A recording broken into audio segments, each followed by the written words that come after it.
Okay, we're back in. We're recording, going back live again. So gonna play some video games and listen to some Wednesday. Oh, I forgot to do something. I'll be right back. I'm sorry. It's Wednesday. Oh yeah, I farted.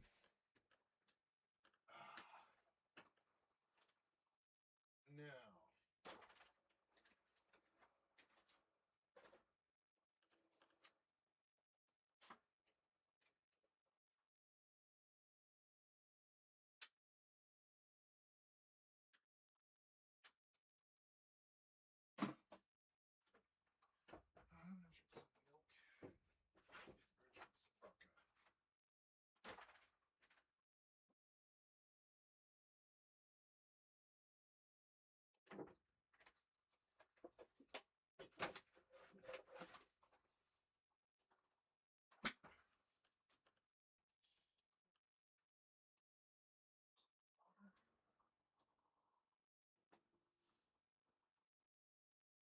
Okay, good kitty. I got a happy kitty. I got a happy life. It's good. So yeah, I didn't get to sing my rehab song. I just go live now. Burr burr burr burr burr burr burr burr burr burr burr. I have published. Do I have anything new? Nope, nothing new. Nice. Nobody's watching my shit anymore, and that's good. Now, come back. I believe I will do some Grand Theft Auto to start, and some Eve and some FFXI. Library, Grand Theft Auto. We're gonna fire up FFXI, Horizon. Then we'll do some Eve. Eve.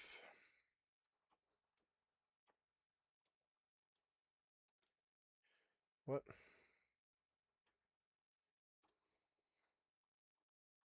Oh, is it already running? Oh, it is. Oops.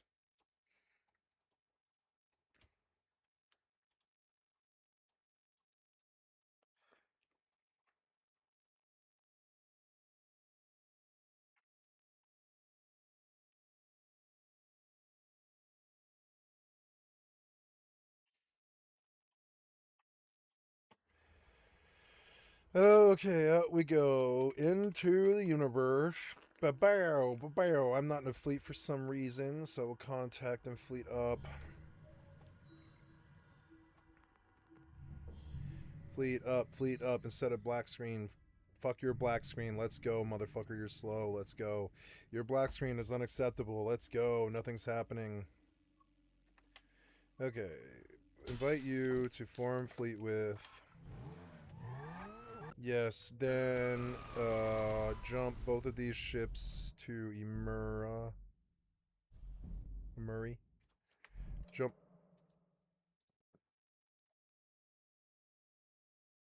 Oops. Stations. Nope. Stargates. Murray. Jump. Okay, sending some Algoses out.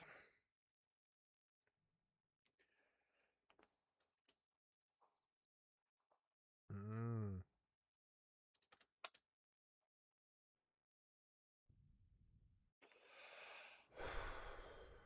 Mm-hmm.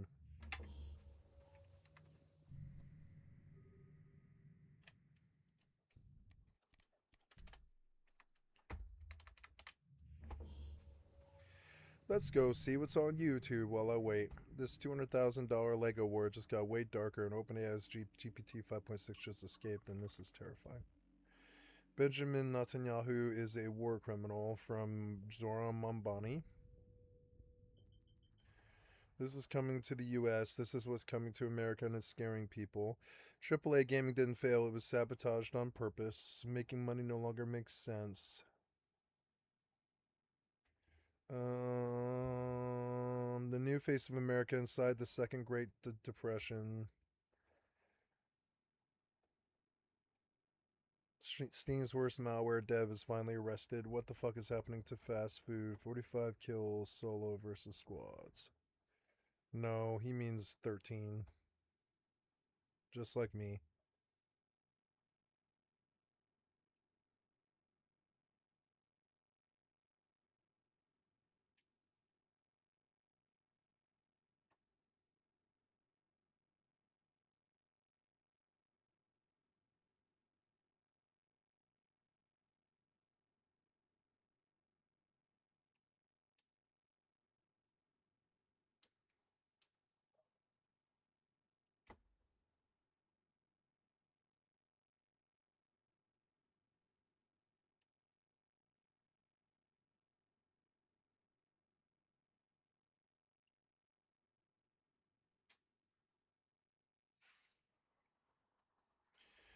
None of this is good enough except for the Phil DeFranco and the Kimomo. Reckless Ben scandal taking a shocking new traumatic turn. Whether it's Trump-Saudi Arabia nuclear deal is people freaking the hell out. OpenAI's AI just went rogue, escaped to the internet, and hacked another AI company. And while you just had ESPN firing their stars mid-show while they were live. We're talking about all of that and even more on today's brand new Philip DeFranco show. You daily dive into the news, starting with this. This Reckless Ben and Bricks and Minifigs war has been apparently so stressful to them that it rose to the level of psychological trauma. Like, we all sighed a big sigh of relief this morning knowing that he was arrested last night. And then to have this happen all over again, like, everyone's feeling some pretty significant trauma that he's just not going to stop. Right, you have that, of course, stemming from Ben going on a bit of an odyssey. Because to give you a quick refresher, Ben is accusing the Lego reseller Bricks and Minifigs of stealing a Lego collection from this guy, Brian, worth $100,000 or $200,000 and then lying about it. And so Ben ultimately goes on this crusade to get the Legos back, ultimately suing the new local store owner and chasing him around Utah to serve him court papers. So the police, they arrest Ben multiple times. They search his car for heroin, they raid his Airbnb for stolen Legos, and they try to arrest him again before he fled to Mexico. And now you have Ben apparently facing a lawsuit and at least 2 criminal cases, but that also hasn't stopped him from continuing to post videos where he says that he's exposing the truth. You have that now including this latest one, which shows portions of body cam footage that Ben just obtained. And in it, you hear the Bricks and Minifig CEO, Ammon McNeff, talking to a cop after Ben got released from jail the first time several months ago. And while the footage is old, the stuff in it is new, and it's actually pretty extreme. And so, for example, you have McNeff repeatedly telling this cop that Ben, he's just a straight up sociopath. He acts really, like, cutesy, like he's clearly got some form of sociopathic disorder. Because he lies through his teeth. Yeah, that's how he looked to me. I won't pay attention to him.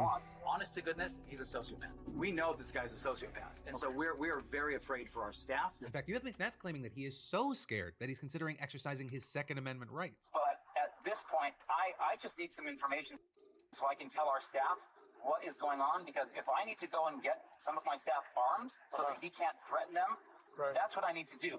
In your opinion, get your staff armed? What the fuck are you talking about, as far as you how idiot? Ben interpreting that, he said,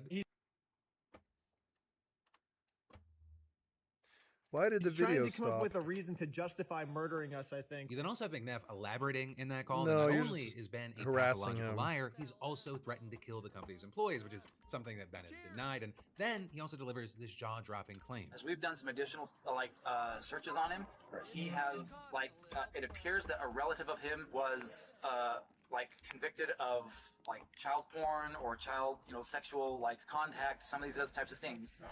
So there's a very real chance that he may have been abused as a child, but that set him through a mental disorder, kind of whatever the case may be. In reaction to that, you have Ben seemingly just joking about it, like maybe he's got a pedo uncle that he's never met before. Then he also appears to find the person that he assumes McNeff was talking about. You've got this other guy in Ohio by the name of Benjamin Schneider, which Reckless Ben says is just a coincidence. I mean, clearly this person is not me. I mean, it's...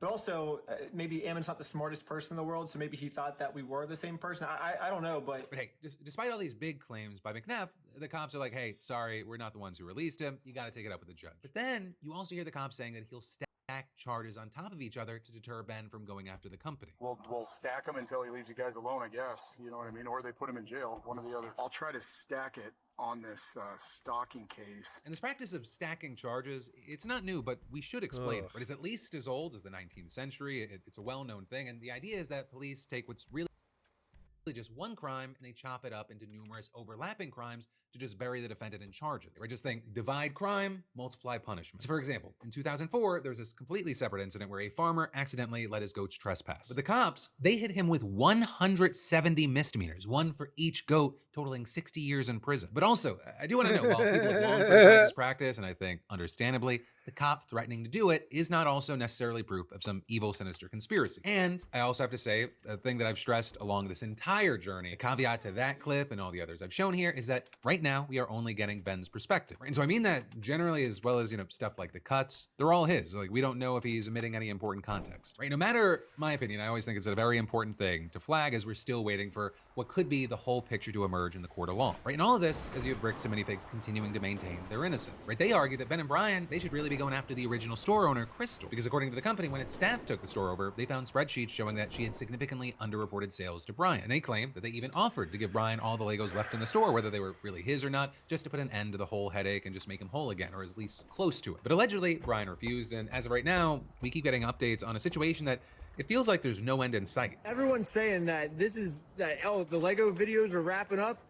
I think the Lego series is actually just started. But also, what I'll tell you is that Bricks and Minifigs is not the only major corporation dealing with a PR nightmare right now. Because you just had ESPN having one of their most well-known on-air names disappearing right in the middle of a show. At the center of this, you have NFL Live host Ryan Clark. And if you're not someone who follows ESPN particularly closely, Clark, he's worked there as an NFL analyst for 11 years at this point. Just a couple of years ago, you had him winning an Emmy for Outstanding Personality Studio Analyst, and he was making around $2 million a year. So seemingly, he's good at what he does, but he's also had several pretty heated exchanges over the years, including when he dismissed Peter Schrager's opinion as a non-player last fall. But these sorts of things, they weren't new, and so no one was really prepared for this sudden absence on the Monday show after a commercial break. And actually, according to reports, the executives had planned to officially give Clark his pink slip yesterday morning. But then reportedly, you had the word about Clark's impending layoff getting leaked, and journalists were starting to ask questions. So the executives, they go, hey, we can't let other people beat us to the punch. Let's just cut it. And I'll leave it to you, if that was the kinder or even just the better choice. Regardless, he didn't finish out the broadcast, and so it led to a bunch of rumors online. While you had a lot of people noting this controversial or that moment, it also is a very important thing that he was not the only person cut. But it turns out he was just a part of the layoff tidal wave. There was also Cam Newton, Tom Pelissero, and Carl Ravitch. So you've got some veterans of ESPN, decades upon decades of experience between them, and they still got the axe, which has also sparked a lot of backlash from a lot of people, including the likes of Stephen A. Smith. Right? You had him taking his issue with Ryan Clark getting the axe all the way up the ladder, and he made his opinion known. What I care about is that my brother, Ryan Clark, a person that I consider to be arguably the best NFL analyst in America, What? is no longer a member of the ESPN. And I can't even tell y'all how much that hurts. Decisions like this, I would imagine, don't come easy. And we all got to be grown-ups, because regardless of the disgust with the decision that was made,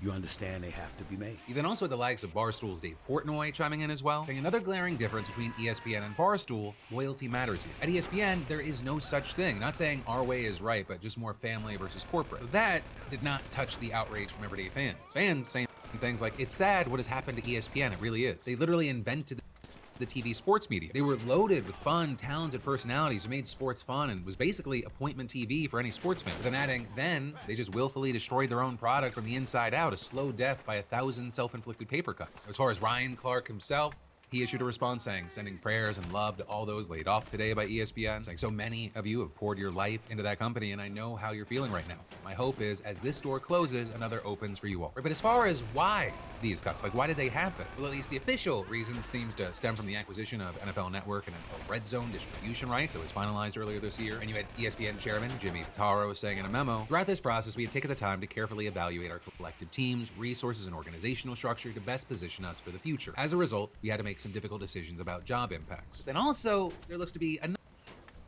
another piece of this puzzle, at least in a lot of people's eyes, and that is the Pat McAfee of it all. Because while you have ESPN coming in with these layoffs, they're also reportedly closing in on a record-breaking contract extension with Pat worth somewhere between $60 and $65 million per year. Right, Pat's show partnered with ESPN, and him and his show apparently have made themselves so invaluable by securing this niche of younger audiences and bringing them back to the cable television world that they're just throwing money at him. So then with that, you're seeing a lot of people speculating about whether these layoffs are connected to Pat getting that big paycheck. And in fact, this got so big, he addressed it on his show. We don't like that, but we are very honored that we are still partnering with ESPN and Disney for the good of sport for the future. And I hate this. Like, we actually hate.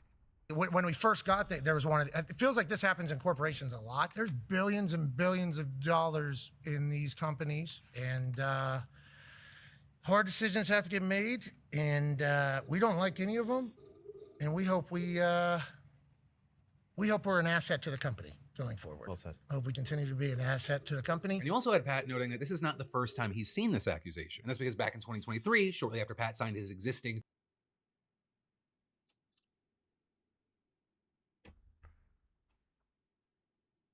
$30 million a year contract, there was a huge wave of layoffs there that included several on-air personalities that were household names. But all in all, it is going to be interesting to see how all of this shakes out. Does it affect ESPN's viewership at all, and thus their bottom line in connection to that? Does it affect the way that people look at Pat moving forward, whether it's his existing fans or people just in the sports space? And also, what happens with a lot of these people that got cut, especially the front-facing ones? Do we see them go on their own, start their own online things, or do they get scooped up? And then there's more we got to dive into in just a minute, but first let me thank a sponsor and say, sometimes the real financial damage, it's not just one huge purchase, right? It's 12 little charges quietly eating your money every single month. You know the ones. It's only like $5 and suddenly you've built a subscription army. And here's the thing, today's sponsor, Rocket Money, it's the easiest defense to this. I mean, I use Rocket Money because it puts my accounts, spending, and recurring charges all in one place instead of making me investigate my finances across multiple apps. And my favorite feature is when it automatically finds and organizes subscriptions so I can see what I'm paying for and what I forgot existed. Well, also actually maybe the best part is when I spot something that I no longer use and Rocket Money can actually help cancel it with a couple of taps. Right? It also categorizes transactions, giving me a breakdown of where my money's going. Or because I barely spent anything this month, it falls apart when I actually get confronted with the evidence. And you can create budgets and spending goals by category and then get insights without manually tracking every purchase. Also, Rocket Money can alert you to upcoming bills, low balances, large transactions, new subscriptions, and refunds, so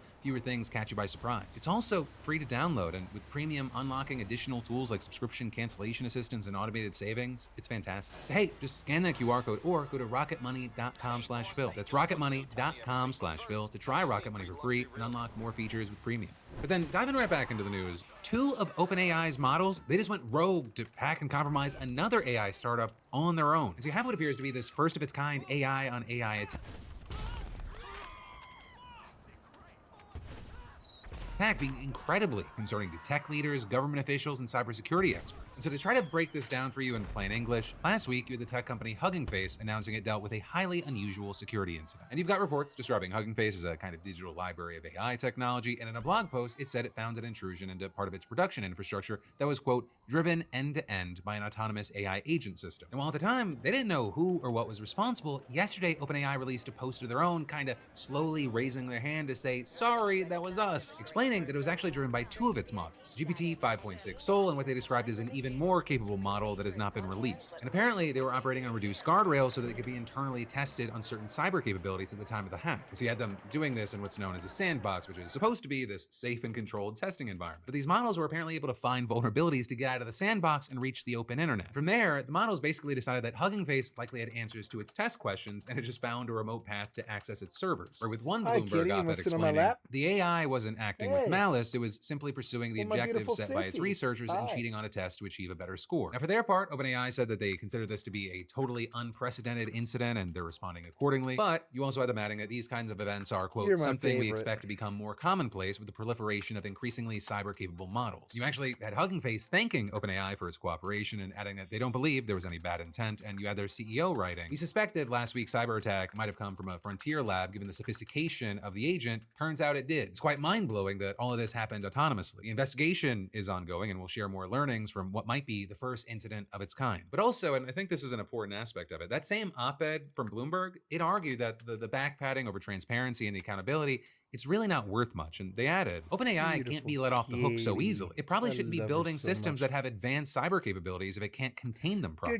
The general counsel of an AI policy group saying, luckily, this time the damage appears to have been limited, but adding, without further industry-wide precautions and safety measures, next time we may not be so lucky. And you had that also echoed by another security researcher who told the New York Times that, companies, they need to prepare for AI attacks. Because there are 2 concerning worlds here. One, a well-meaning person going, hey, let's test this AI. Hey, AI. turn off the lights. Oh God, it just sabotaged all the power plants because that was the easiest way for it to turn off the power. Or you get a bad actor that has a tool like this in their hands. Especially because while you have both these companies saying this is the first attack of its nature, other AI companies have still found similar issues in the past. Just earlier this year, you had Anthropic saying that it wouldn't be releasing its new Mythos model because it posed too many cybersecurity threats. Right? Instead, you had them just releasing it to other tech companies so they could protect themselves. You even had the White House getting involved on what AI models the company could release. And actually, with this latest situation, you had OpenAI reportedly telling the Trump administration about the incident before sharing details with the public. Because this is something the government's been concerned about. And in June, you had Trump signing an executive order allowing the federal government to vet AI models for up to a month before their public release. So you have many there that fear that the administration hasn't gone far enough. And in fact, you had one member of Congress writing about today's news saying, this is extremely alarming. AI is developing extremely fast with no real regulations to keep us safe. That has to change. We need regular mandatory independent safety testing and oversight,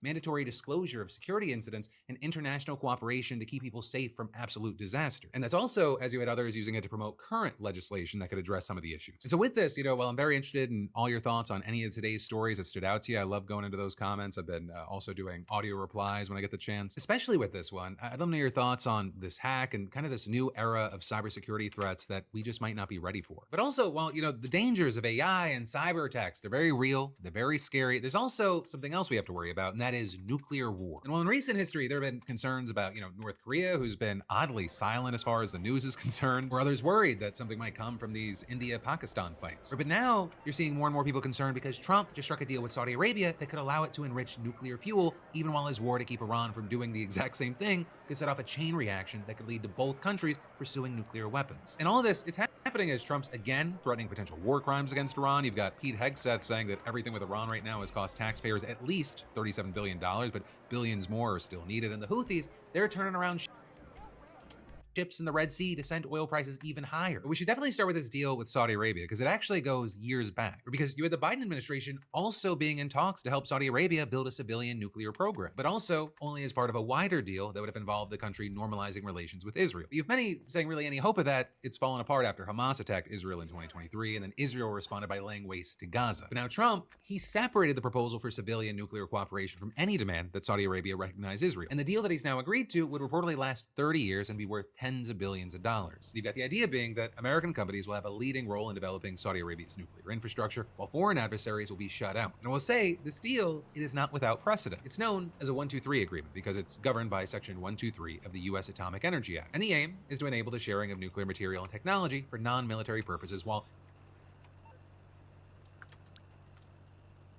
ensuring the non-proliferation of nuclear weapons. And the U.S. actually already has 26 of these agreements with the International Atomic Energy Agency and 51 governments around the world. And that includes, for example, Saudi Arabia's next-door neighbor, the United Arab Emirates. With that deal being negotiated mostly under George W. Bush, and then it was finalized and went into effect in 2009 under Barack Obama. It actually came to be known as the gold standard for international civil nuclear cooperation. So actually, in some way, it's yet another example of Obama making an agreement that Trump hasn't been able to match. And that's because the UAE, it agreed that it wouldn't enrich its own uranium or reprocess spent nuclear fuel, right? And it also agreed to stringent inspections by signing what it called an additional protocol with the International Atomic Energy Agency. But Trump, he agreed to terms with Saudi Arabia that may actually limit international inspectors from going to any sites in the country that they think could be a pathway to diverting fuel to weapons projects. And you had Trump also leaving the door open for Saudi Arabia to eventually start enriching nuclear fuel all on its own, right? And the way that this could happen is that there would be a joint study involving both countries. And if the study concludes that domestic enrichment is warranted, it would be American companies that would build the enrichment facility under a secretive black box arrangement that would, in theory, keep Saudi Arabia from developing the technology itself. But of course, that wouldn't change the fact that the facility would exist on Saudi soil. And with that, you had an expert on non-proliferation telling CNN, you can't be sure that the Saudis would not try to nationalize a facility. And adding, then the US president in power at the time would be faced with whether they would have to bomb the facility to try to prevent a breakout or something of that sort. But even then, you had this expert also explaining that Saudi technicians and scientists working on enrichment centrifuges could apply their knowledge in other secret facilities that are well hidden and well fortified, which is actually what kind of happened in Pakistan, right? That's where you had the scientist by the name of Abdul Qadir Khan. He's considered the father of Pakistan's atomic weapons program and is believed to have relied upon centrifuge blueprints from a European company. And Khan, he's also believed to have shared that knowledge with other countries, including North Korea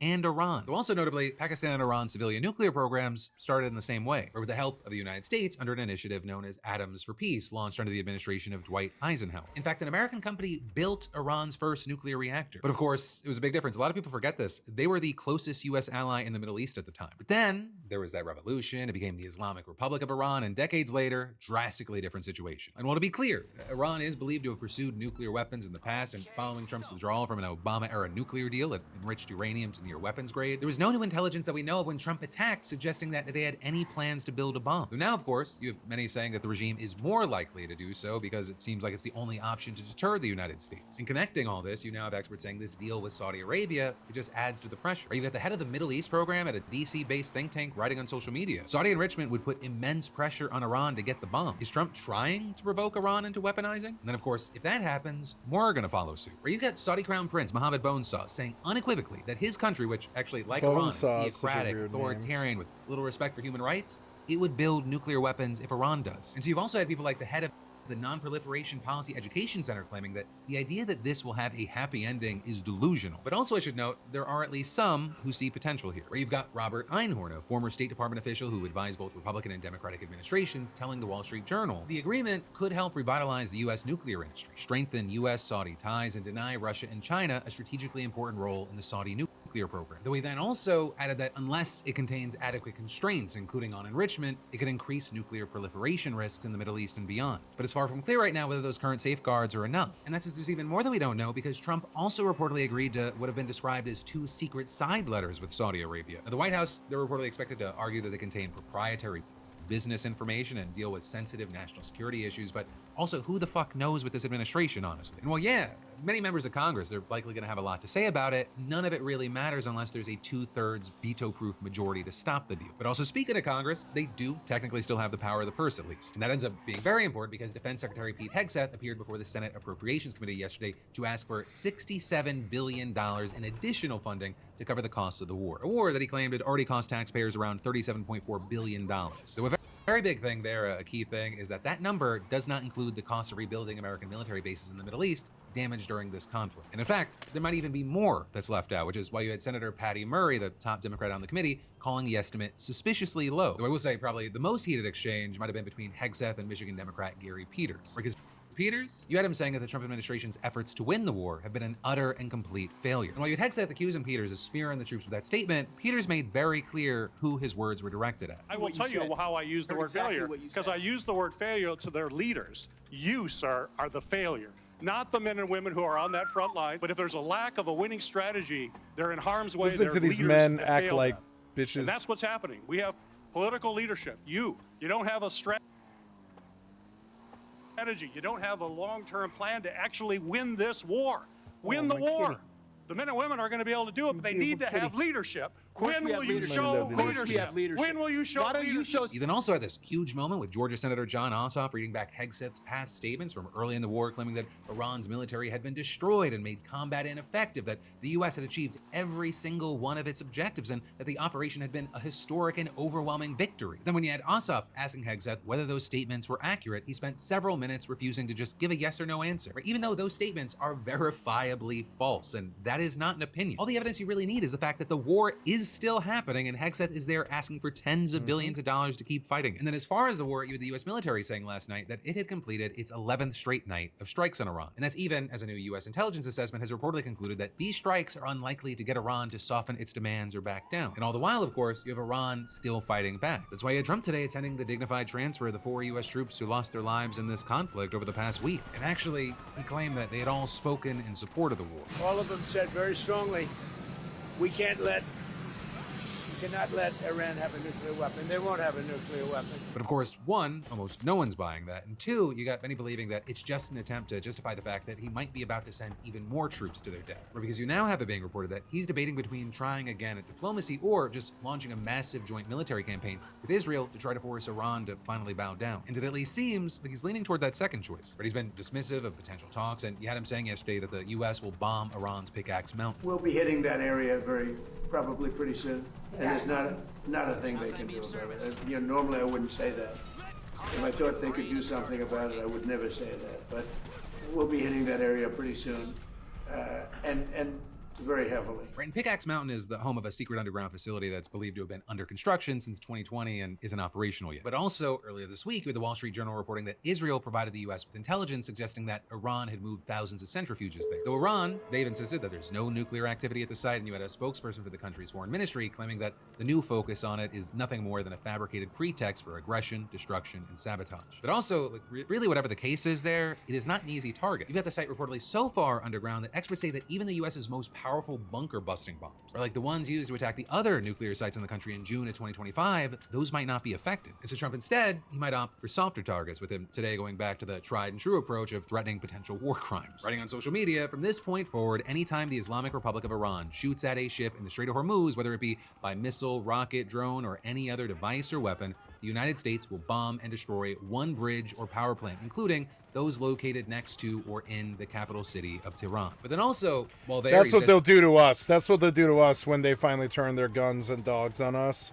They'll bomb a power plant every time that we don't capitulate to giving them $1 billion or whatever the fuck. It's insane. We're trying to come up with something to get the Strait of Hormuz back to normal. The new Houthi blockade in the Red Sea, that's already having an effect. You now have at least 7 ships that have reversed course since it was announced earlier this week. And as you have all this going down, the price of oil has also gone back up past $95 a barrel for the first time in 6 weeks. And so as long as this has been going on, as bad as it's been, this still could just be the beginning. And then there's even more that we gotta dive into in just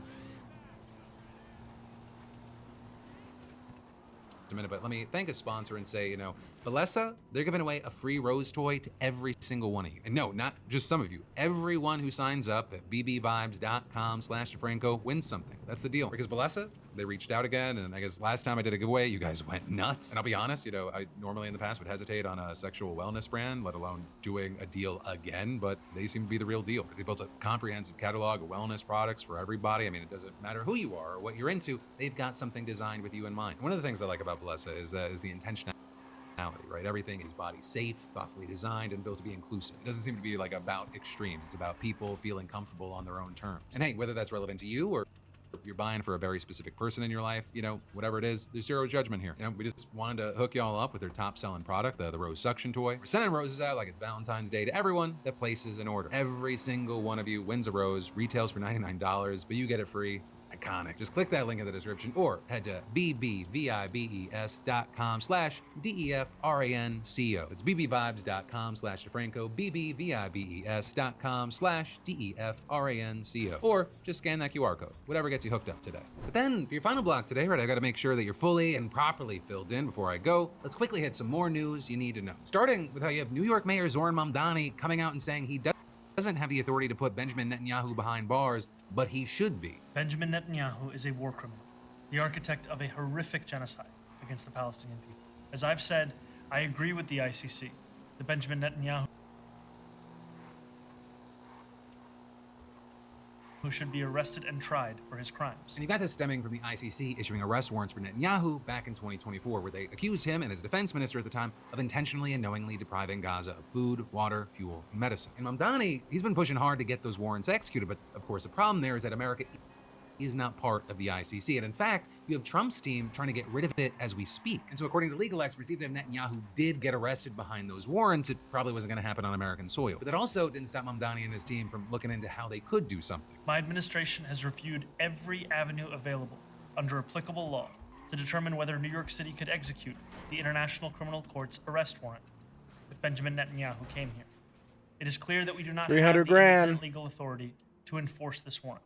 The federal government, however, does. But of course, that's going to die with the federal government. Trump and Netanyahu, they're essentially best buddies, even though we hear the random report of, oh, Trump got angry. And most experts, and I think reasonable people, understand that what happened in Gaza does not get to that point without a Trump presidency. And earlier this week, you had Trump flat out saying that Netanyahu wouldn't be arrested in any way, shape, or form. But still, Mamdani coming out and saying this and doing this, it is a flashpoint as far as U.S.-Israeli relations stand. And it'll be interesting to see with Mamdani taking such a stand like this, what happens as far as the polling on the issue. Because U.S. approval of the Israeli government and Netanyahu, it's all-time lows right now. And one of the biggest questions there is that permanent on both sides, whether it be left or right? Then also in news about alleged criminals, you have the Tate brothers, of course, because there you reportedly have a Trump senior administration official saying that they have no plans to block the Tates' extradition to the UK after their arrest last weekend. One source even said that Rubio thinks these guys are scum, which is huge if true, because Rubio, he could actually keep them here if he thought this was all politically motivated. Something you've had the Tates' attorney saying there's no question that it is. But Rubio, yes, he does Trump's bidding on things that he cares about, but he's also a conservative Catholic. He fought for stronger human trafficking laws as a senator. So you've got sources saying that he's just not going to be first in line to help two people accused of rape and human trafficking. And while, of course, Trump would be the Trump card, apparently Trump doesn't want anything to do with him either. Or you had a former campaign advisor saying the Tates want to pretend they were responsible for the president's victory in 2024, but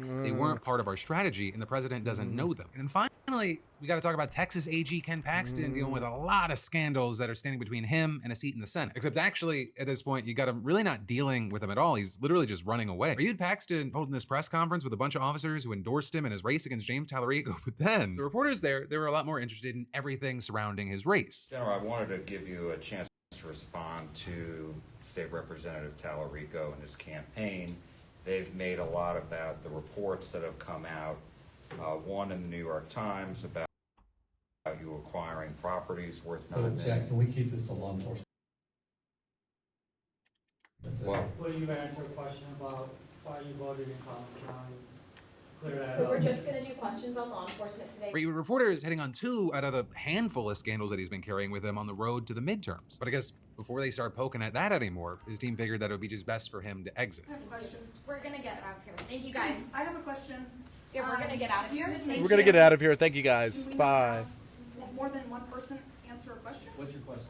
And so immediately, after hopping out of the hot seat without any answers to go on, people online, they were kind of dunking on him and pushing back. Or you had people saying things like, I don't see how Texas sheriffs can endorse a lawbreaker like Paxton. How can Texans trust them to enforce the law? And others saying, what a disaster for Texas Republicans. All while recent polls have shown that he does not have much wiggle room for slip-ups like this. But again, this is a Republican running for statewide office in Texas, so even with the energy and the raises that we've seen with Tallarico, it is Paxton's race to lose. But it also genuinely feels crazy that seemingly Ken Paxton's answer to, hey, you seem to have a million scandals is, I think Tallarico is a weirdo who has low testosterone. But like, that could actually work there. But hey, that is where your big old Wednesday Philip DeFranco show is gonna end today. We've got more for you to dive into. Just a click away, I'd love for you to crash out with us today. Or because me and my buddy Alex Perlman, we just uploaded the weekly episode of Crashing Out. And if you're looking for something cathartic and fun, 1, you should definitely check out this episode. And 2, we're actually going on tour in a month. You can get tickets right now at crashingouttour.com. But whatever you do, let me just say, my name's been Philip DeFranco. You've just been filled in. I love yo faces, and I'll see you right back here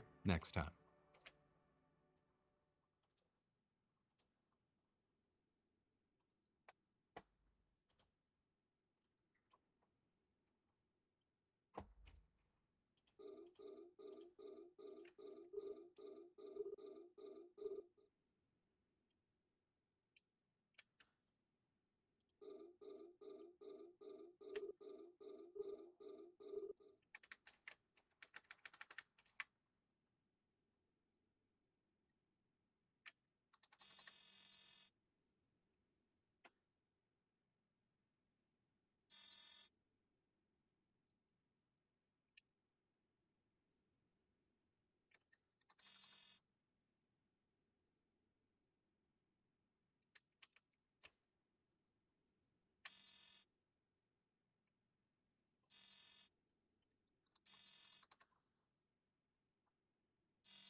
No.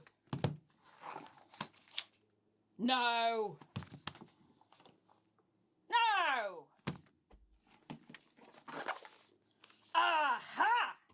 So, you want to replace your workers with technology? Well, you've come to the right place. Throughout history, savvy businessmen like you and I have put our own success first. Why look after the little man when you can make a big profit? Try not to think of the members of your company as individuals with wants and needs and families and useful things to contribute to your business if you'd let them. No. Think of them as a dent in your bottom line. An inconvenience you really ought to drive over with your Bentley. We're going to replace all those underlings with the wonders of modern machinery. Let's begin. 100 million isk right there, and it took me 3 minutes. It was 100 million isk. I'll drop the heart sign because I do like this guy. Fuck this. I mean, not fuck this guy, but fuck yeah. Excuse me. I'm gonna play some Rust. I think I'm gonna go into the Rust. Rust.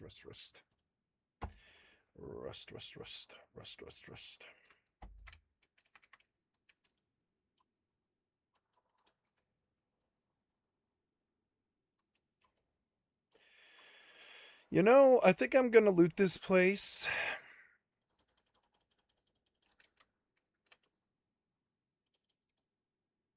Let's see what money is here. Here's a Fed defense booster worth 5 million. That's insane.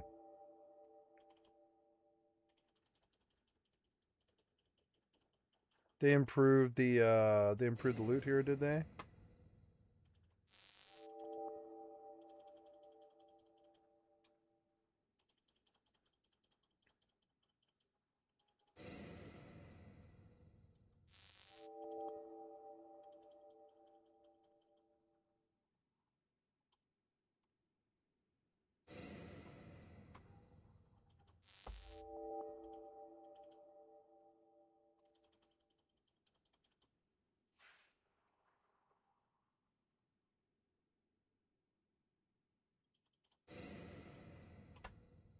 Here's another 5 million Fed defense booster. Wait, that's a lot more than I thought it was worth. We got to put these away in Nenamela and then fly them out of here. I really should start looting. I had no idea it was worth that much money. I made 10 million just off that fucking loot, and it did not take long. So, yeah, go next door to Nenamela and stash this stuff. I'll send her to the BSC to run it. Oh, no, she can't run the BSC. We'll just send her in to do a medium now. Or a small. Let's get the small out of the way. Yeah. Yeah. No, that's not what I want. No. And then, yeah, just keep crafting. So, your boss has got hold of some shiny new piece of technology and they've decided they don't need you anymore. But what can you do about it? Well, you can learn from the workers who came before you. When people were replaced with tech in the 1100s, or the 1800s, or the 1980s, what did they do? What did they get right? What did they get wrong? And how did the CEO triumph in the end? How did we maximize profits, create new empires? And how did one strike of tech advances in the London suburb of Wapping lead to crushed unions, the erosion of workers' rights, and the birth of the mighty Fox News? Yeah, we'll get to that. Street by Linda Malvern, which documents the beginning of the Wapping strike in better detail than any other source I found, and does its own investigative reporting into what some of the unions were up to. As we go along, I'll be including some sources on the screen here, and there is a full list in the description. Let's start in the 1100s. Let's look at windmills. Ah, so soothing. Look at it go round. Whee! No, I can't replace my workers with that. No, you can't, because replacing workers isn't the point of tech advances at this point in history. In medieval times, the windmill is in. It's the next big thing in your field. Windmills are the tech that will revolutionise the workforce. And for once, that isn't code for make people redundant. In medieval times, around the 11th century, you probably aren't being paid by an employer. Instead, you probably rent a farm, grow the crops, sell them, and pay rent for the Oh, farm look at my to the beautiful landlord. kitty. And if you're a serf, you'll also work Hi, 2 days sissy, a I week love on you. I his like it when you farm. sit up So there. the landlord gets the rent. That's a good and spot, he also sissy. gets I like to it. sell his own Yeah, I crops like it when that you you've sit helped there. him farm. Nice for him. Hi. No I real love my incentive kitty. to replace you, because you're paying him. Like, if he replaces you with a machine, who's going to pay him rent? So when the windmill comes along, no one gets laid off. It actually makes life easier because you don't have to grind grain by hand anymore. Nope. Sometimes Thank God. tech really can be Like the there cotton gin to help you, or whatever. not to replace you. Yep. And this isn't because of anything to do with the windmill in particular. It's about how you're getting paid. You could imagine like a capitalist version of a medieval farm where the lord has got like 20 people grinding grain by hand and he's paying you and taking the flour and selling it for a profit. And in that version, if one day he buys a windmill, then he doesn't need you anymore. But that's not how things work in medieval times. I'm not saying we should go back to the beautiful utopia of medieval feudalism or anything. No. But they had job security. Basically, because no one's worried about a windmill taking their job, what ends up happening is that tech advances don't always come from the top down. They often come from the bottom up. Can you tell me who invented the windmill? No, he's not famous because he wasn't rich. Farmers are out there ploughing the field, grinding the grain.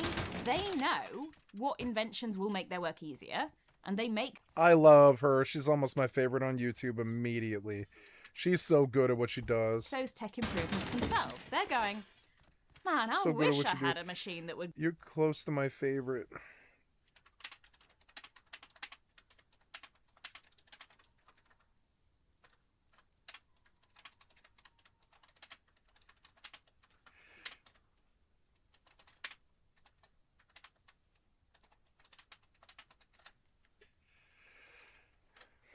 You're close to my favorite on all the platform.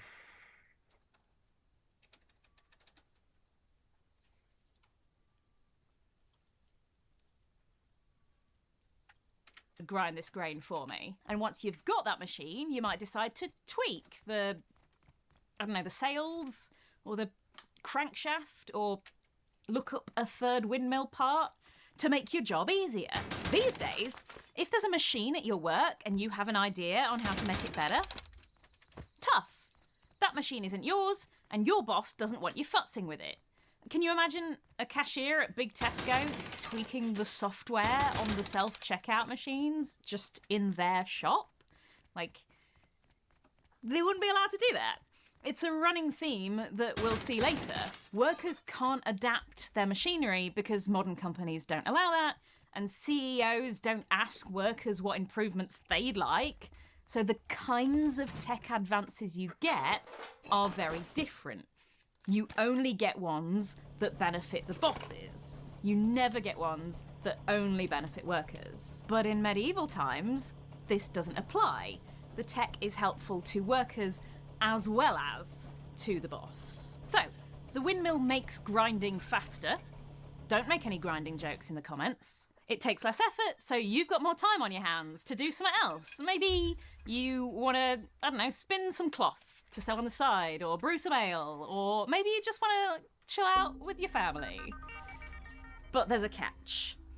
Even though workers are the ones who invent the windmill, that doesn't necessarily mean every worker is thrilled about a new windmill in your area. But windmills are great, I hear you say. You are all saying that, right? I mean, why wouldn't you be thrilled about a windmill? They are inherently thrilling. Well...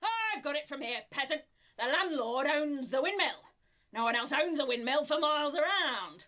I can't make you redundant, but I can make you pay through the nose for the privilege of using the machinery. Did I invent it? No. Am I gonna profit from it? Yes. Advantage 1 to the successful businessman. Now, enough of this. Time to actually fire someone. My firing finger is twitching. Who can we stiff next? Hi. Ah, Oh, yes. my beautiful Luddites, those Lowly, boring, stupid people who hate my lovely new technology. No. Right, let's knock this on the head before we get any further. People these days use Luddite to mean someone stuck in their old ways, refusing to accept positive change.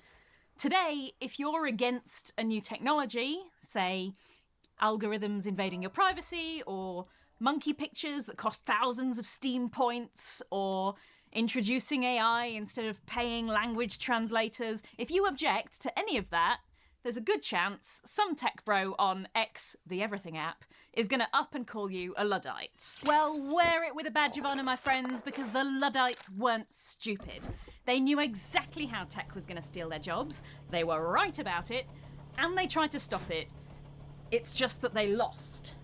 And history is written by the victors, so now we use Luddite to mean someone we think is stupid and old-fashioned.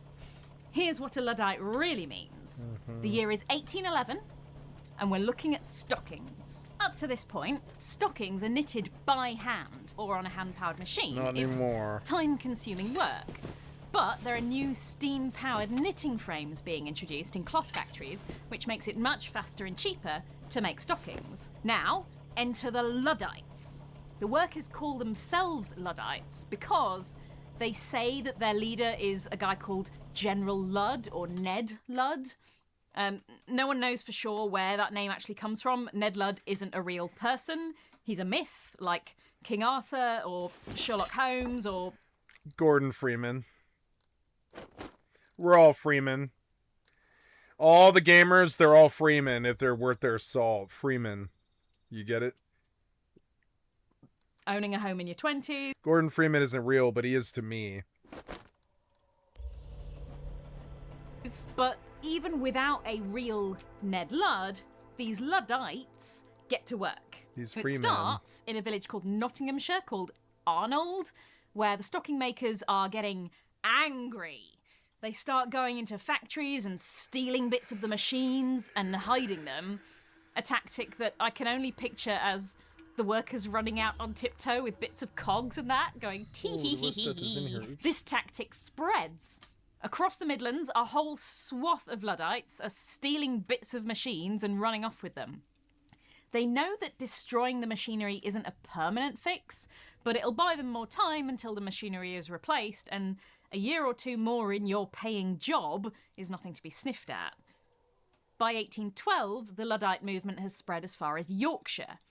There are a couple of exceptions, but as a general rule, the Luddites are careful to only target the machines. They're not out to cause human harm, just to stop the machines that are stealing their jobs. Yeah, like- One admittedly favourable newspaper reports about an attack in Marsh near Huddersfield that they do not appear to have done any mischief besides breaking the machinery. And one of the party, having asked the... We're not here to hurt you. We're here to stop the thing that actually affects our jobs. Move aside, peasant. It's Sheriff of Nottingham. Suck my dick. leader what We're here to break your AI machines. they should do with one Sorry. of the proprietors, he replied, "Not hurt a hair of his head. But should they be under the necessity of visiting him again, they would not shew him any mercy." No, this is too civilised. Now, a vital tip for replacing your workers with machinery: if they put a spanner in your works, don't let them get away with it. Time to send in the big guns. The government. Who's saying His best friend, the pig. now? March 1812, Fuck the pigs. the Destruction of Stocking Frames Act. Destroying a knitting frame becomes punishable by death. And if that seems like a big leap to you, yeah, it is. Do not pass go. Don't even go to jail. Go directly to the gallows. We've got to defend those machines, I guess. Won't someone think of the machines? 11th of April, 1812, Luddites attack the Rawfolds Mill in Spen Valley, which is owned by a guy called William Cartwright. Cartwright has enough warning to organise defences, and 140 musket balls are fired into the crowd. 2 workers, Samuel Hartley and John Booth, are injured and captured by Cartwright for interrogation, but they refuse to reveal the names of other Luddites or how they organise. Supposedly, as Booth is dying, he calls over a parson called Hammond Robeson and asks him, "Keep a secret." And Robeson tells him yes. And Booth replies, so can I. And then dies. Just, the sass. Later, a coroner rules that Hartley and Booth died by justifiable homicide. That was usually used for self-defense, which, considering that the Luddites are generally not out to hurt anyone other than knitting machines, I guess the coroner has a different version of justifiable than I do. By now, the government are sending thousands of soldiers to put down rebellions. Their general says that he would stop them by fear and fear alone. One mill owner says, if more military is not sent into the country, they will not be called upon to protect it, but will be required to reconquer it. They also send in spies to Luddite groups. 16th of January 1813, 14 Luddites are hanged at York Castle. 2 more are hanged in Chester and 8 in Manchester later that year, including a 16-year-old called Abraham Charlson who called on his mother for help in the courtroom. Many more are deported to Australia or spend months in prison. At this point, the Luddites begin to fizzle out. Under threat of death and fighting against the tide of the Industrial Revolution, He was like, Mommy, help me. I don't know what to do. They're going to kill me. they can't keep going. Nothing is changing. Remember, most of these guys can't even vote. No way to make governments and businesses place more value on your livelihood than on a piece of machinery. But that's all about to change. We're about to get unions. And maybe that's how to defend yourself against being replaced by machines. Care to place a bet? Right. This next story begins on Fleet Street, and there are 2 The wildly Demon different Barber of reasons Fleet Street. you've probably heard of Fleet Street. Demon Barber. First off, it's the home of Sweeney Todd, Sweeney Todd. fictional star of stage, screen, and terrible barbershop reviews on Trustpilot. Second, it's the historical home of journalism in London. As far as I know, Sweeney Todd was never replaced by machines. No robots murdering people and then putting them in pies and singing about it with Helena Bonham Carter. But maybe. That we know of. This story is about the newspaper workers of Fleet Street and how one CEO, Rupert Murdoch, replaces thousands of his staff with machines. Good man! Here's where things get really juicy. Time to flatten the workforce. No more tech that's here to help the workers. No more peasants being able to steal their petty little bits of machinery and have their little fun. No, this time the tech is here to replace the little man. And we're planning in advance for any funny business. In fact, we're building a fortress against it. A metaphorical fortress, right? Now, step 1. Put your money in tabloids. It's 1969. This relatively unknown guy called Rupert Murdoch, he owns some Australian newspapers, and right now that's all he owns. Hard to believe, I know. And he wants to branch out. He buys 2 British tabloids, the News of the World and The Sun. The Sun was originally known as the Daily Herald, but readership is tanking, so Murdoch can swoop in and buy it cheap. But, he's got good intentions, right? Talking about The Sun, he says, the most important thing to remember is that the new Sun will be a paper that cares. The paper that cares passionately about truth, beauty, and justice. It takes 1 issue, before Murdoch introduces the page 3 bikini girl. Truth, beauty, and justice. Oh God, I've got to explain this for the foreigners, don't I? Oh, this is going to be embarrassing. All right, for our non-UK viewers and for... Nudity is totally fine in most British rags. I was shocked by this when I went to London. And the first night that we were there in London, I mean the first night, we sit down in front of the television and we turn on the TV and we're flipping through like local, public, not public, but, like ABC, CBS, I don't know what they're called there, BBC, etc. And we're like leafing through the channels. And then I saw the most beautiful thing I've ever seen in my goddamn life. And I mean, it really was. It was fucking beautiful. Is that her name, Jerry Falwell? Is that her name, Jerry Falwell? Who's Ginger Spice? Ginger Spice, right? What's her name? Yeah, Jerry Halliwell. I got it right. So this is back when Jerry Halliwell was like maybe 24 or something like that. She has some perky breasts. And I'm going to be sexist here, but it wasn't my idea to put her Playboy spread on BBC One at 5:30 in the afternoon. And we turned on the television, and I was like, wait, go back. And I was like, titties. and my best friend's like, titties? And I was like, titties. And I was like, go back. And he was like, titties? I didn't see titties. I saw Ginger Spice. And I was like, Ginger Spice's titties. And he was like, what? I was like, go back. And we did.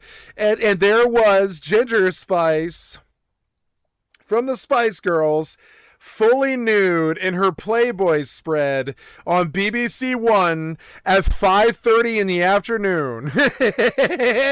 And I tell you, my children, after you've been to some place that isn't horrifically sexually repressed by Christo-fascist, cocksucking, fucking ethic cocksucker loser, right-wing cocksucking Christian, right-wing, it's all some cycle of right-wing cocksucking Christo-fascist, right-wing cocksucking Christo-fascist. It's all the same cycle of bullshit, right?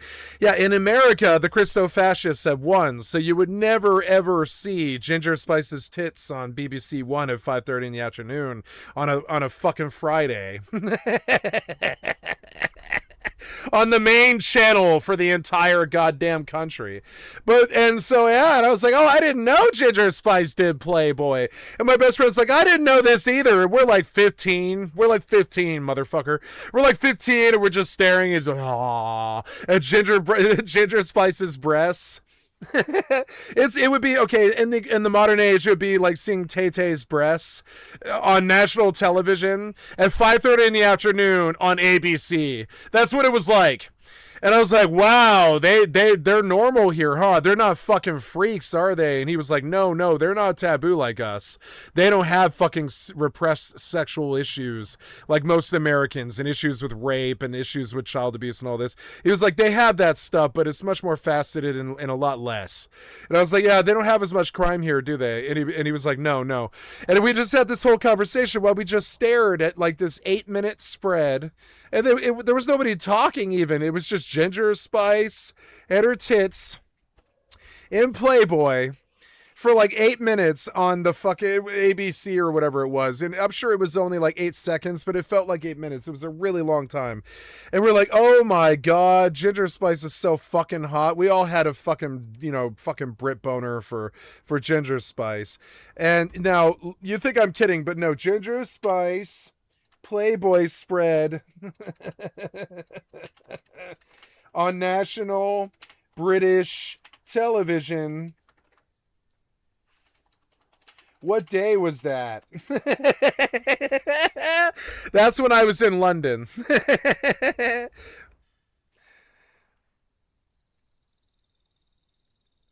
Yes, Friday, October 22nd, 1999. I was in London to do a fucking a Camelot tour to all the castles and all the fucking abbeys and all the churches of the Camelot story.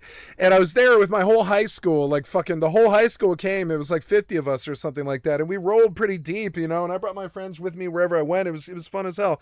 And we were in London, and we sit down there the first night on a Friday. Remember, it was a Friday night. It was a Friday night, motherfucker. And it was on, what channel was it? It was Channel 4, motherfucker. That is national British television. They showed off Ginger Spice's tits. And I was like, oh my God, I'd never disliked America before. And I love America now, but I just don't like our taboo shit about sex. I never did. I'm kind of a Taxi Cab Confessions type guy. I really don't, or Loveline or whatever. I really don't like fucking taboo shit around sex. If Ginger Spice is okay with her Playboy spread being shown to Channel 4 at 5:30 in the afternoon on Friday, October 22nd, 1999, then I'm okay with that too. It's not like she's an OnlyFans model. It's fucking Ginger Spice, one of the greatest pop idols of all goddamn time. Now, this was very culturally shocking to me, and now she's going to talk about this too, which is that it doesn't matter what rag you're in Britain, there's no such thing as sexually explicit in Britain. there isn't the same thing is true. Well, no, it's true.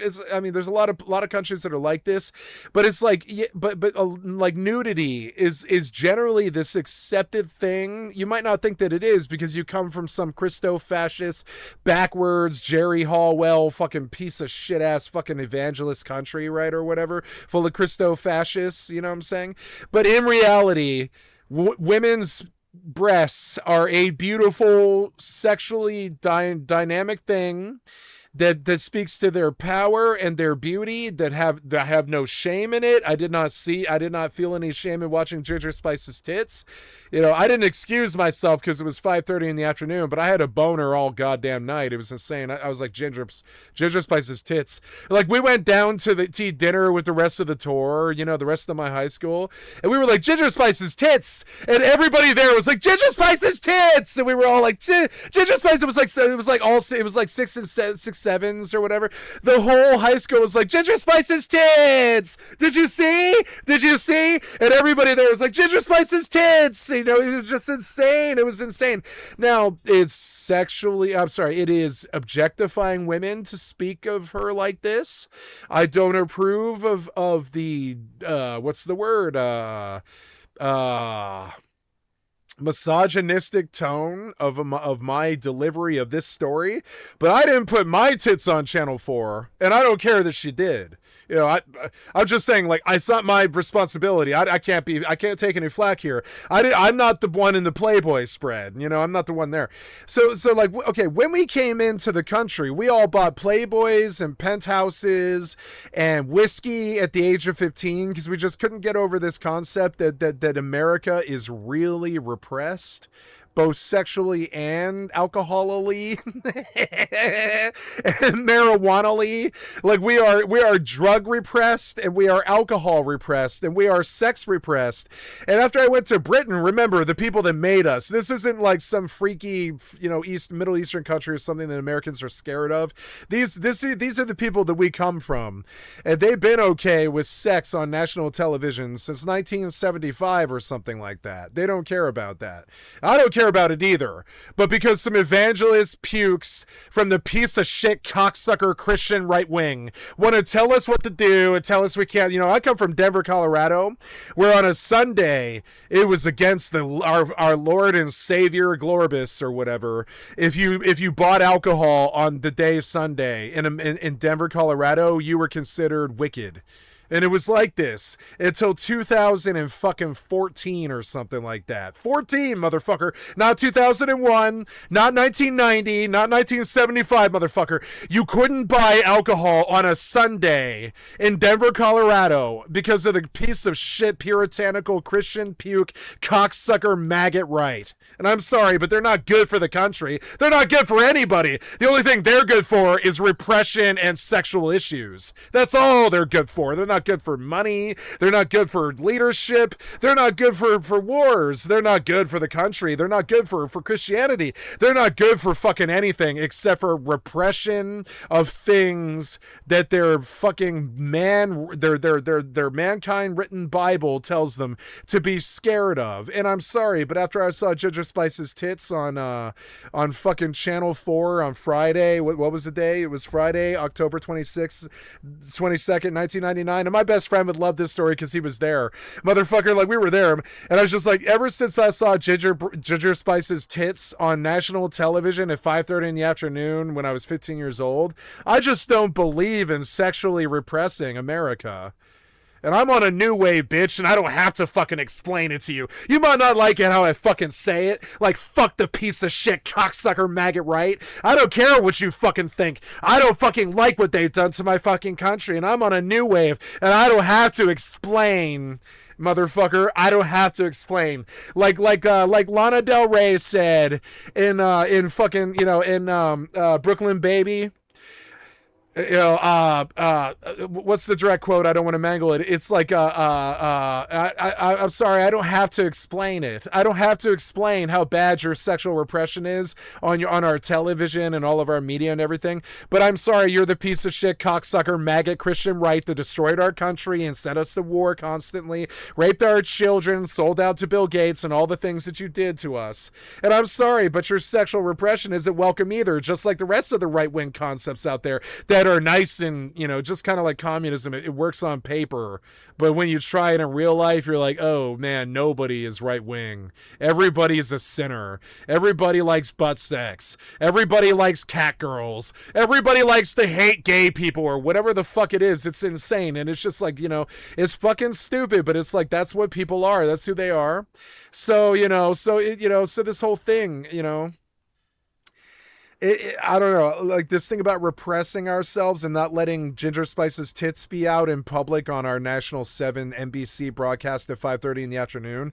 And yeah, that's culturally shocking to me, but it's not culturally shocking to the rest of the world. They're not fucking freaks like us because we let piece of shit evangelists take over our government, our leadership, and our morals. And I'm sorry, but moral oral can suck on my moral oral. Yeah, I'm sorry, but I really don't like moral oral. You can suck on my dick, moral oral. I don't give a flying fuck about your piece of shit Christian fascist cocksucker ideals. I'm sorry, I don't give a flying fuck about that. Maggots. Sorry. You know, and so yeah, so now give me my Ginger Spice's tits on national television on Channel 7, you know, on NBC, Friday night, right before fucking, you know, Friday night Stinkorama or whatever. Craporama, before the Friday night Craporama, give me some Ginger Spice's tits, right? Now that's what she's going to talk about here. That's what she's going to say. She's going to be like, yeah, it turns out that the only sexually repressed country in the whole fucking world, well, there's a few. It's America, Iran, and like, I don't know, Kazakhstan and shit like that. They're like sexually repressed countries. Mostly it's the Middle East and America, I would say. And I don't think it's very cool. Kind of like rich, white, Christo-fascist, cocksucking maggots. I don't really think they're fucking cool either. And I don't think anything they think is cool. I don't think their God is cool. I don't think their Christianity is cool. I don't think their tabooism and their taboo shame and their shaming you, shame, shave that figure. I just don't think there's any actual cultural value to it. I think it's losers. For anyone blissfully young enough to have missed this frankly embarrassing chapter of our history, yeah. Page 3 becomes an institution of UK tabloid newspapers, yep. especially. And that's how we got Ginger Spice's tits on Channel 4, 5:30 in the afternoon. That's how we got this. So it goes front page Bride of 12. Oh, wow, you fucking flashed it. Jesus Christ. Yeah, don't do that, please. Doo-doo. Your tits out for the lads. And this tradition goes on until 2013 in The Sun and 2019 in its rival, The Daily Star. This is not the first time I've shown tits on my channel. If they feel appropriate to show a band, then show a band. But I mean, it is contextually not nudity. It is just a newspaper from 1943 or whatever. I don't know. 1926? I don't know. 50. When was this loser famous? Was it 1920s? Years of this. Some of the models used are as young as 16. This lady is 19, so this video is still legal, but... Wow, yeah. Please stop showing it. Water baby, who's bound to have the lads running hot and cold. Bristol lass Helen, 9. Yeah, that's the British media for you. I don't have any problem about it. So I just got whichever one was the cheapest on eBay, and I can't show the cover of this. Bride of 12 goes to school, sex with student hubby. What do you mean bride of 12 goes to school, sex with student hubby? What do you mean bride of 12? And they've printed her fucking photo. Like her entire face and legal name. Yeah. For a girl who is being... Hey, I told the Ginger Spice's tits story, and there was a pair of tits at the end of it. Why am I not more popular than I am, or whatever? How many other streamers showed you tits tonight? It's going to be 0 in the world, or whatever. But I showed you contextual tits, and they're much, much better. If they have to do with the socio-political structure of Britain and America, tits are great. I mean, tits are great anyways, but they're even better when they're used historically to prove a point about fascism. So the main thrust of this article is not that we should, like, do anything to protect child brides. They obviously don't care about protecting child brides, otherwise they would have published her friggin' photo. The problem So I'm gonna break some... Okay, I am paused after the DMCA is over. He's a myth, like King Arthur or Sherlock Holmes or owning a home in your 20s. A missile. But even without a real Ned Ludd, these Luddites get to work. It starts in a village called Nottinghamshire called Arnold, where the stocking makers are getting angry. They start going into factories and stealing bits of the machines and hiding them, a tactic that I can only picture as the workers running out on tiptoe with bits of cogs and that, going tee-hee-hee-hee. This tactic spreads. Across the Midlands, a whole swath of Luddites are stealing bits of machines and running off with them. They know that destroying the machinery isn't a permanent fix, but it'll buy them more time until the machinery is replaced, and a year or two more in your paying job is nothing to be sniffed at. By 1812, the Luddite movement has spread as far as Yorkshire. There are a couple of exceptions, but as a general rule, the Luddites are careful to only target the machines. They're not out to cause human harm, just to stop the machines that are stealing their jobs. One admittedly favourable newspaper reports about an attack in Marsh near Huddersfield that they do not appear to have done any mischief besides breaking the machinery. And one of the party, having asked the leader what they should do with one of the proprietors, he replied, "Not hurt a hair of his head.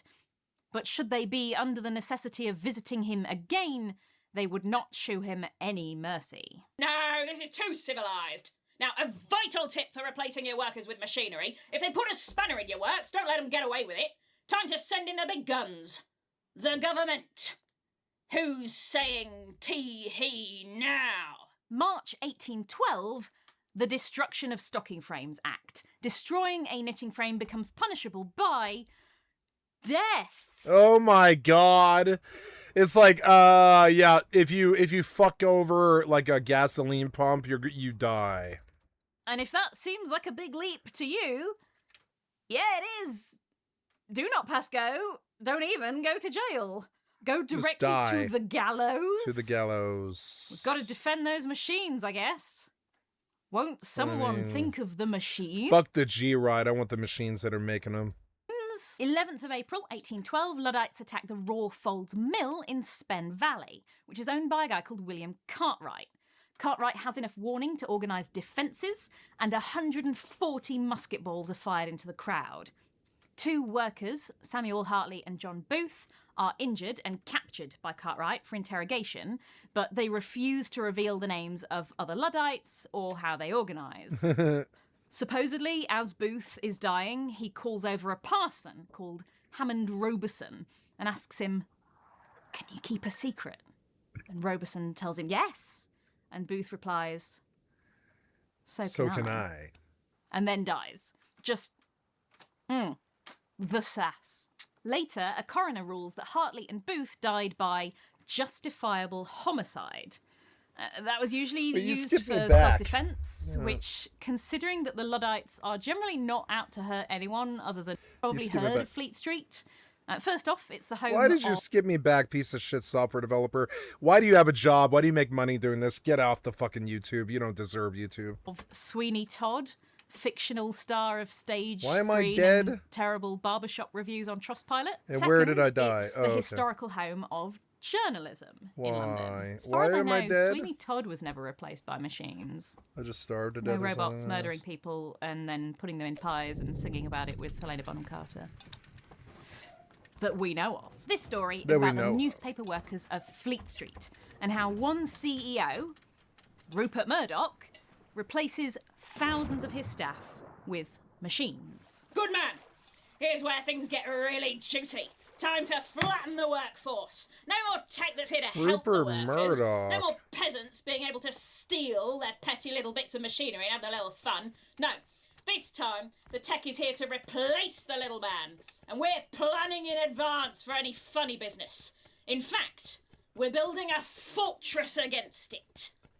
A metaphorical fortress, right? Now, step one.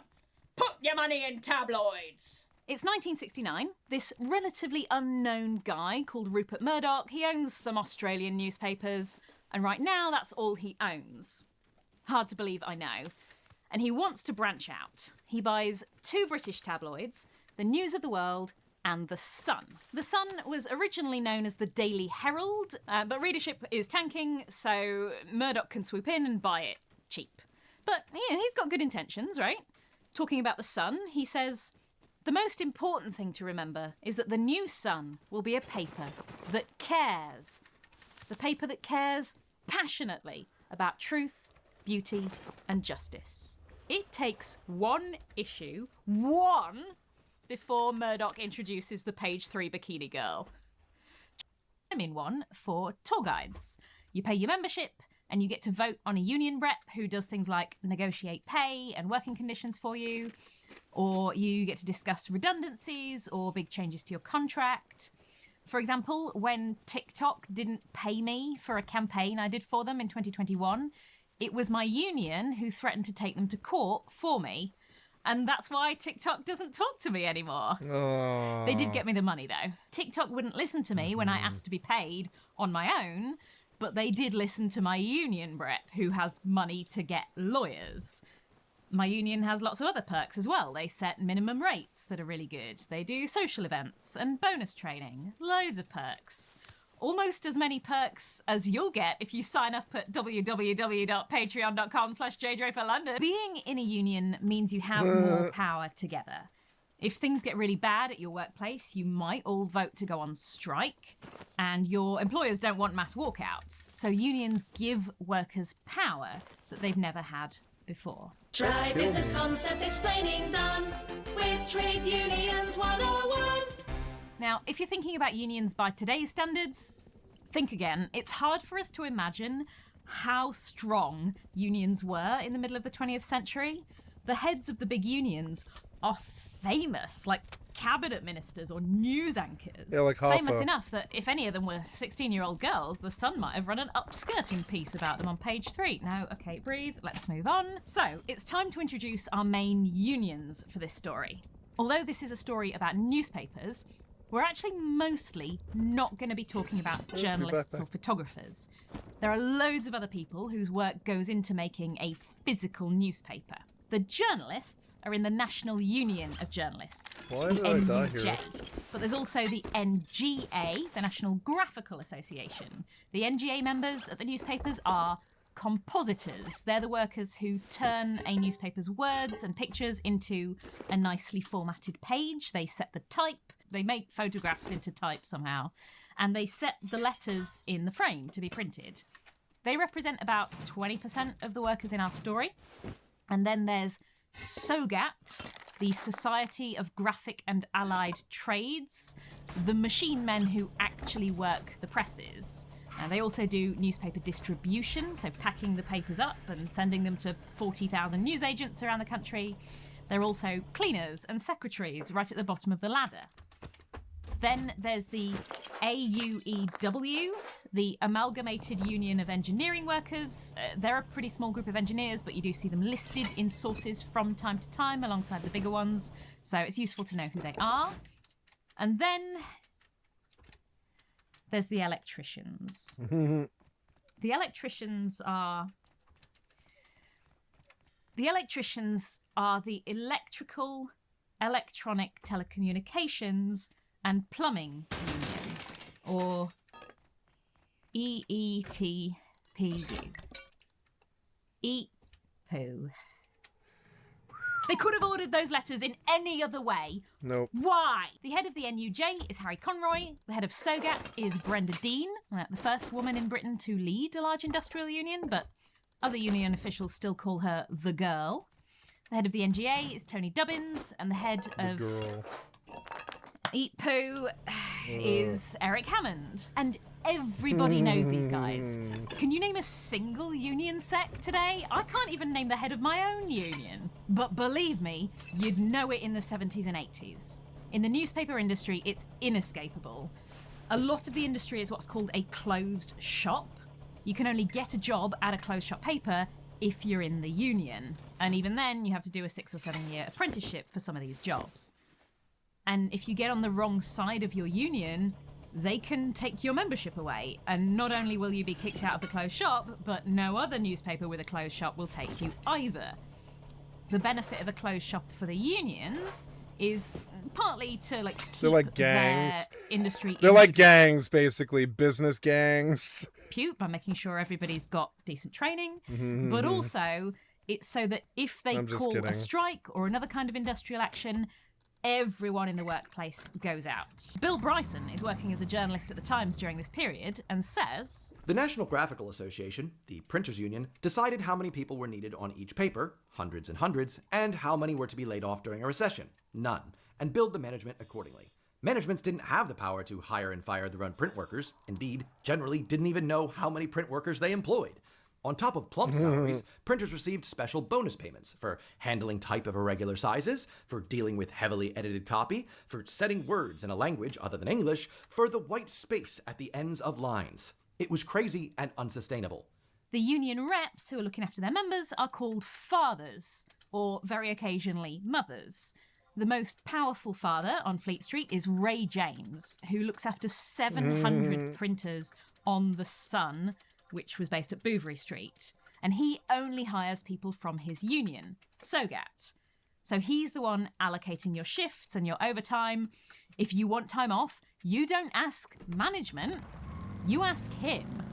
This sounds totally crazy today. Like, if the management want people to work overtime, they have to ask the union rep nicely. The union rep can basically fire you. Isn't that a crazy amount of power for the father to have? But you elect the father. You don't elect the management. A boss is a mini tyrant. A union workplace is democratic. Is your friend. I don't want to make it sound like a bed of roses. I bet loads of fathers were unfair to individuals who just rubbed them the wrong way. Union officials could be racist and sexist and all sorts. But so can bosses. At least the father can't piss you all off at once. Can you imagine? No. Step 2 of replacing your workers with machines, take down the unions. Murdoch and the others like him hate the power that printers' unions have over their business. Murdoch says of Fleet Street there are 3 times the number of jobs at 5 times the level of wages necessary. We've behaved wonderfully towards them. But we have put up with them for 16 years, paying the highest wages in Britain for the fewest hours. And under the leadership of Murdoch and his editor, Kelvin Mackenzie, the Sun's editorial direction is decidedly anti-union. I'm a newspaper man. In 1984, Mackenzie runs anti-union pieces, implying that the National Union of Mine Workers is dictating to the miners rather than looking after their interests. And even featuring a photo of Arthur Scargill, the president of the National Union of Mine Workers, with his arm in the air, titled Mine Führer. Coal mining. You see what they did? A joke you have to see written down to get it. The best kind. When Mackenzie tries to run this story, the printers' union refuse to print it. They don't want to run stories that make unions look bad. In the end, the Sun goes out looking like this. The printers and typesetters often refuse to print anti-union material, especially when later they're asked to print stories about their own unions. And what you need to understand is that The Sun was the most popular English daily in the country at that time, with a circulation of over 4.1 million. So it was bringing in more money for Murdoch than any other part of his business, all printed at the Bouverie Street offices just off Fleet Street. People often say that strong union workplaces are inefficient especially if you I ask disagree. your relatives what it was like in Britain in the 70s. They'll probably tell you how nothing ever got done, people were always striking about every tiny little thing.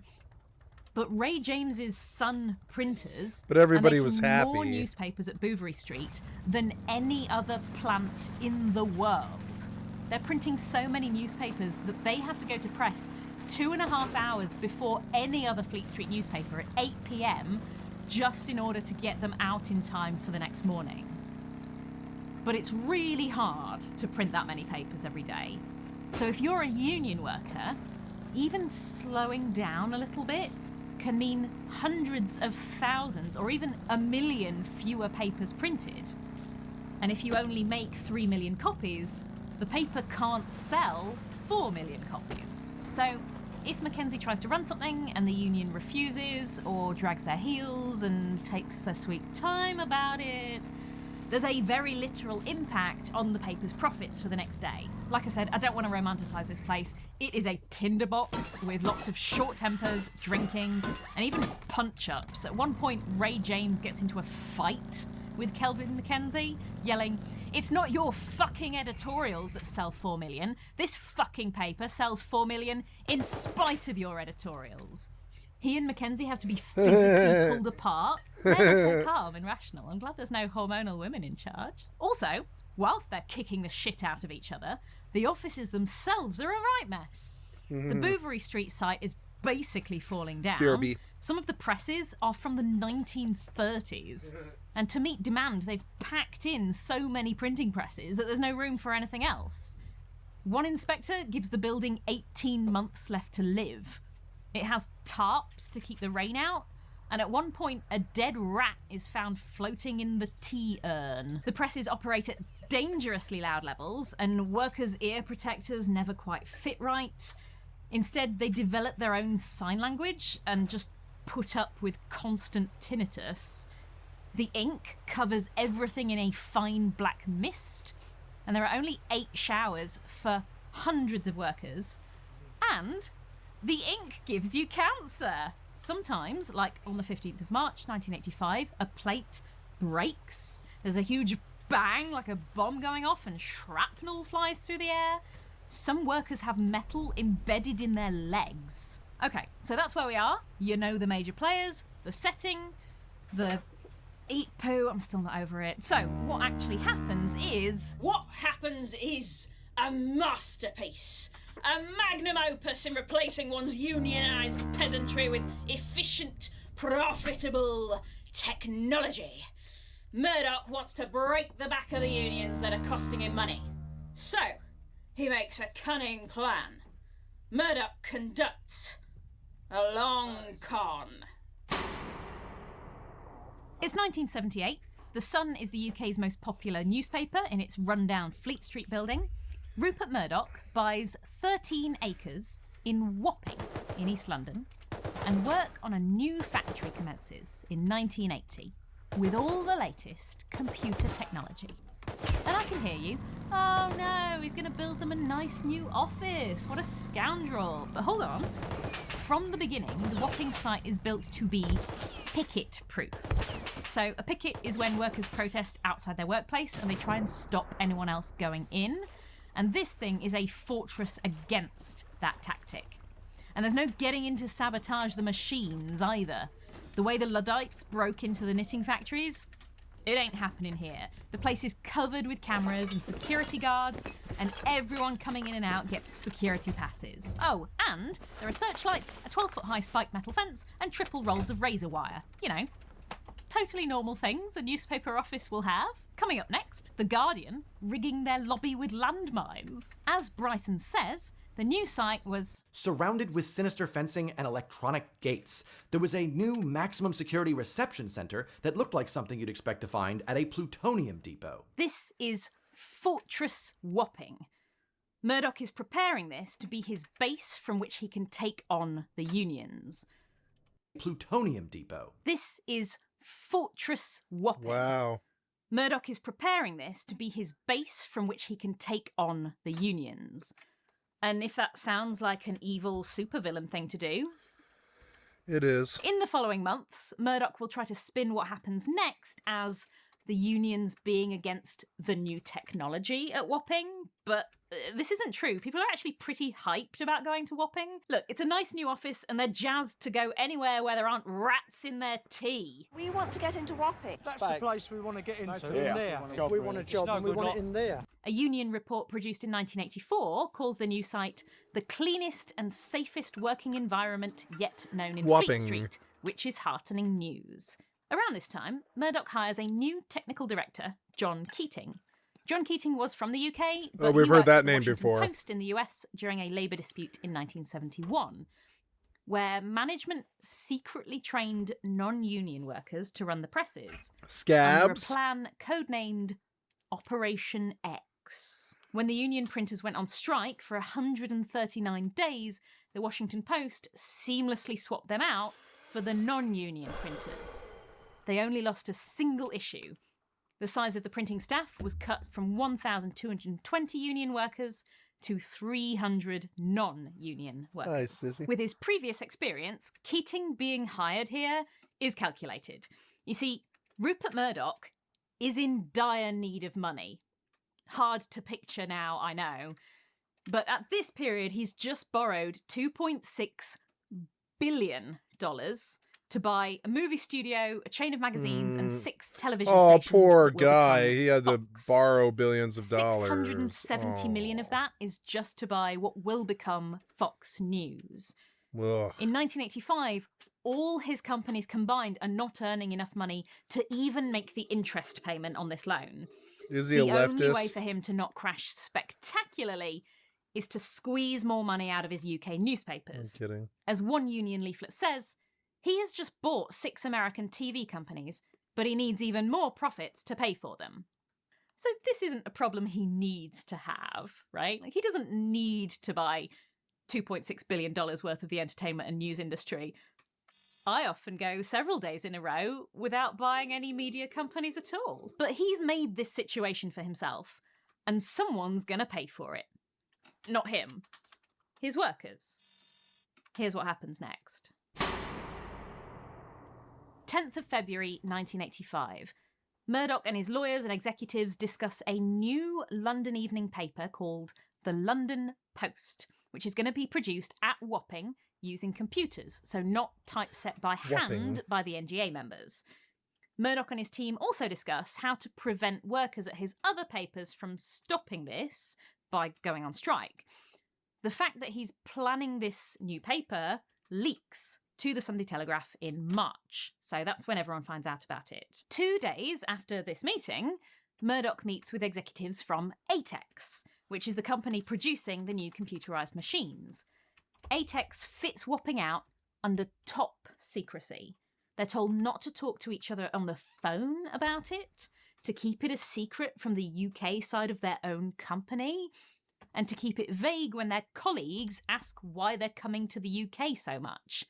They even create a new company to funnel the money through so it can't be traced back. But Murdoch doesn't just have to figure out how to print newspapers without the unions. He also has to distribute them. Packing and sending the newspapers to newsagents is done by SOGAT members.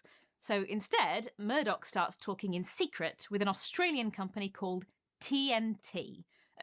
Thomas Nationwide Transport, apparently, not anything to do with the explosives, about a contract for doing the distribution for his 4 current newspapers. The London Post is interestingly never mentioned in this contract. And while he's sorting out printing and transport, Sun editors and journalists keep going on trips and being away sick. And the joke in the press room is that they have whopping cough. You know, like whooping cough. Again, works better written down. Anyway, they're getting ready to start writing and printing at Wapping without the unions realising it. Honestly, the level of secrecy they go to here, also the unions don't catch on. They even have a secret warehouse in Woolwich which they call the bunker. That's not me editorialising. They called it that. And they use it to test the machines And while they're installing the machines at Wapping, they put shades on the windows so people can't look in. They're told that phone lines might be tapped. Outside contractors like plumbers are scrutinised in case they're union moles. Like, obviously there aren't any union moles. That's crazy. Except there are. Yes, there really are union moles. 2 print workers, Tony Cappy, a Sun SOGAT worker, and Terry Ellis, a Sun and News of the World AUEW engineer, are investigating Wapping from March onwards, and they have 5 moles at various levels of the company. By September, they have the names and past numbers of all the staff, over 500 people working at Wapping.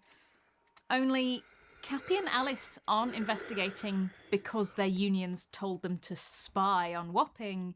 They're just trying to figure out how many union workers they're going to need at the new plant, and then they trip and learn too much, like they're in an H-Bomber Guy video and you're about to find out whether the background's a green screen or not. In June 1984, they produce a 102-page report on the new plant, informations that the unions are going to need to negotiate. This is like what machinery they're going to be using, how much maintenance those machines are going to need. At one point, Cappy and Ellis need to see the new machines, but they can't get into Wapping. So they find out which company is making these machines, and then they pose as customers who are interested in buying photopolymer press plates, and they go to that company's showroom instead. History doesn't relate whether they wore fake mustaches and spoke in weird, suspicious accents, but in my heart they did. 17th of June 1985, Cappy and Ellis create an exhibition of everything they've learned in a hotel room off the Strand. They invite union officials, trying to warn them what Murdoch is planning, and honestly, it's... You know, in disaster films, there's always that, like, one scientist who's, like, bugging out at their laptop, going, like, according to my research, Mount Everest isn't a mountain at all. It's been a supervolcano all along, and it's full of sharks. And everyone laughs them off until, lo and behold, the lava sharks start raining down, and we all have to be rescued by Dwayne "The Rock" Johnson, and scientists are like, why did no one listen? And then a shark eats them. That's what happens. That's the way the unions ignore Cappy and Ellis. Only one official even turns up. Cappy says, no one paid any attention to us. Or so they think. A week later, Cappy is told to go to the bar at the Waldorf Hotel, and there he's taken in a car to a secondary location, like a proper spy, where he meets Brenda Dean, the head of SOGAT. And he acts as an informant for Dean from then on. August. News International gets a £2 million mainframe computer, the first of its kind in Britain. And over the summer, word goes round the EETPU members that there are well-paid jobs going on a new project in London. One Southampton member, Bert Brown, hears that electricians aren't just going to install and maintain new printing equipment, which would be their normal job, but that they'll also be trained to operate it. Now, he realises that this means they'll be doing printers' work for them, and he tells a father in Southampton about it. Others, like the engineer Jimmy Hay, realise what's going on and resign. Yeah, so a lot of EETPU don't turn it down. They need the work. Some of them need the opportunity to progress. EETPU are usually described as electricians, but not all of them were literally electricians. Some of them were people doing support jobs within the electrician industry, like secretaries. Some of them were the P in Eat Poo. You heard me. They were plumbers. Some were women who'd never been allowed into compositing jobs before. But Murdoch has them all down to Wapping and trains them up. By September, the new machines are installed in Wapping in dead secret. So that when unions say, can you not replace us with computers, please? Murdoch can be like, I did it 35 minutes ago. When Murdoch comes to review the new computerised presses, the managing director of News International, Bruce Matthews, says it is most important that the London Post only is discussed with suppliers, etc. at the present time, and that the other publications are not mentioned at all. Right. Because we're definitely only planning for the imaginary London Post here and not any of the other papers that people are actually working on. The printing of the other publications at TH, Tower Hamlets, should not be discussed outside the group, and the contingency plans are being made for a state of emergency only. Got ya. Emergencies only. Definitely not planning to move the other newspapers here. It's just a contingency plan, not the main actual plan. Wink, wink. Cut back to our favourite doomsday criers, Cappy and Ellis. Thanks to things like the tip from the EETPU members, they've got enough evidence to prove that Wapping is being staffed with scab labour. Scab being the term for workers who undermine unions, for example, by crossing a picket line or by working with an employer who's obviously trying to double-cross unions. Cappy and Ellis even have a copy of a dummy newspaper that was printed on this new machine at Wapping. They've got the receipts of what Murdoch's about to do in their hands. The lava sharks are coming. But when the London Machine Branch vote 30 on whether million or not there. to do Nice. 30 million. I made 130 million today, which is fucking insane. That's so much better than anywhere else in the universe, really. Even like, well, no, I don't know. Nullsec is better, but I mean, you have to do sovereign if you. I mean, you have to do sovereign stuff if you want to be in Nullsec. I don't like sovereign stuff, so for a solo player, this is good money. Okay, we're on to another medium, I guess. Yeah, but I need to call back the drones. Okay, let's go on to the next median. I'm the only one here.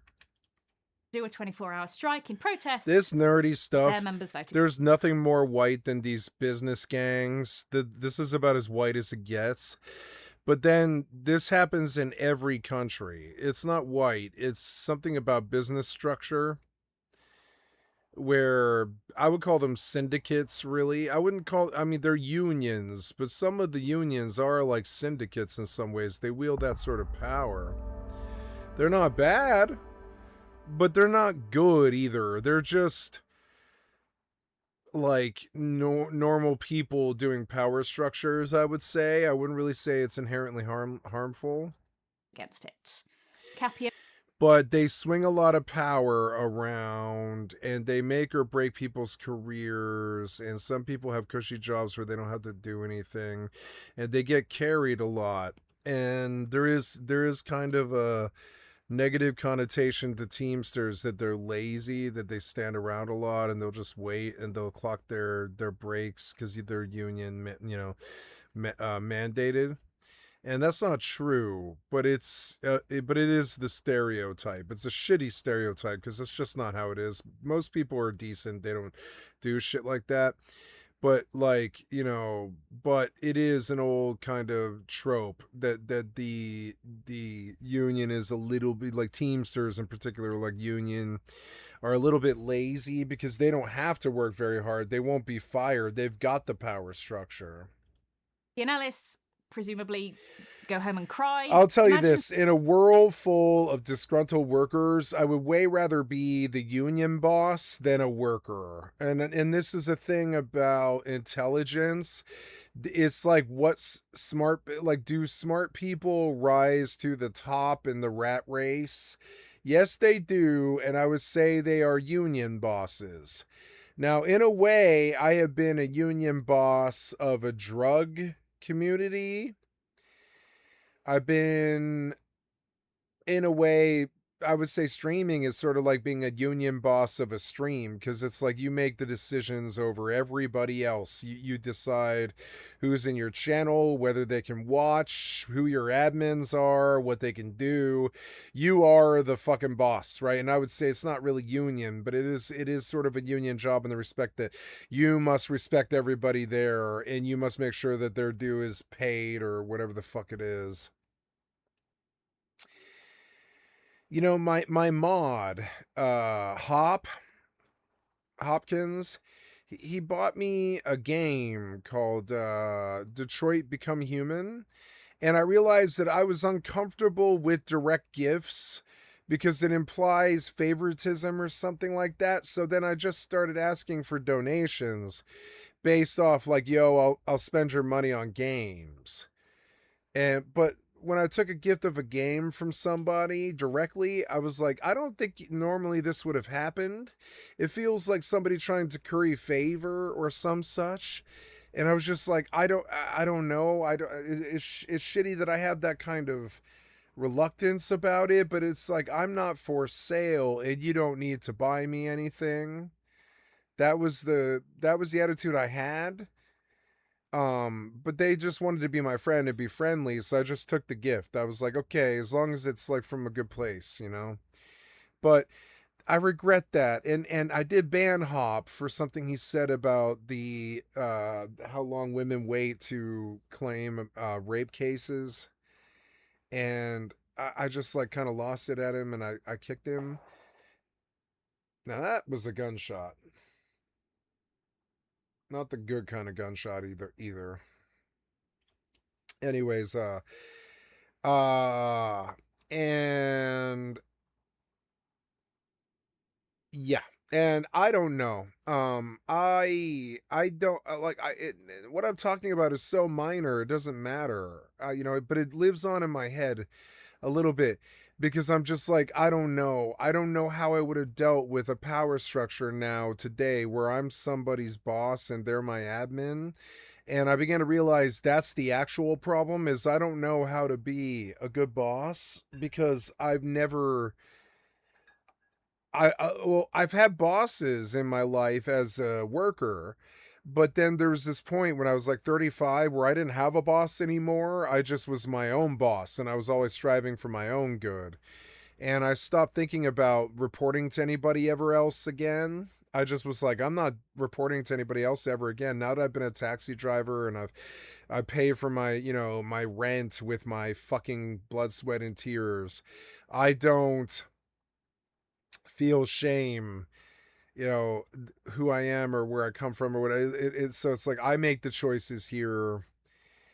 And now I struggle with this idea of having any power over anybody else. I don't want it because I'm scared that my ambitions will take them someplace that they don't want to go. Be it negative or otherwise. It might even be positive. It doesn't matter.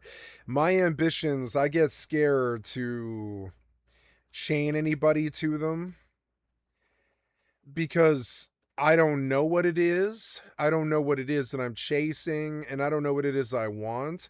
And I can't have somebody else's say ever matter, and I can't be ever that disrespectful where I say that your say doesn't matter. So it's like this self-defeating Ouroboros of a fucking of a like a situation where I want to trust people, but I can't because I know I would be a bad boss and lead them off towards some crazy war against the government or war against, you know, fucking poverty or whatever. It's like, or maybe I take them off on some media career that wasn't what they thought it was going to be, or anything like that. And so even somebody from the outside who came in, who was just friendly, who wanted to do it for free, I still struggle with it, where I was like, I don't know. I can't have you representing me, and I can't have me representing you because I'm a bad person. That was a good kid. I think that was a good kid. I told him, I was like, I wouldn't have given you admin if I didn't think you were a good kid. But I don't think that we can see eye to eye on my career or political stuff or other stuff. So it's just like, at that point, can you let that person be in your orbit or in your, like, your thing, swaying your decisions or anything like that? And the answer to me is no. And I'm a strong, headstrong person like that, where I'm gonna have my fucking convictions about something, and I don't care what other people say. I just came to that, you know, I'm shitty like that. I'll come to my convictions, and it's hard. They're hard won when I get them. So when I get them, I don't back down usually, where I'm like, no, it still feels like this. It might not look like that, but it still feels like this. And I have these convictions and hunches about people that are almost always fucking right. And I don't, I don't know, like now I involving others in my job is something I don't want to do. I don't want to do collaborations with other people. I don't want raids. I don't want to feel like I owe somebody. I don't want some famous streamer shining a big light on me and making me famous overnight and then stressing my family or something like that. I don't want that. It's not something that I crave or desire. It's something that I fear, frankly. And so I don't, so I sit there and I act in self-defeating behavior, and I kick the mod, and I take control, and I don't let somebody else in the circle, and I don't ever let it, I can't, I can't delegate or anything like that. It's my job to press the button, my job to record, my job to move forward. And it's difficult when I think about this for other people. It must be nice to have a union boss that cares whether or not you're fired or not, who maximizes your efficiency and also adds your downtime so that you're not overworked and you have like good breaks and good vacations and stuff like this.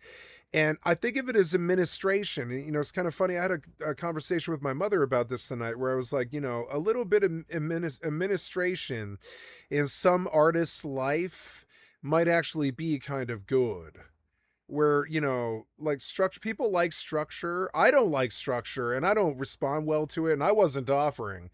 But, but I do see the wisdom of systems and administration where the unions were, where the union fathers were, where even Rupert Murdoch is, where it's like, say what you want about Rupert Murdoch, but at least there was a boss there, which it implies that there's some money to protect and some shareholders to protect and some public interest, and some people are feeding their kids off of it. At that point, I want to look at them a little bit less like evil. They're just businessmen. And yeah, their war is a violent one, and it has to do with money. But I don't fault them for that. I never did. I'm a pro-business person, despite how socialist my views and my rhetoric about money and such is.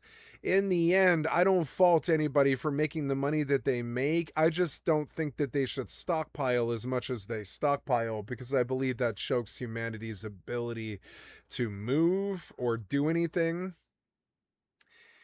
And so now I think about union bosses and union fathers and people like, I was obsessed. I gotta say, I don't know why, but I swear to God, I'm fucking obsessed with Jimmy Hoffa, because I've never heard of anybody else in America that I ever thought sounded like me.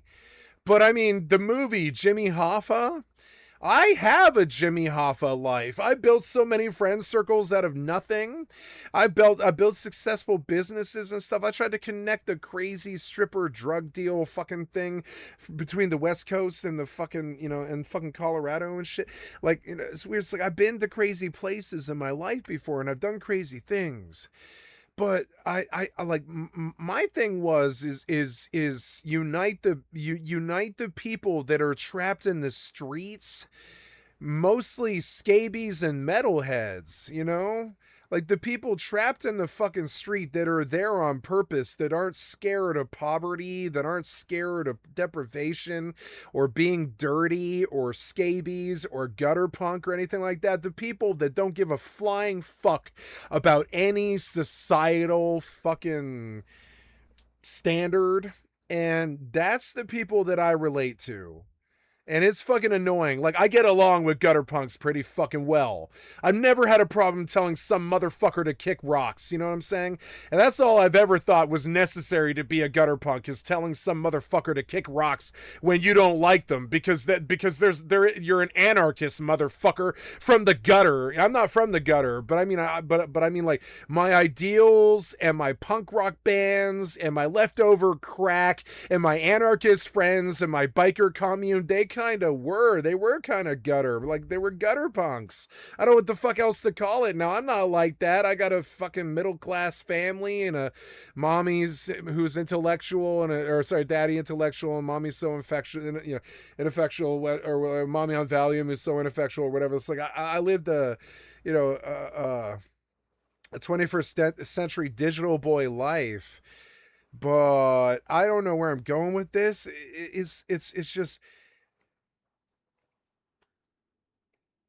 being like a rich woman's son who was a CEO, and then living with the gutter punks in the biker commune or on the streets doing heroin and shit like this. I'm sorry, but it's like, I know the people that I get along with, and it's not the middle or the upper class. I am lower class. It's not like something that I'm proud of or that I'm like declaring like bankruptcy. I declare that I am fucking lower class. It's not like that, but it's like, motherfucker, like, I've been smoking cigarettes since I was 13. Been drinking since I was 13, marijuana habit all my motherfucking life, methamphetamine for 17 fucking years, heroin for 4. Like, I don't know, man. Like, isn't that kind of that? Do you know who? Okay, there's like two people in modern media that I relate to: Jimmy fucking Hoffa and the lead singer from Social Distortion. You know what I'm saying? I don't know. Elliot, so it was Elliot something or another. I forget his name. But it's like, I don't know. I struggle with this a lot. I'm like, I have identity issues. I don't identify as white or Caucasian. I don't care about money. I don't care about war. I don't care about problems. I don't live here in the real world. I live on the video games. You're seeing me do it right now. Like, look, I just like auto logged out of a video game and I'm going to go right the fuck back in. I live on the fucking video games, and it's like this weird extremist on the edge fucking crazy lunatic fringe thing. And I don't like being like this. I know I know it's girl repellent. I know it's friend repellent. I know it's government repellent and pig repellent. It's like everybody doesn't like my fucking beliefs about their core systems or whatever the fuck it is. But I mean, like, that's the problem, you know what I'm saying? So it's like, now I consider a good man being like a working class hero is something to be. That's a John Lennon quote from his solo album. And it's like, a working class hero is something to be. So if you want to be a working class hero, there's 2 ways to go. You could be a fucking musician druggie, or you can be a fucking like basically James Hoffa. You can be a union boss or a father. There's like 2 places to go with that. There's not really, like, you're not going to be a cop, you're not going to be a scientist, you're not going to be an engineer or an architect or a fucking, like, you could do all those things, and you might have discipline in physics and stuff, in science and the arts, and might actually do well in those fucking places. But you don't believe in any of those things. You're an anarchist who believes in disorder. I mean, that's where I am at. I believe in disorder. I think the best things we got out of humanity came from disorder. It's fucking stupid, but it's like it's almost the same way that Christians might believe in God. I believe in disorder, which is not good. And it's not like I think that it's something that I worship or something, or nuts like that or something like that. It's just that if you look around you, it is readily apparent that we are in a sandbox where there is no rules. We say that there are, but there's no rules, there's no gods, there's no managers, there's no anything. It's just some fucking crazy sandbox. And some dude might tell you that he's got power over you because of chains or whips or guns or money or something like that, but it doesn't really fucking matter. Like,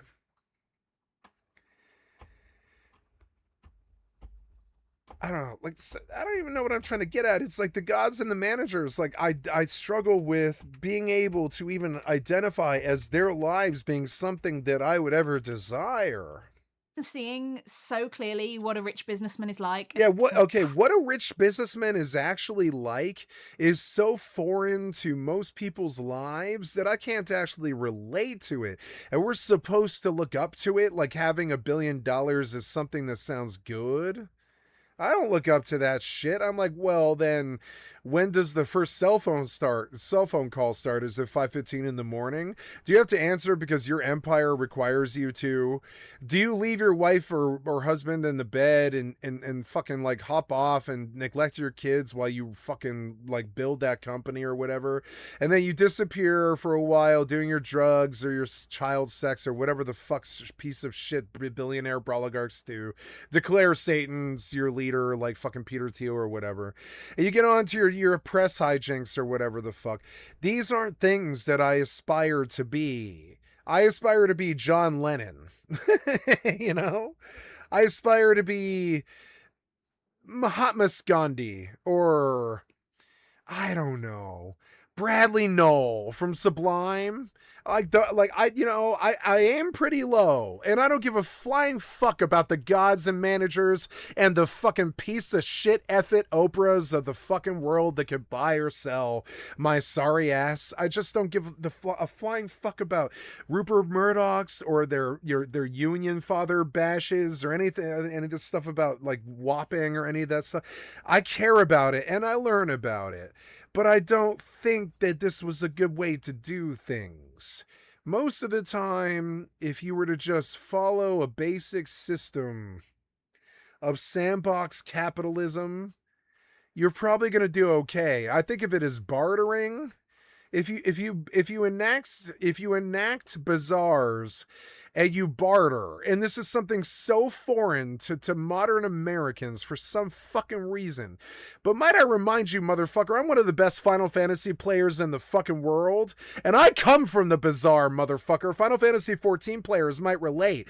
They only have bazaars. They only can display their wares to the rest of the world. They can browse the bazaar and they can buy stuff that they want. But I mean, like, I come from a bizarre culture.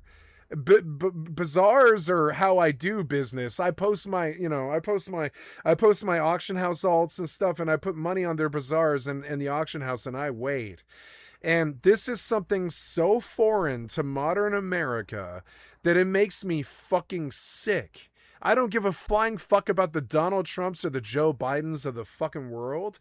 The crisis, the literal fucking, existential, Sartre fucking crisis, existential crisis that is inflation is so out of fucking hand that honestly, I would take some form of mob rule where the bazaar and the fucking the bartering were the way things were done, and we didn't have middlemen choking us at every tax point, at every vice, at every gas pump. I'm sorry, but the fucking middlemen are disgusting, and I keep thinking about solutions to save my fellow Americans as they go tits up fucking financially in the middleman world. And it's like, well, break free of the fucking middlemen then. Now, easy for me to say, I take my money from the fucking government as a fucking, fucking autistic, brain damaged, handicapped person, but so it's easy for me to say that because I'm just giving my money. But I mean, even when I was a poor ass gutter punk smoking heroin and fucking meth in the fucking gutter, I still felt this way. It didn't matter when I had nothing at all and I was eating pizza from the fucking dumpster.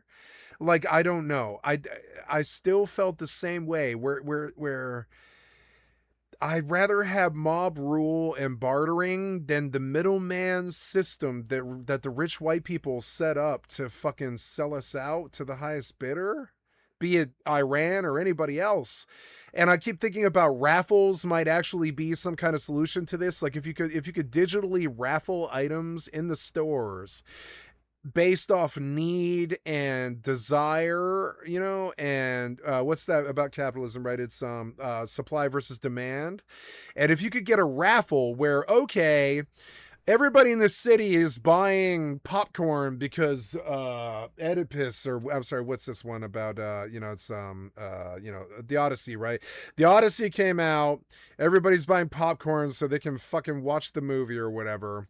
Everybody in the world, everybody in the country is buying popcorn, so Does Orville Redenbacher get to charge us $7.29 for a packet of goddamn microwave popcorn, which they do? Or, I mean, they don't, but it's a joke, but, you know, etc. Or should you walk into the Safeway, see a bag of popcorn that you want, and then raffle with 7 other people? If it's really a high demand thing, you all put in your 40 cents each, and instead of paying $2.90 for a bag of fucking popcorn, you pay 40 cents at an eighth of a chance of walking with the popcorn, or they just take your money or whatever. And then here's the twist to the whole story. You yourself can sell a bag of popcorn at the Safeway. That's the twist to the whole capitalist story that breaks every normal American's fucking idiot brain, where they're like, wait, you can sell something? And it's like, yes, where I come from in MMORPGs since I was fucking 13 years old or something like that, since motherfucking, I don't know, Diablo 2 or whatever, I've been trading with other human beings with no government, no taxes, no oversight or anything like that. And I have seen barter systems work correctly. I've seen raffle systems work correctly. And guess what we have a lot of? It's called computers. Computers can do raffles really fucking well. So it's like, okay, so I know that I've got an audience of 1. I don't fucking care, but I'll try and blow that person's mind. I don't want to end capitalism, and I don't want socialism or communism in my country. I want free trade, to the point where the soccer mom should be able to sell lemonade at the local Safeway in a bizarre form in the morning, or their chickens or their eggs or their thing, or their gifts from their neighbors or anything like that. That's the fucking thing that's missing in America. We have this piece of shit, rich, white, maggot, right-wing cocksucker assumption that only piece of shit, rich, white, cocksucker, maggot assholes can make money. And I'm sorry, but it's like, I don't subscribe to it. I never have. I haven't subscribed to it since I was 13 years old. I sell everything that I make. I'm sorry, all the money that I make in all these games, I sell myself. Do I not? Right here the fucking front of you all the fucking time. And I'm like, why would I go and work for the retard culture for a fucking salary of $10 or 20 or $30 an hour even? I don't care if it's $30 a fucking hour. I can't sell anything, so I can't ever get up. Sure, I could pay my rent and my food and my car and my insurance and my life insurance and all this other crazy shit. You know, I can pay a lot of things with that stuff that I got from working really hard. But the problem is, I can't sell anything in an open fucking free trade market, so I'm only ever gonna be some serf. And until we change it, until we give freedom and license and free trade back to every single... Remember the golden days of Craigslist? I remember the golden days of golden era of Craigslist personals and Craigslist. Remember when Craigslist was actually a really big thing? We could just trade with each other. Now, we still have this with the Facebook Marketplace and eBay and all this, but remember, there's corporate overlords that are watching everything that you do there and seeing how much you charge and reporting you if you say something or whatever the fuck it is. That's not really free trade. Free trade is going to the bazaar, placing your 12 dozen eggs on sale for $1.98 or something like that, and then going to try and raffle or win some kind of fucking bid on a loaf of bread at about 82 cents a loaf so you can feed your fucking family like a good provider. But it's not like that. Instead, you pay Orville Redenbacher $7.20 for a bag of 5 shitty microwave popcorns that I wouldn't give to my worst enemy. And I'm sorry, but your corpo fucking solutions since the baby boomer failure has been fucking disgusting. I'm sorry, but it is fucking disgusting. I've had free trade for 35 years of my life, and I absolutely do not want to engage in the real world in any way or any form. To me, it's entirely a fucking sucker's game meant to make some middlemen rich that aren't you. And I'm sorry, but I don't know how the fuck else to say that. And I'm not putting it on TikTok for some motherfucker to give me a lot of money or whatever either. I'm just fucking saying it in the hopes that it fucking changes, that we get free trade back and I can sell my currency on EVE Online for $50 a pop or whatever and find some desperate bidder and then finally hand my mother a $50 bill. But I can't fucking do that. Every dollar I've ever made in the piece of shit serf slave culture has been spoken for a month before it was ever even worked for and made. Like every dollar I've ever made since I was a child was spent before I ever got it. I've never bought something out of pleasure. It only felt like it was necessity. I don't, like I need cigarettes. I need gas. I need a car. I need a girlfriend. I need food. I need a date. I need this or that. I need this or that. And that's good. Those things are good. They keep you striving forward and shit.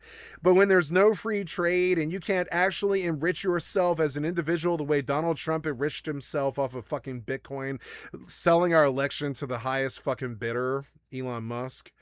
And it's like, at that point, why would I go out the front door? Why would I put myself at risk to your pig dog fucker police? Why would I put myself at risk of a drug charge for ever leaving my house? Why the fuck would I ever go to work and pay taxes in this piece of shit sewer? I'm sorry, but it is a fucking sewer where there is no free trade.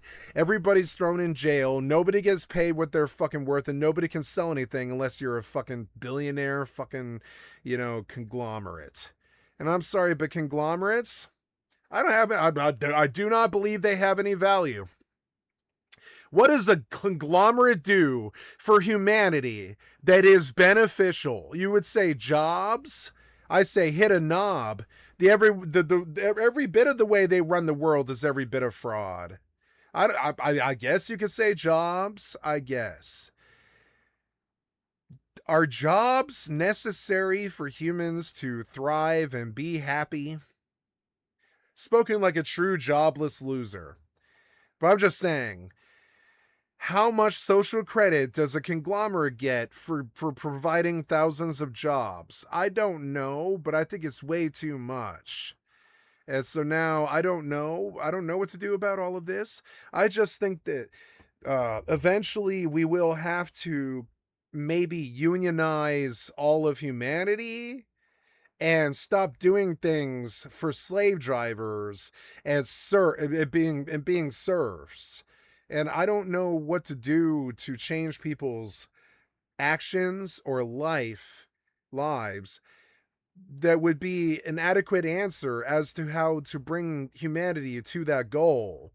So I just stumble through it. I'm like, well, free trade would be a good start because if your grandma could sell lemonade at the Safeway, things might go a little bit differently for America. If it wasn't just country time lemonade, if anybody could sell lemonade at the fucking Safeway, I think it would be a little bit different. Like for instance, we have blackberry bushes all over my fucking land, and we have a buttload of blackberries. And not everybody has land to speak like this, and we have a well, so we can water the blackberries. And if it wasn't a piece of shit right-wing cocksucker failure ass of an experiment of America where everybody just jacks each other and there is no free trade, and you're just some serf in their cog and their fucking surf cog in their fucking machine. If it wasn't like that, I could just go sell my blackberries and market like my ancestors did for the last 2 million years. But because I'm not fucking Goya and I'm not selling blackberries, then I can't sell blackberries without 15 million middlemen coming with their hands out for way more money than my shitty blackberry crop is going to provide me as a farmer. It's like I can point out these problems and say, well, I guess I'll just try anyways. But I mean, why? Why should I go engage in your police state of brutality and sorrow? Whatever could be worth that kind of fucking pain? Nothing at all. Proving he's got an evil plan and people still don't vote against him? Can you imagine? You know what's great about that joke? It works in multiple countries. Anyway, if the unions don't listen to Cappy and Ellis, they'll have to listen to Rupert Murdoch. 30th of September 1985, Murdoch has a meeting with the heads of the 5 print unions, the AUEW, EETPU, the MGA, say it. SOGAT, and the NUJ, and he berates them. Yeah. Telling them that their practices are nearly... I love going on my little, I'm not a socialist, I'm not a capitalist, I just believe that every system that we built is entirely a bad foundation that has now caused the crumbling of Americana. And yeah, and I believe it is raffling and bartering and potlucks and all that good old shit that the Commonwealth has done since times of Appalachia and beyond. You know what I'm saying? Well, we don't do that shit anymore because some middleman Country Time Lemon owns all the lemons in the world, so you can't sell lemonade. And it's fucking stupid. It is a problem that I lay at the feet of free trade. If you could go and sell the wheat in your field, if you could go and sell the rock in your driveway, if you could go sell your skills on a market that was real, that wasn't dominated by middlemen and bots, I don't know. Wouldn't the world be a much better place? Like, I have a friend, he's good at tour guides, but he works for somebody who pays him salary, and it's probably not enough, but maybe it is. We don't know. And he's a good tour guide. So why can't he go sell his tour guide skills to anybody standing around in town? He can, but understand, without some kind of name behind him, he can't do that in the current system. Not on a massive scale, not in a lot of people, not to make enough money where he will be rich and never have to worry about anything ever again. And so I look at marketable skills all the time and I match them against mine. And I think that my job is still better than a lot of these people's jobs. I still think it's a much better marketable skill where they either buy and support you or they fucking don't. And shout out to everybody on my list, by the way. You know what I'm saying? Like, I think you guys think I ignore you maybe. But thank you, Pizza Margarita. Thank you, Cars Boy 2012. Thank you, Destiny Lover FPS 12. Yeah, I remember him. That guy gave me $100 donation. I wonder if he spoke to me. 3 messages. Yo, you just beat me, bro. You're nuts. Oh, yeah, I am nuts. Hey, I am nuts. Yeah. Yo, you just beat me, bro. You're nuts. Yes, I am nuts. I just beat you, bro. Oh, I gotta respond to this one. That's what he said to me. He was like, yo, you just beat me, bro. You're fucking nuts. That's what he said to me. Now, this guy, I love this guy, by the way. You know how I met him was on Destiny? This guy is a paraplegic Olympic cyclist who gave me my first $100 donation. And that's an example of the I can barter with people or whatever. This guy gave me a $100 donation. I'm going to leave him in the heart, but I don't even want to draw attention to it. I think he's just an amazing man, you know, whatever. So anyways, thank you for the $100 donation, Destiny Lover FPS. I remember your name. I don't ever forget the $100 donos. All the names, they stuck in my head. I can't recite them right now because I'm fucking wasted. But I mean, if I was sober, I probably could. It's Destiny Lover FPS. There was Zelly Salt gave me $100. There was Hop gave me $100. And there was there's another one, but I can't think of the name. I'm sorry. There's another one, and I don't mean to neglect them. I can't think of I think the first donation that Terra Firma ever gave me, it was $100. You know, I haven't made a lot of money doing this, but I did make $500 off of $100 donations from people who actually liked me at that time. I'm sure they hated me later. I hate me later too. But I mean, you know. Yeah. So thank you to Glorbus. Oh, Glorbus, I love you. Oh, Sarge and all this stuff. And now you can see my follows on Twitch have dried up because I don't cater to people on Twitch. I don't cater to any man. Let's go to Fortnite.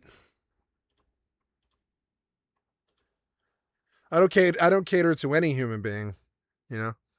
So Now we're in this place where, like, we need to unionize all of America and enable them to barter trade their way to the top and take all the money away from the Challenger shuttle assholes and the fucking middlemen of the world. And we don't need a fucking Mark Zuckerberg to run a successful Facebook. We're the public. We own the goddamn airwaves. That's something that is true. That's the first thing that they teach you in journalist class in college, which I went to, is that, yes, the public owns the airwaves. Don't ever fucking forget that. We own the airwaves. If there's some toxic ass shit about Donald Trump or Joe Biden or whatever, or fucking Zoran Mambani or something, that's not okay, because we're the public. We own the goddamn airwaves. That shit should have never happened. That's somebody abusing us as the public. Negative campaign ads. I don't want them anymore. Just like I don't want the Democratic or Republican Party anymore. Sorry. Don't want you. Bye. You know? Bye. Don't want you anymore. Don't want left and right anymore. I just want America. I want the America they used to sing to New Kids on the Block when I was 7 years old. I don't want the America where we shot each other up in some kind of Charlie Manson CIA's op in Columbine. I don't want that anymore. I don't want Uvalde, Texas. I don't want the alt-right wing and their guns. I don't want the war that they bring and the Vietnams that they quagmire us in, or Afghanistan's. I don't want any of that stupid shit. I want the America that I saw when I was 7 years old, when we all went down to a fucking New Kids concert that was like live and shit, and the whole thing spilled out into the blocks, and there was like 5,000 people singing at the top of their lungs. That shit doesn't happen anymore because we're terrified of each other. I don't really, I don't believe in fear. I believe in it, but I don't believe in it. I don't believe in it being a deciding factor in anything that we do.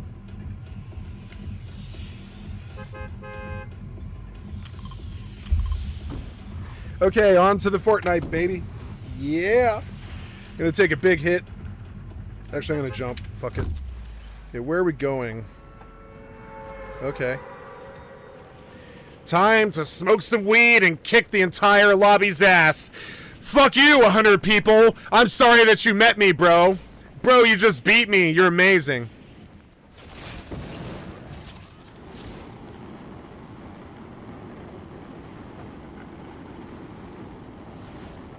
What the fuck was that? What the fuck was that?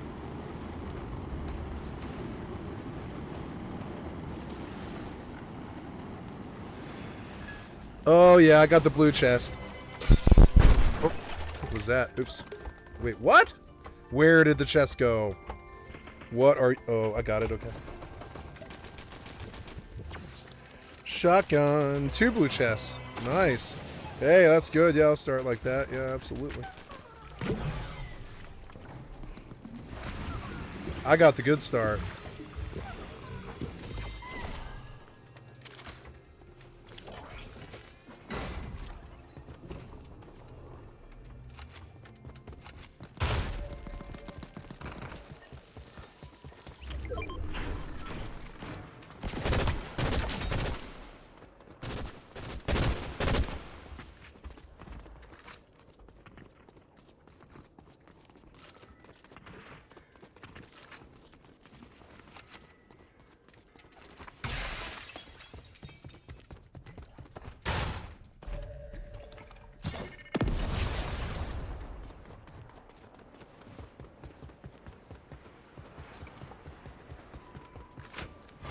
What?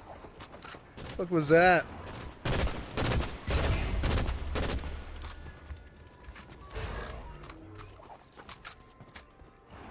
Fucking bot.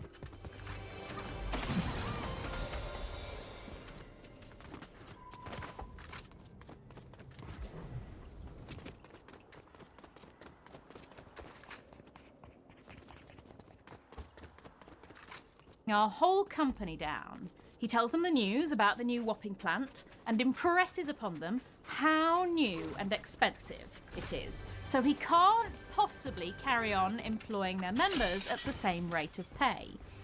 It would have meant an actual financial penalty for moving into this great new plant. So from now on, hiring and firing will be at the business's discretion. no closed shop, so non-union people can work there, and no strikes allowed. And he tells them he's going to be printing the London Post there in spring. And he rounds that all off with, "I wish our earlier negotiations had been more fruitful. It is a tragedy for your members that they were not." Actual quote from a normal man. Well, it's a tragedy for them and not for him. It's unlikely he ever wanted this to go well. A strike is actually what he wants. Months later, unions will find a letter from Murdoch's solicitors dated the 20th of December 1985, so before the strike started, that says the cheapest way of dispensing with his current workforce would be to dismiss them while participating in a strike. A striking worker can thus be dismissed instantly, with no redundancy, and as long as you fire everyone, then none of them can claim that they've been dismissed unfairly. They advised Murdoch that it would be best to do a mass firing at the weekend in order to catch as many employees in the net as possible, as both weekend and weekday employees would be on strike at the same time. He's planning on firing as many workers as possible, and he asked his lawyers how to do it. So all of this is bait. The whole plant is bait to force his workers to strike. He calls Wapping the bear trap. But the unions don't know this yet, and they play into his hands. On the 18th of January 1986, Murdoch prints a section of the Sunday Times at Wapping behind the union's back, using the electricians he's hired in secret to work the presses. And remember, there's no internet yet. They can't just email the articles to Wapping. So some of them are sent to Wapping by secretly copying them onto a floppy disk, a save icon, and others have to be smuggled into Wapping by hand by the editors. At 104 pages, that Wapping-printed Sunday Times is the largest newspaper ever produced in Britain thus far, and contains 12 whole pages singing the praises of the new Wapping plant. You have to wonder how interesting those 12 pages are to the general public. Like, if Netflix got a new building tomorrow, I'm not going to watch a 3-hour documentary on how great their new building is. So, the cat is out of the bag, the scab paper is in print, and that's when Murdoch makes his big announcement. He's no longer going to recognise any of the unions at Wapping, except the NUJ, because he can't make machines write the stories. Yeah, and if he's not recognising the unions, that means 5,500 production workers' jobs are suddenly on the line. The unions threaten to strike, demanding to be able to move to Wapping without compulsory redundancies. Except, well, we already printed a section of the Sunday Times without you. What do I need you for? Murdoch is suddenly holding all the cards, and the unions offer him a deal which would have been unheard of even a year before. They offer unilateral management power. So Murdoch's managers can hire people, fire people, set everyone's hours, give holidays, set salaries. They offer to ban wildcat strikes, which is when workers do spontaneous action that's not planned by the union. They propose that they would always have to do a ballot before any strike action, and that they would do legally binding arbitration on disputes rather than just refuse to accept terms outright. And the NGA had already offered to accept computerised typing on the London Post, which made the London Post technically the first newspaper to get such a concession. So they are agreeing to the computers.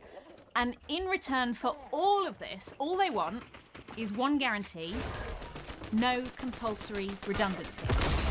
They're bending over backwards. They're giving Murdoch almost everything he wants. So the workers can keep their jobs, right?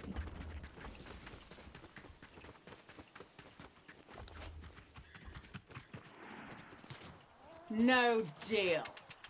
I'm just holding a match. I don't have any tobacco in this thing. In the words of Tony Dubbins, head of the NGA, we had given him an olive branch and he'd broken it in two and beat us around the head with it.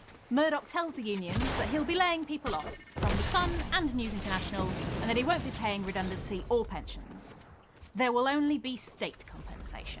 The deal he offers for all 4 papers is a long list of demands that unions call the Dirty Dozen, including no job security, so management can change the terms of your job and your working method at any time, no minimum staffing levels, so understaffing and overworking your team are in, baby, no closed shop, so employees don't have to belong to the union, management having the right to choose who's hired and fired, promoted and transferred, disciplined and dismissed, and no strikes or any other industrial action for any reason whatsoever. If you are involved in any industrial action, you can be immediately fired. So that's carte blanche to do literally anything, and if you complain about it, you're fired. So at a workplace like that, you're gonna ask, what's the point of being in a union? And that's exactly what Murdoch wants. The unions can't back down without a fight. They have to try. So, on the 24th of January 1986, 5,500 employees from The Sun and the News of the World go on strike. They're protesting Murdoch's demands, protesting being replaced by machines, but most of all, they just want to keep their jobs. And all of them are immediately fired. Now you might be thinking, well, those people had cushy jobs with all the union perks and pay and holiday time, but a lot of these people are cleaners, receptionists, telephonists, people who are not well paid, who protest because they are part of the union too, and they're all fired. But they strike anyway. They form picket lines, they surround the building, they try and stop workers going in and papers coming out, but welcome to Fortress Wapping, my tiny friends. Remember the triple rolls of razor wire. Remember the searchlights. Remember the 12-foot-high spiked metal fence. Turns out, unions aren't the only ones who can learn from the Luddites. While workers took the lessons of solidarity, people like Murdoch learned to protect the machinery. Protect the workplace, protect your bottom line. And get the government on side, obviously. Maggie! Are we still allowed to do capital punishment? I thought that worked really well with the Luddites. No, all right, well, can we at least make it illegal for them to picket us properly? If we can't hang them, we can at least squash them, am I right? Yes, metaphorically, of course.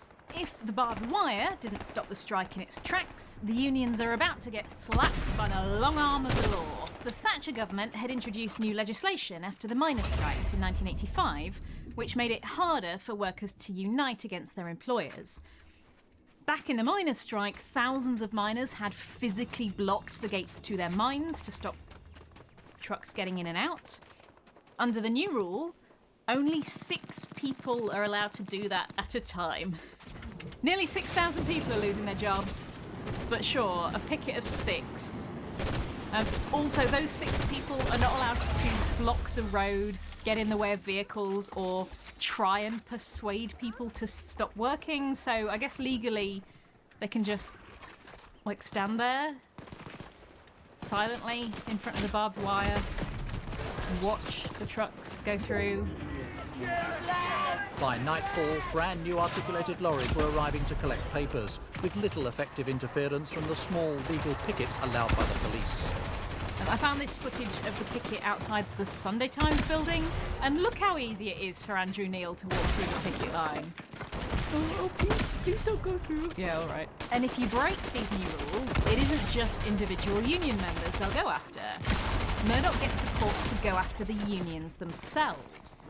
SOGAT is slapped with multiple court injunctions, no stopping, restraining, or following the delivery drivers. Totally different unions get banned from showing any support at all. The Transport and General Workers Union get banned from telling their members not to cross the picket line. The Postal Workers Union gets sued for telling their members to stop delivering the Sun's scratch cards. Thanks to the Thatcher's government, it's already illegal to join the picket if you aren't in a union. So if you're a friend of a worker, or a family member, or a worker from a different union who realises this can happen to you too, you can fuck right off. 8th of February 1986, the first mass demo at Wapping. We're not allowed more than 6 people on the official picket, but what if we did a march to Wapping instead, and then just casually hung out after the march. There's no rule about how many people are allowed to be on a march. There ends up with 3,000 people outside the Wapping gates. Now, the march is prominently led by women, like the head of SOGAT, but also tea ladies, cleaners, telephonists who'd been sacked. There are shows of union sympathy from every corner.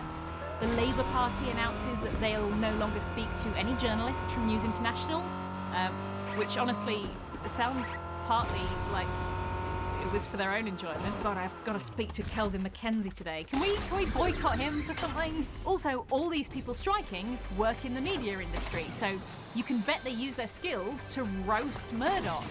There's a fake Sun gets printed with the headline "Murdoch fucks donkeys." There's another one where Murdoch is a page 3 girl with tits all over his body. My personal favourite, someone made a parody comic of Tintin and Captain Haddock joining the strike. And Tintin says fuck in this comic. And him and Captain Haddock eventually decide that winning this strike alone isn't enough and they need to create a more equal society for all. There are so many marches and demos organised alongside the tiny picket. And they're organised not just by the main unions, but also there are sympathy demos organised by other unions and support groups like Women Against Murdoch and Lesbians and Gays Support the Print Workers. There are mass demos every Wednesday and Saturday night with some as large as 5,000 people. Although Brenda Dean condemns violence and tries to keep picketing peaceful, it isn't always. One Times journalist, Chris Warman, has a broken beer glass smashed in his face by someone who was never caught. Some Wapping employees are followed home or receive death threats or have their car windows smashed. Wapping becomes the most heavily policed part of the UK. And it's not like nothing else is happening in the 80s. This is the middle of the Troubles, the 30-year violent conflict in Northern Ireland, and per square foot, Murdoch's newspaper plant gets more police presence. There are an average of 300 police officers at Wapping every day, and at least 130 every night. At one point, as many as 1,800. There are 3 permanent and 16 temporary roadblocks. It's estimated that the police spend £5.3 million of taxpayer money on protecting the Wapping plant. And while the law is fending off their unions, they're also bending the rules for Murdoch's team. Traffic lights get turned green to give their vans a clear run. They're allowed to break speed limits and ignore lorry restrictions. Wapping locals start getting forbidden from walking down their own streets to their own houses. Their cars get towed to make space for newspaper lorries. They can get arrested for being on their own roads so that Murdoch vans can drive it like they stole it.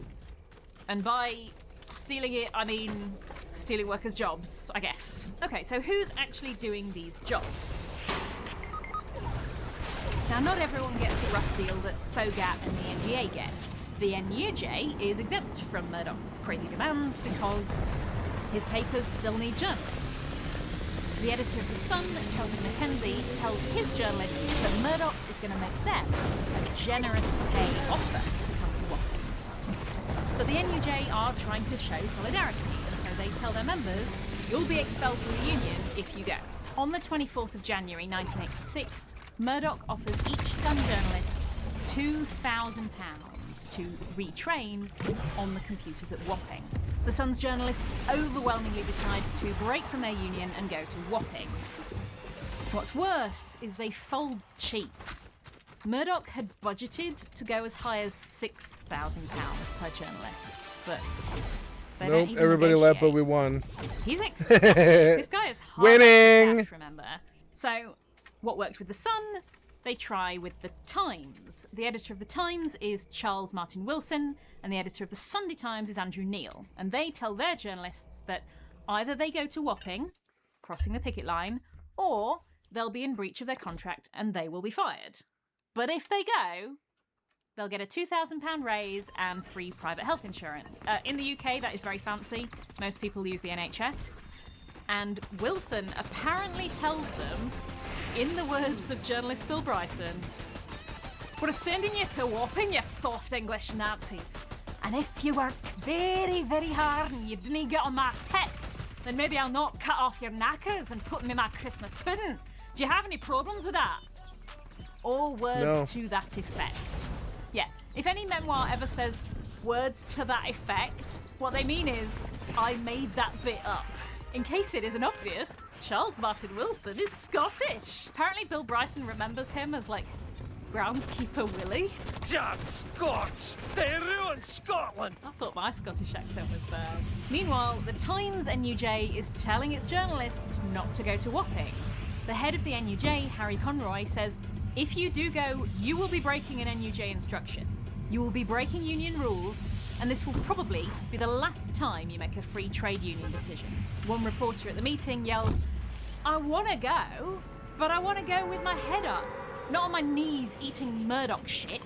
The Times NUJ debates what they should do for 17 hours.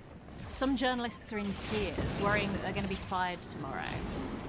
When the Times NUJ finally vote, the NUJ's position loses by just one vote, 57 to 58. In the end, the members vote to go to Wapping, provided that the management agree to some conditions, like agreeing to negotiate with the union about pay next year. Honestly, I don't even blame them that much. Like, their choice is between cushy healthcare and a decent raise, and being fired for no reason. Also, if you're a journalist, you probably find the print workers really annoying. You remember all the times you worked for weeks on a story only for the compositors to go on strike that day, so it never got printed. Or you remember them putting a load of spelling mistakes in your article so you look like an idiot, but you're not allowed to say anything because changing the spelling is like a union job. You're not allowed to do it. Bill Bryson definitely doesn't have any love for the competitors. And you've got a family at home. You've got bills to pay. You've worked your way up in a profession that you love and want to stay in. Sometimes journalists do refuse to go. They wear red carnations in solidarity with the print workers, but Murdoch's not changed your conditions, and your union has not voted to strike. With all these new laws, it would be illegal for the journalists to strike unless they have some beef with Murdoch themselves.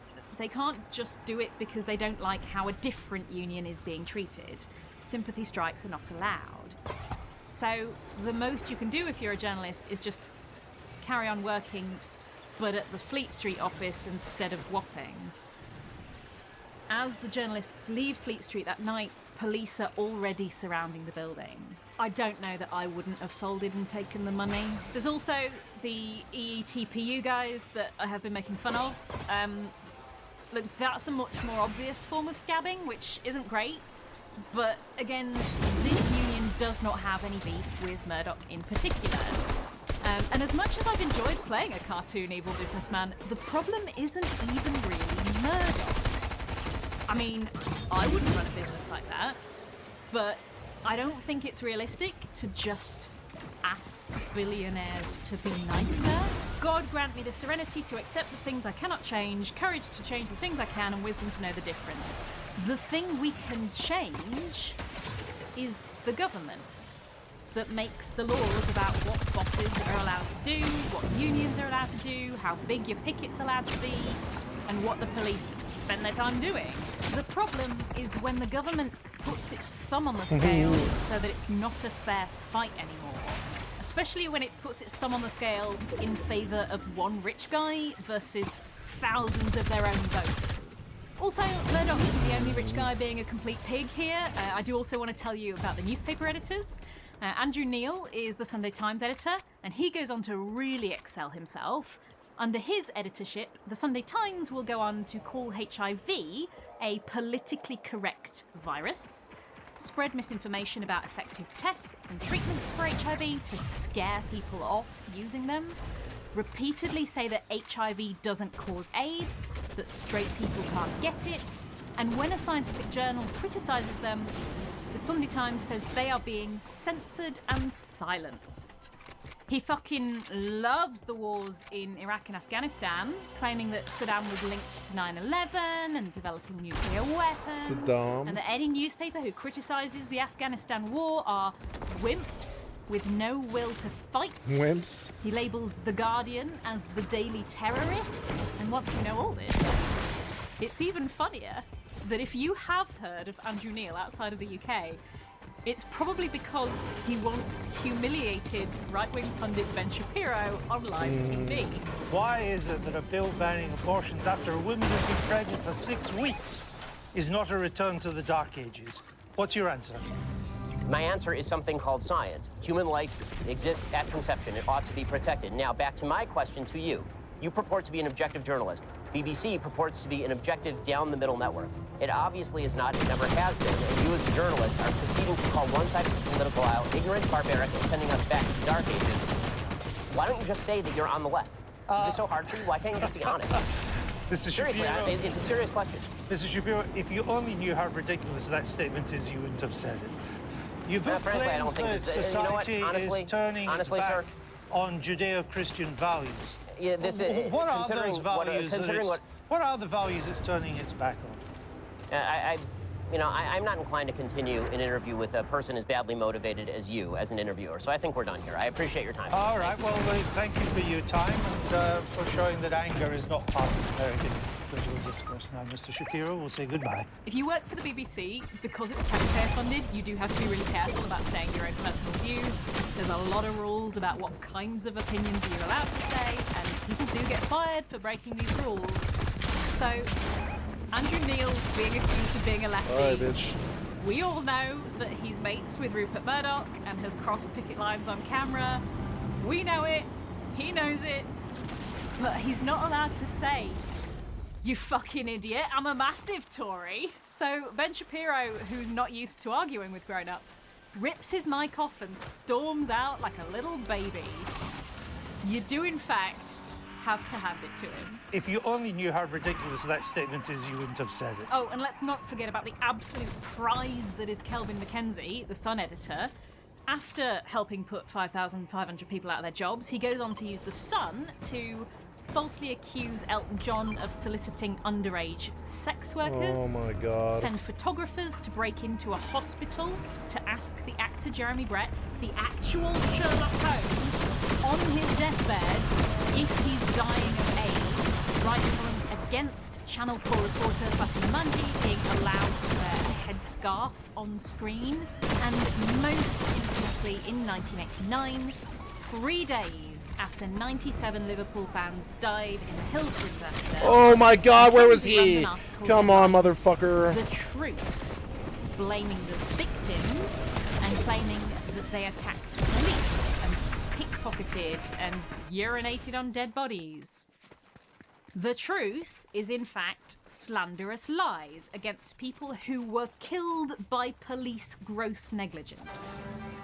It takes 27 years before the Hillsborough families get justice in an inquest that proves conclusively that they were innocent. It is 23 years before Mackenzie apologises for the article. I just thought you should know who we're dealing with here. But if you're a fired printer or phone operator, you probably can't touch Murdoch or one of the big editors. But there are lots of smaller fish you can go after. Journalists, electricians, and TNT drivers. Here's Bill Bryson on what it was like to work at Wapping during the strike. During the dispute, it was not just inadvisable for Murdoch employees who strolled through Wapping, it was positively dangerous. The pubs and cafes of the district teemed with disgruntled printers and visiting delegations of sympathizers who would happily have torn a wimpy journalist's limbs from his sockets to use as torches for that night's procession. So unsafe was it, particularly on nights of big demonstrations, that the police often wouldn't let anyone out of the compound until the small hours. Because we never knew when we would be set free, we had to form our cars into a line and then sit hour upon hour in the freezing cold. Generally, sometime after 1 a.m., when a significant portion of the praying throngs had been beaten back or dragged off to jail, or had just gotten cold and hungry and gone home, the gates would be thrown open and a great fleet of international trucks would roar down the ramp and out onto the highway. where they would be met with a barrage of bricks and crush barriers from whatever was left of the mob. The rest of us, meanwhile, were instructed to make haste in convoy through the back lanes of Wapping and to disperse when we were at safe distance from the plant. The chairman of TNT, the company delivering the scab papers, said that several hundred of his workers were injured. Some with broken arms, others with glass in their eyes. I spoke to one man who had his windscreen broken 23 times. While the strike starts out peaceful, the more it rattles on, the more violent it gets. Much like the Luddites being attacked with musket balls in the Spen Valley, the police start to get heavy-handed too. 3rd of May, 4 months in, we see the most violent demo yet, with 250 injured and 80 arrested. Police in riot gear literally ride their horses at the protesters, firing plastic bullets at them. As Brenda Dean puts it, the police conducted a riot. There was no warning. Now, this book doesn't get too much into what it was actually like at these demos. This is more about the build-up to the strike. So, to find out more, I went to the Bishopsgate Institute archive. If you've never been to an archive like this, it's brilliant. They have a computer with all their catalogue on, like a library, except instead of books, you can also check out, like, a package of newspaper cuttings or a box of T-shirts. I found this box of badges from 1980s unions and a load of anti-Murdoch beer mats. This specific archive collects a lot of Labour history, left-wing history, feminist history, especially LGBT history. And be warned, if you go, they do have the archives for a few fetish clubs. And there's stuff in there that's... It's too big for them to put in a cupboard. And my camera seemed a lot more interested on focusing on that than on me. Anyway, at the archive, I found transcripts and interviewers from striking workers about what it was like on these demos. And it sounds pretty scary. Says Anne Field. And then suddenly all these helmeted bubbles came swirling round and just enveloped us all. And it seemed like hundreds, but it was probably about 50 or 60 police, all with black metal crash helmets on with their truncheons, and they were just smashing people. Then they parted, and then the horses charged at us, and we just scrambled, and everybody was pulling everybody over the crash barriers. It was so frightening. And this isn't a one-off either. It becomes a tactic. Peter Smith. One night I was kicked in the back of the legs 3 times, and then it happened again. And this time I turned round and I said, I don't know who it is, but cut it out. And that didn't happen no more. But on the night, my legs were so bad I couldn't drive home. Pat had to drive home. And they aren't even careful to keep it to squashing the strikers.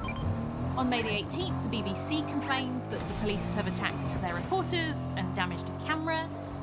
Meanwhile, a Morning Star photographer called Ernie Greenwood gets trampled by a police horse. In fact, the show of force from the police starts to make people suspect they've got higher orders. I think it was fairly obvious that the Thatcher government was giving full backing to the police to make sure that the Wapping plant was able to function effectively. It gets bad enough that you regularly find flyers for marches that say, "Bring your families." This isn't so they can have a jolly or boost numbers, or even so that working mums can take part. It's to keep the protests peaceful. You don't fire plastic bullets at marchers with pushchairs, hopefully. But folks, don't worry. If this all seems one-sided, here's Rupert Murdoch himself to let you know that he had it bad too. We were encouraged by Mrs. Thatcher's victory in the miners' strike, and signs that authorities were moving against secondary boycotts and were prepared to protect private property in the action of mass pickets. I don't mean that the London police were on our side. They even threatened to arrest the editor of The Sun for making an impolite gesture at the pickets. Imagine, one of them got threatened with arrest for a rude gesture. That's the worst example he can come up with that's like, oh, the police were balanced, they threatened us too. Kelvin Mackenzie was a bad boy and he got a stern talking to, see? We're not privileged at all. Oh, look, there's some nobody getting run over by a horse. It goes without saying, obviously, Throughout the strike, The Sun and The Times are constantly printing stories designed to make the strikers look absolutely unhinged. One Sun headline reads, "Evil whopping riot mob tried to burn police horses alive." And then when you read it, like, someone saw some petrol near a police horse, presumably while that horse was being made to run headlong into a crowd of people. There's evil here, all right, but it's not because anyone's trying to burn horses. 10th of January 1987, a 19-year-old called Michael Delaney is killed after being run over by a TNT lorry delivering newspapers out of Wapping. The driver doesn't stop until he gets to Heston Services, 16 miles and nearly an hour's drive away. At the inquest in April, the jury are told to return a verdict of accidental death. And credit to them, they don't. They decide it was an unlawful killing. But this verdict is quashed by a court the following year. To this day, nobody has ever been prosecuted for Delaney's death. We made it! 1 whole year of strikes. It all finally comes to a head on the 24th of January 1987, the 1-year anniversary of the start of the strike. And it's supposed to be a celebration. It turns into the most violent night of the whole strike. An estimated 12,500 people turn up. 73 are hospitalised, including 2 press photographers. 67 are arrested. The crowd throws petrol bombs at the police, and 11 police horses are injured. Started off, a lorry or a van went front and people turned it over. Gave the police an excuse they wanted to. And a squad of them come out and started whacking anybody within range, basically. Not because they'd done anything, but just because we were there. That set the tone for the evening. An hour later or so, and the police.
Nice. Get those hands up. Party Royale Radio.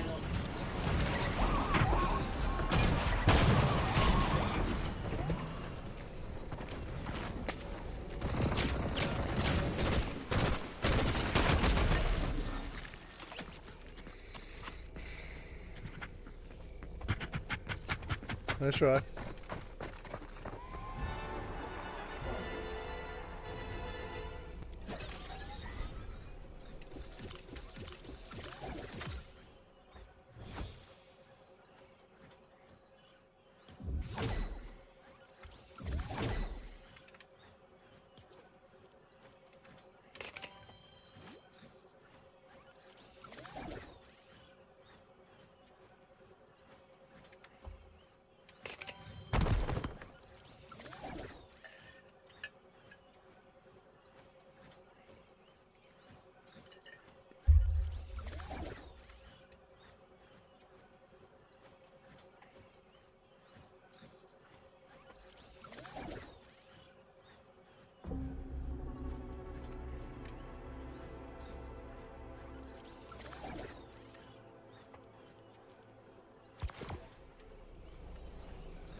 I don't want to be a 3-man. I'm going out. I'm going to play a different game.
I have to send fire crystals, which I don't want to. Did I buy all the copper? No. Buy copper. Buy more of it. Go. There we go. Now I gotta go send fire. But I like that I have no competition here. I'm just making money before the expansion. This server's about to be alive with like 5,000 people coming up here in Treasures of Ottergon. This private server is the best private server in history. And I'm proud to be the best player here. I have the most follows, the most subs, the most money. I did the best out of all these people. I'm proud to be the best guy here. None of these other people in this community have any kind of numbers like I do. Because I come from Rust. Because I come from Rust. I have far more numbers than they do.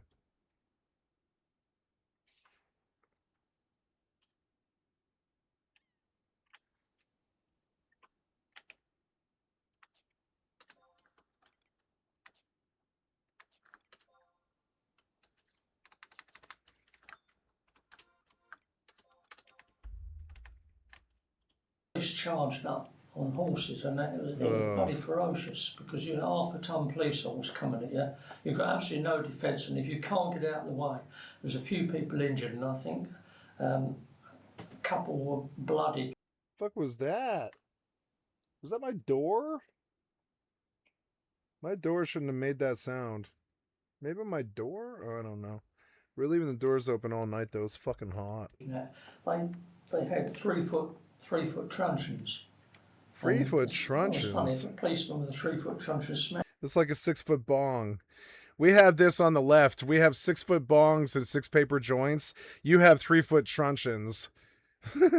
When the left gets out of hand, you get peace and love and the flower power revolution and a bunch of STDs. When the right gets out of hand, you get genocide. You're ready, and that's fine.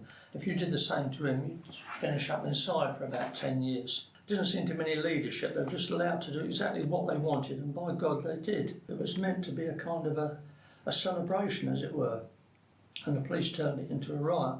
Afterwards, the unions condemn the violence on both sides and call for an inquest into the police tactics used. Meanwhile, the Home Secretary, Douglas Hurd, says that the unions should stop running demos at Wapping because they obviously can't control the outbreaks of violence. And Murdoch, well, he threatens to take Sogat to court for breaching its injunctions and letting more than 6 people picket, which they have been doing. Sogat's lawyers tell them that News International will probably win and can demand huge damages, fines, and the sequestration of their assets, which will completely bankrupt them. So, in the end, it's the 1 year anniversary clash that ends the whole thing. Remember the way the Luddites fizzled out? Like, against the tide of the Industrial Revolution, they couldn't go on. And in the 1980s, the unions are no different. It's not the computerized presses that beat them. It's rich businessmen and a government, courts, and the police tying one hand behind their back. Want to know the best part? A whole year of strikes. Murdoch's papers never stop. Not a single day of printing lost. Not a single day where Britain misses out on her page 3 ladies. Hi, pretty kitty. Smell it. Efficiency. It's time for your dinner. Progress. You ready for dinner? Crushing defeat. Dinner for kitty? 5th of February No? Oh, you want to come 1987. sit above my head? Sogat's leadership votes Hi, pretty to kitty. abandon You the should sit dispute above my head without all the even time. balloting their membership. The next day, NGA also calls their strike off. Dubbins calls it the most difficult decision Hello, I've my had to recommend to the sissy. executive Hello, in sissy. 15 years. Without Sogat and the NGA, the AUEW and the NUJ also call off their actions, and the TUC and the Labour Party call off their boycotts. In response, News International drops its legal claims against the unions, and individual members are allowed to apply to News International for redundancy, which is set at 4 weeks' pay for each year of service. The unions do get an inquest into police tactics in the end, sort of. The Complaints Investigation Bureau run an inquiry into complaints about the police, led by Superintendent Wycrow of the Northamptonshire Constabulary. At the time, it's the largest investigation of police brutality ever made in Britain. 26 Met police officers are charged with crimes, which is the largest ever number to face charges from a single incident. The crimes include GBH, ABH, conspiracy to pervert the course of justice, and perjury. But only 2 police officers ever come to trial. 2. Meanwhile, Murdoch gets what he wants, and now every other newspaper owner wants it too. Within 2 weeks of the strike being announced, The Guardian, the Daily Mail, the Mail on Sunday, and the London Standard announced plans for them to move out of Fleet Street as well. The Guardian cuts 1/5 of its staff. Associated Newspapers cuts 1/2. In May, the Daily Express, Sunday Express, and the Star announced they're also moving to the Docklands. Thing? So are the Financial Times, cutting 2/3 of their staff. Oh, 6 the versus Telegraph, 6, I see. 2/3 of their staff quickly. gone. The Oh, Observer, okay. 2/5 There of we their go. staff. The Mirror Group plans to move in spring 1987 and cut 3,900 of its 6,000 staff, all using Murdoch's blueprint for success. He might as well have actually written this fake book. Chin chin, old boy. Oh, and did you hear me mention the London Post in that list?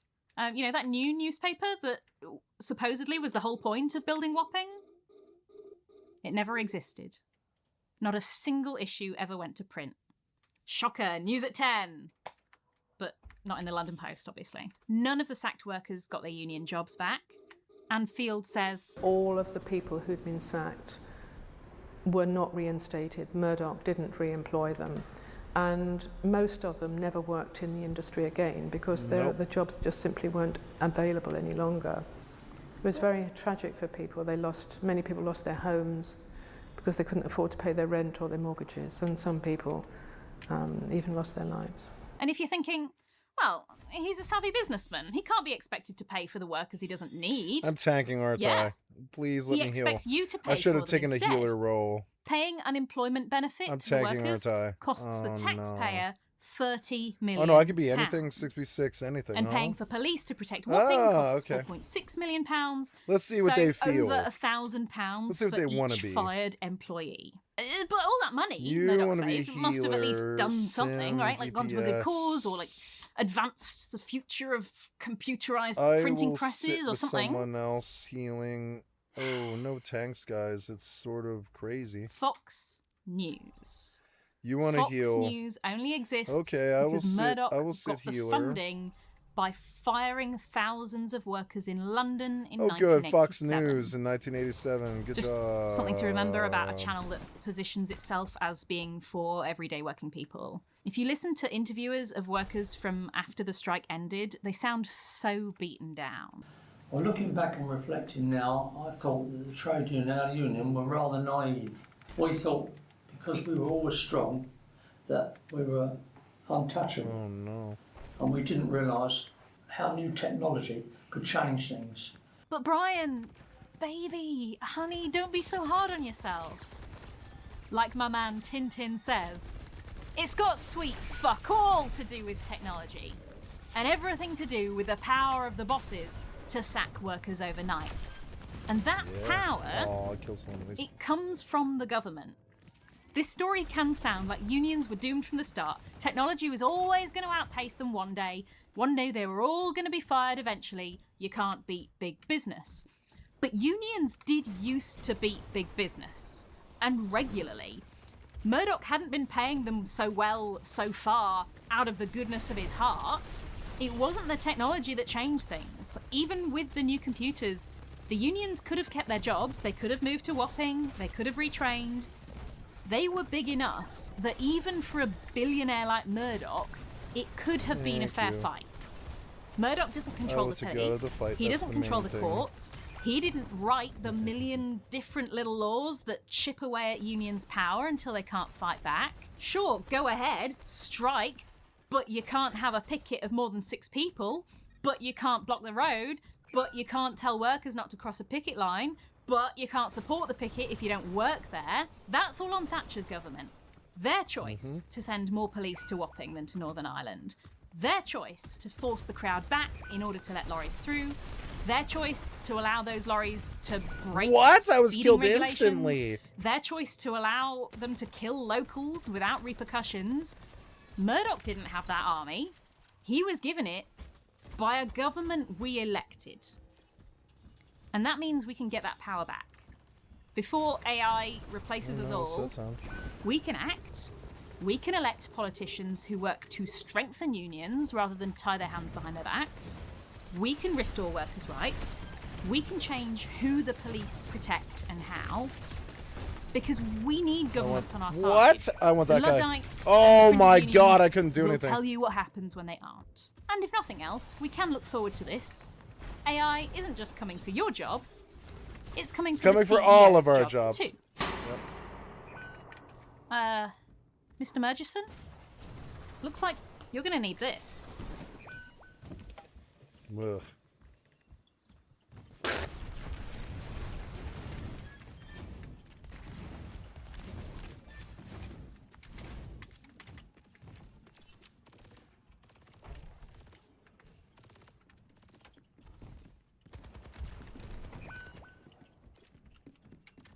How's that right?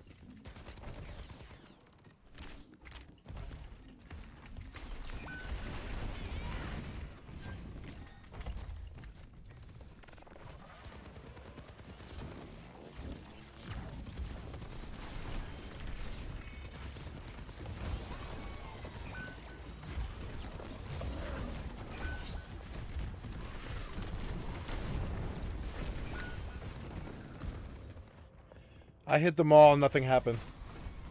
As usual.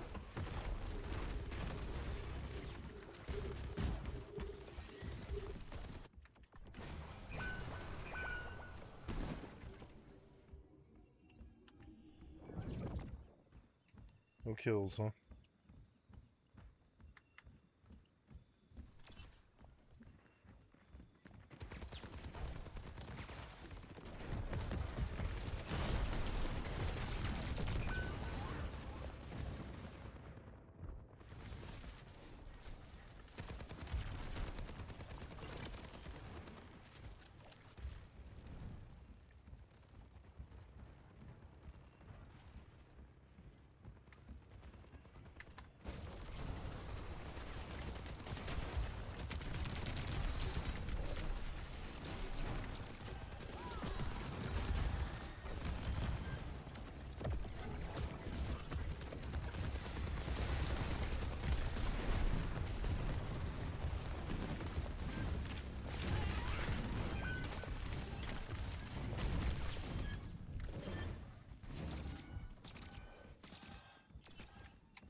I think I'll just take that so you can have it. Oh, yeah. Fuck your assholes. Oh.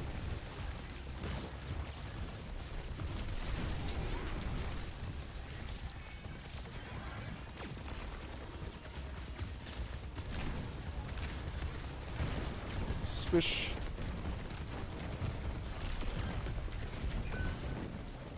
How did I miss that many?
There goes our Bastion.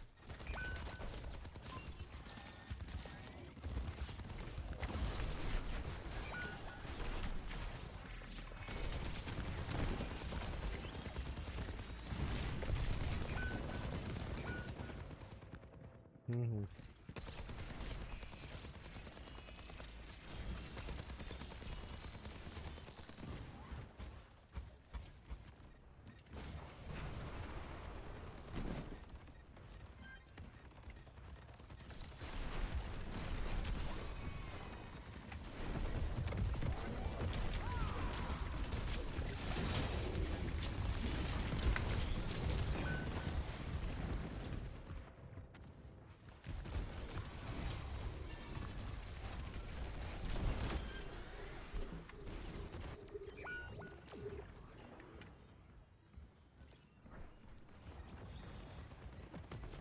Get on the point, Bastion.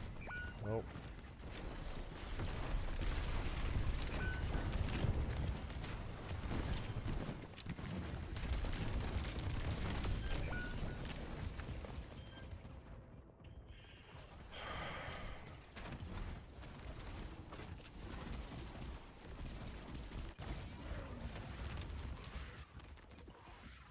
You didn't get a point.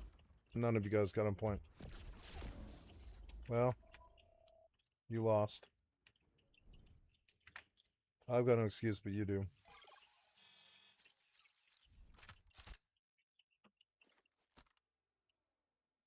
all good.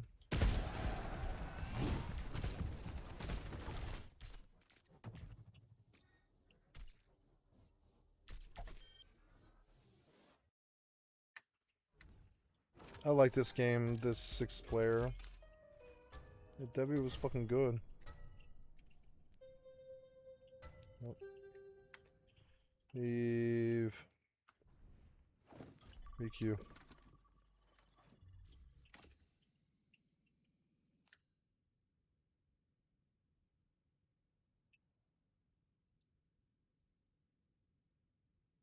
Is it raining? It is, it's raining. That's weird. Must not gonna be hot tomorrow. That's good.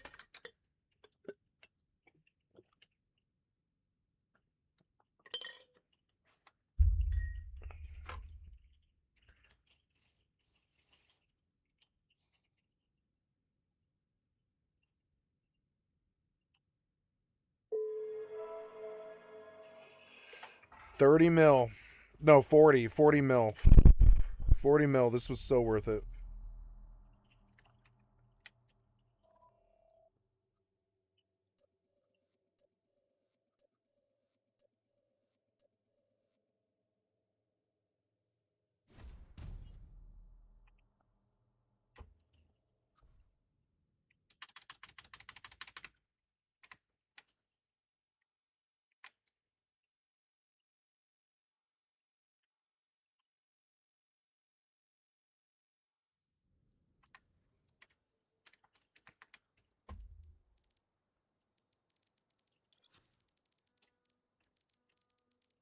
I think I want to play Lucio.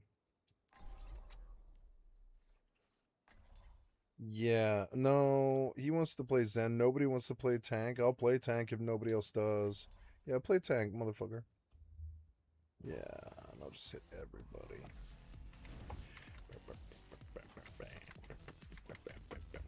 Let's win this 6v6. Let's go. We're good. We got a lever on the other side. That's good. That's good for us. Maybe not. We'll see.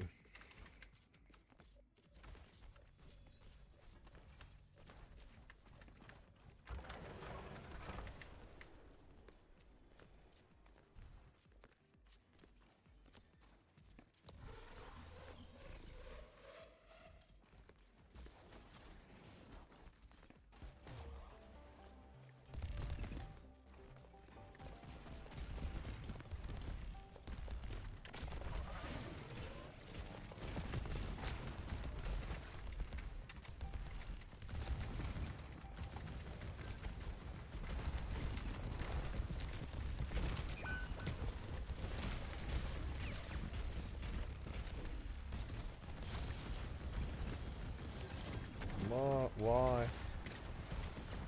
Yep, why? Yep, guess I'll just kind of block you from trying to get this. Fuck you guys. Yep, where the fuck? Oh, well, I tried to stop them.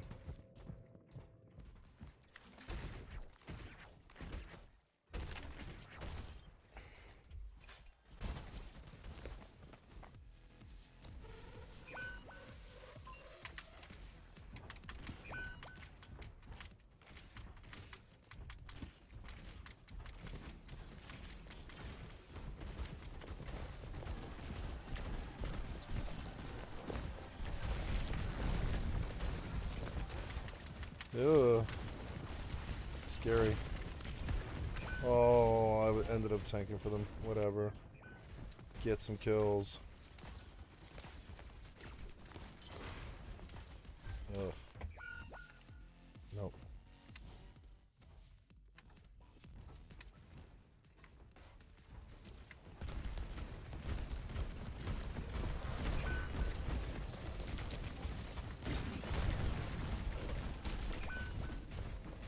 Ugh.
Oh, no.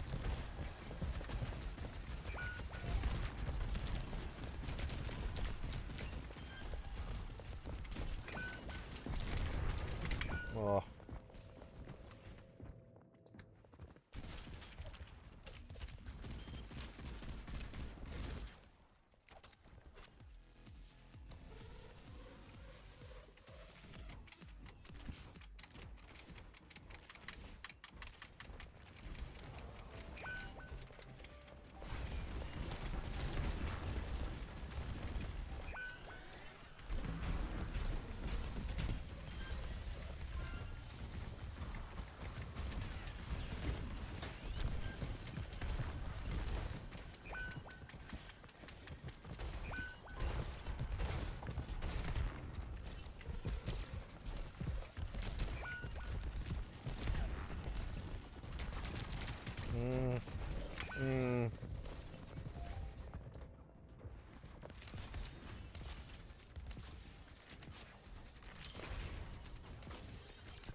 What? How's their whole team there? Didn't we just kill them?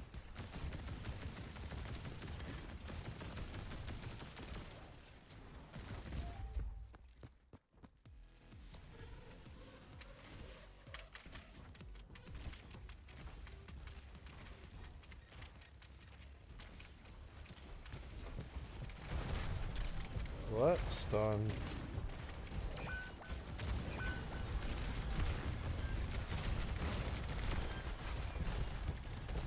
Fuck that Bastion.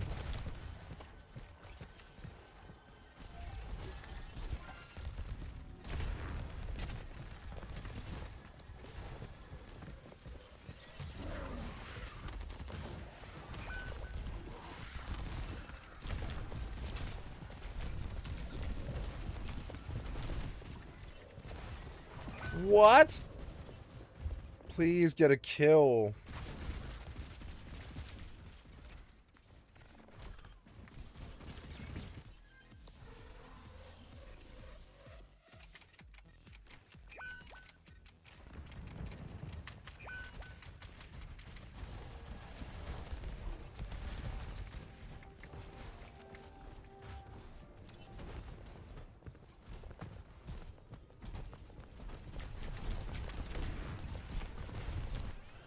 What? Come on, motherfucker. Give me my old piece of shit, cocksucker, brain dead developer. Fuck was that? Come on, man. His grenade is not greater than my all. Come on, man. You fuck me, piece of shit developer.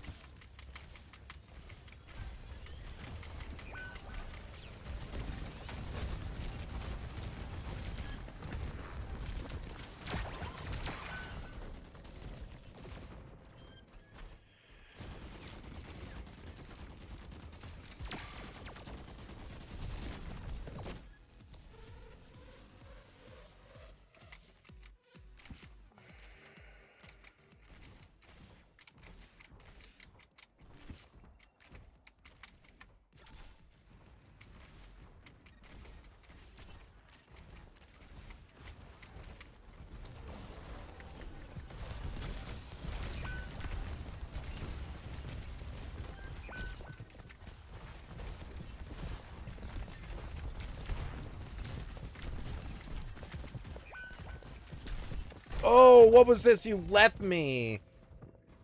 Oh.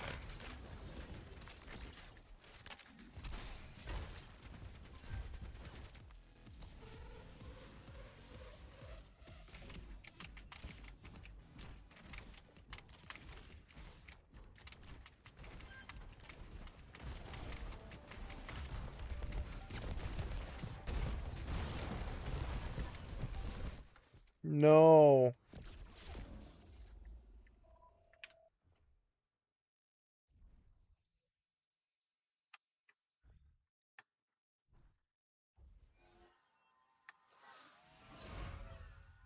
Zen.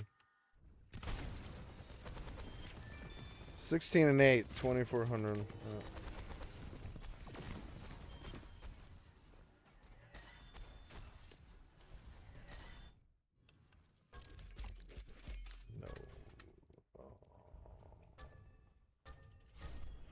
Took the time. Yeah, take it over CVTV. Let's vote for these people. Yeah. MVP, baby. Yeah.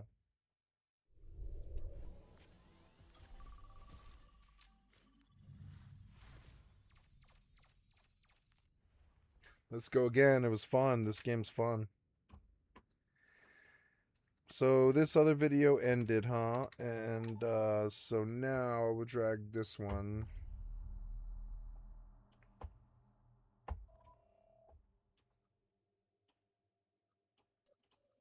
If you think things are just a little bit harder nowadays, think again, because for the average American household, you need about $61,000 for the cost of living, and that's according to reports online.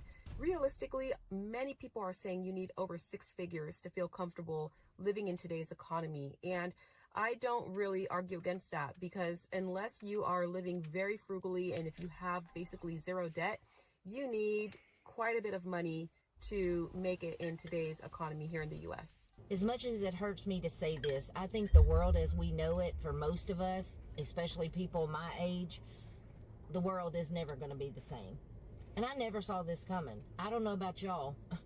In my childhood was amazing. My adult life has been good. I never saw what's going on with this world coming to what it is. And it's very, very painful. And I think a lot of it is people have just lost humanity. They've lost their kindness. And the old adage, be kind or be quiet, is so easy. I know we watched this, huh? So for the people that don't do I watched this one, never mind. Mr. Speaker, and still I rise, and today in the name of we the people, I rise since... To start this video off, I just want to say, looks matter. They just do. That's the unfortunate reality. If you're beat, you're beat. And I also want to say this, looks maxing is worth it to a certain degree. In a way, I'm a looks maxer, bro. I care about my appearance. I can't believe I just said looks maxer, but you guys get the point. Looks get you attention, but what I'm saying today is that your character and the mental side is what gets you what you really want. But if all you want is to clap cheeks, then okay, that's fine. Looks will get that done for you, especially in superficial environments, like in clubs, like at the bar, you know, in Miami and shit. Looks will get it done in these superficial situations, but don't think that this is gonna work for the type of girl that you actually want. I mean, shit, or at least the one that I want, man. Some guys don't care, and honestly, I get it. They just want to go around catching bodies until they drop, and that's fine. This is America. But that's unfulfilling, and it's darker than I think a lot of people who think they want that realize. And some people just don't give a shit, and if that's the case, like, more power to you. Keep looks maxing and forget about everything I'm about to say. And look, again, no cope. There are guys who have the mental capacity, the personality attributes of a fucking rock out here hooking up with girls every weekend at the bar. You know, the stereotypical Chad that all these nut jobs on the internet are so obsessed with and envious of. They think that Chad wins because Chad crushes some girl at the sleepy bar at 4 in the morning. But newsflash, it's like Chad's fucking depressed, dude. Chad can't get a fucking girlfriend. All these girls that let Chad hit, and I can't believe I'm saying Chad over and over, but all these girls that let this dude hit do not want to cuff him because he's a retard. And, you know, if you think about it from your own point of view, you ever meet a girl who's like super hot, but then you're talking to her and it's like, I feel like I'm talking to a doorknob. It's like you can pick up on the fact that all this girl cares. Nope.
I'm always at the end screen. It's funny.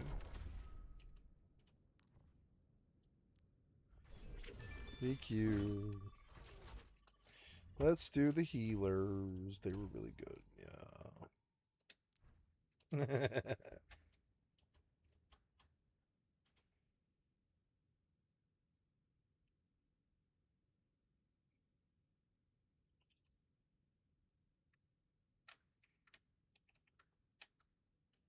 I think I'm going to log off here. Yeah, because who cares? I'm not dead.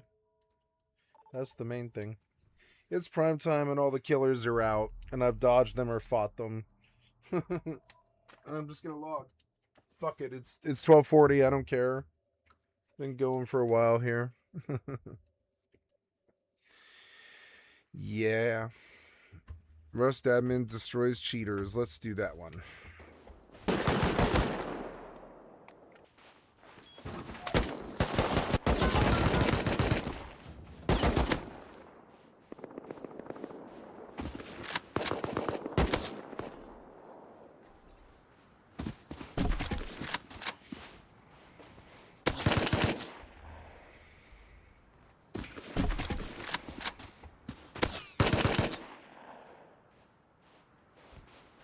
Ooh, do I get to heal? Yeah, we'll go Moira then. Yes.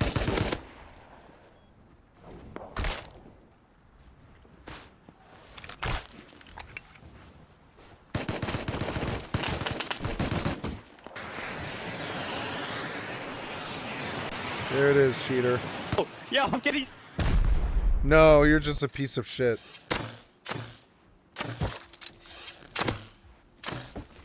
You want to read my frizz roll? You want to read my frizz roll?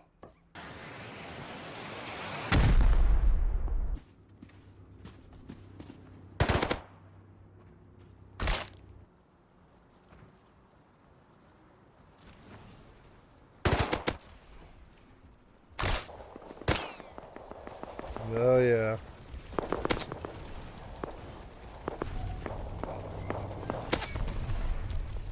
So people have been asking me about the kicking, and is it still in the game with the new, you know, way that Rust is and the new character movement and all of that?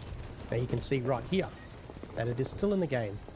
So I talk about the kicking and the cheaters that when you look at them in third person, it kind of is a little bit of a giveaway that they're a cheater. This guy has it toggled, so he has it on at the moment. So pretty good indication that if I was to throw him from the sky, we can test this out. I throw him up. He'll take no full damage. We'll throw him up, and he'll just walk and act like nothing's happened. Now we're going to let him continue on, because we all know that these cheaters are dumb and they still want to try and play the server even though that they've been caught. They could sit here and, you know, keep running around on the server constantly even though that they know that they're buggered. So we're going to let him. We're going to watch him fail miserably. He's going to go take this kit to somebody, and he's going to fail. Unless, of course, he just sits in the corner here and does absolutely nothing. He doesn't want to move. I'm going to force his hand to move here. I'm going to take my person and go and chuck it over in that zone, and I'm going to run at him and make him fight me. Alright, now he's up there facing the other direction, so we're going to come into the game, and we're going to act like we're just going to be hitting barrels. Hopefully that entices him to come out and try and shoot me.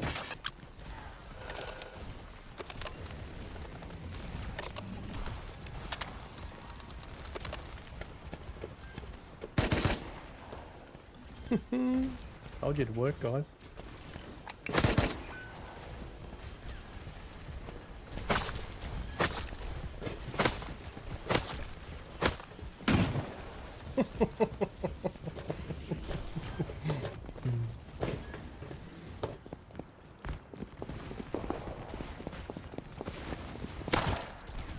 No. Alright, so you can already see that he's doing the head wobbles and carrying on like an absolute donkey. Running straight to a bow on the ground. We're going to blue screen to death him like this. And again, like I said, these guys aren't deterred. You could sit here and let them run around on the server and they know that they can't do any damage and they'll still just stay.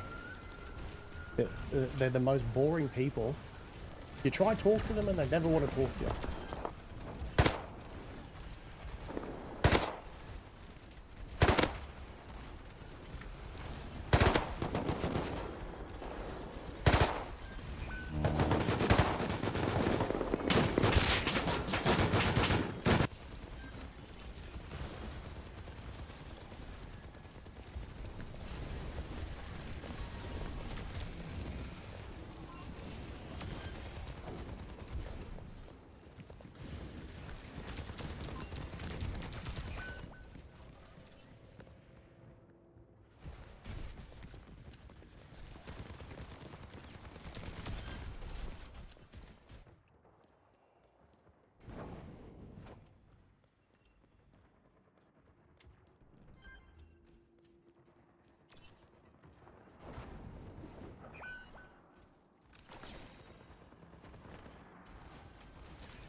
And there it goes.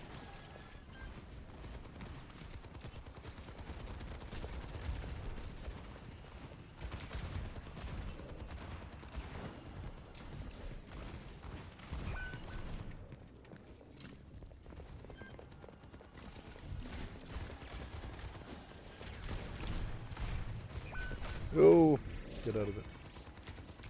Oh, it's a soldier going fucking ult.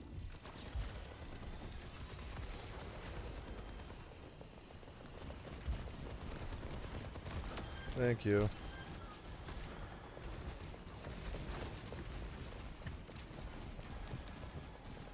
His 6-man Overwatch is actually really fun.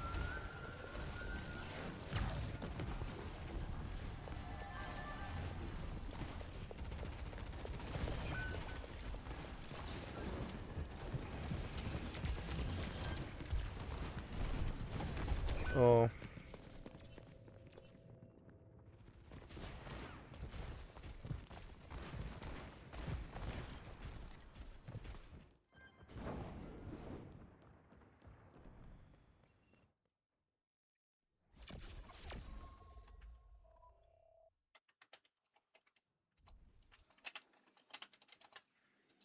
Booty Bandit wins again.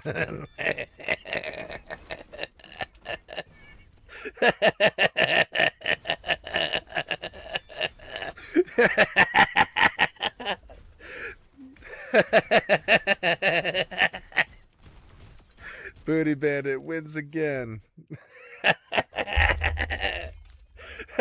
Oh my god, my booty was banded. That's on. Bing. Booty Bandit.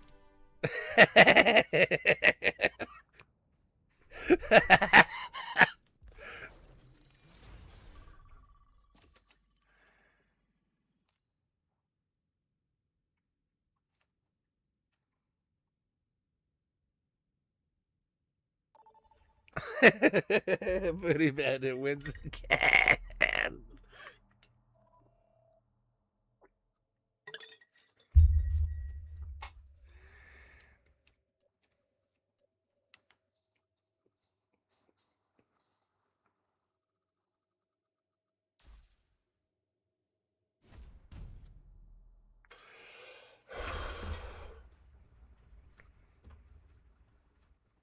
Booty Bandit wins again. God damn it. I'm too childish, kitty. I'm too childish. Too much man-child in me. Not enough man, too much child. God damn it. Not enough man, too much child. You want to be... Oh, okay.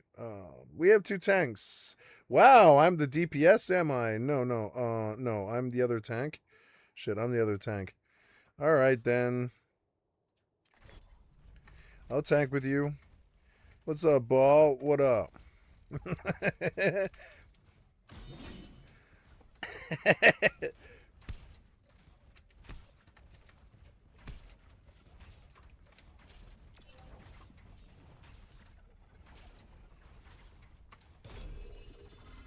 Look, I'm faster than you for a second.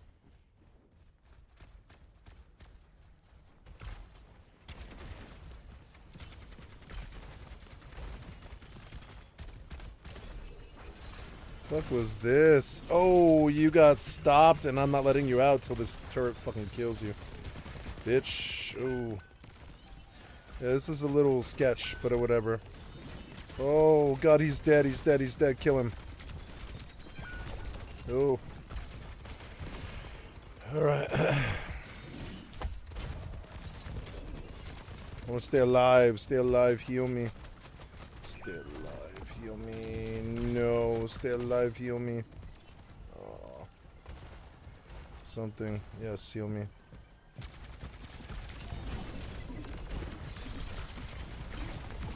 Got him. Fuck him. Kill him. Got him.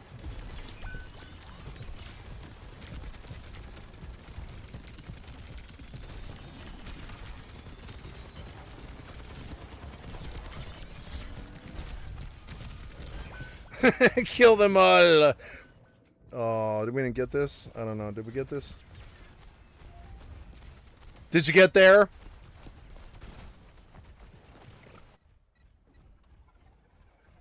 Stay on point. Stay on point, ball. No, ball. You sucked at this. Fuck, we're gonna lose this. No, no, don't kill him. Fuck you, I will kill you. Yep. Fuck you, I will kill him. Oh, that's not good. Oh, it's mine. Oh. Oh, damn it. Hi, kitty. You want to ride?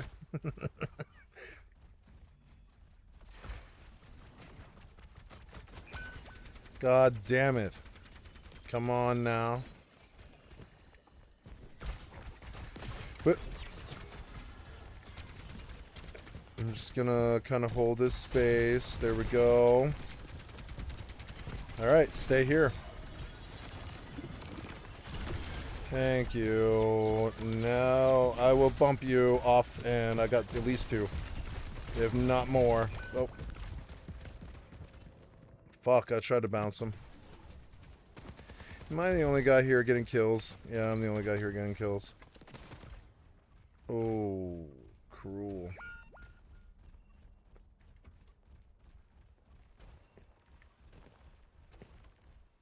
So annoying. And the ball is dead now.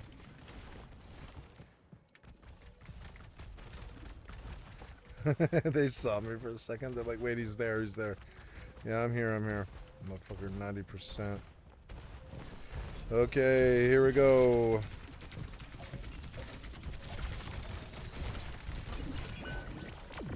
Alright, get out of that. Oh, fuck was this? Oh, he's in my face, and that's not too good because nobody helped me. Yep, and now everybody dies. We could have killed him, but no. And it's over. At least that objective is over. Hi, pretty kitty. Yeah, you want me to rub you and touch you? It's dinner time, huh? Dinner time for kitty? Am I speaking your language? Yeah, dinner time for kitty. Does that get you stirred up? And yeah, dinner time for kitty? Yeah? Yeah? Okay. I'll feed you when this match is over. It's coming, kitty. I'll tell you, and I'll let you anticipate it. Boing. Boing. Boing. I'm gonna change hero now to a Reinhardt. Oi, oi, oi, oi. And I will switch up and lock you into this. Okay, now lock. No help. Yep, sorry. They just keep doing it.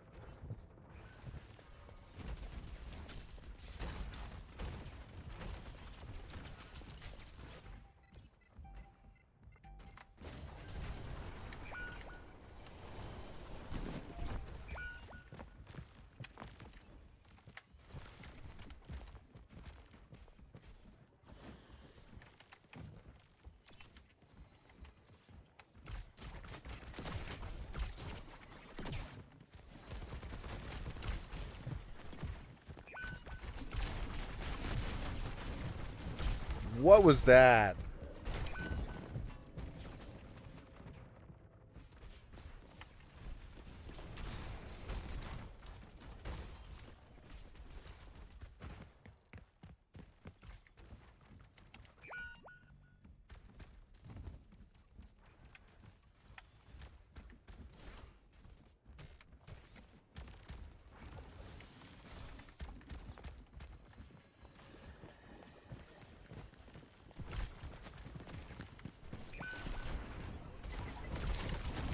God damn it.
Bro, Komomo, bro, fuck. No, stop.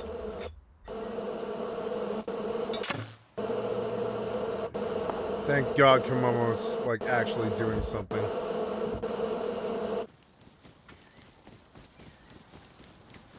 Straight to a bowl on the ground?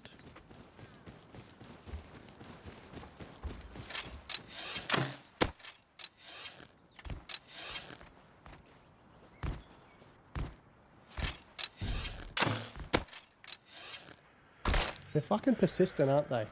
Yeah. It's crazy. How many more times has it got to happen to you before you just give up? Going back again. I reckon you go again or what?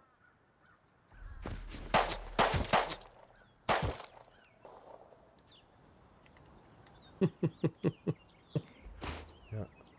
It's meaningless when you look at how shitty the people actually He's are. trying to F1 kill. When he F1 kills, it doesn't work. Because he's dealing damage, it knocks him back. Okay, see that? He's using his cheat to F1 kill him. You see that, guys? Wow. Believe it or not, that is part of a cheat.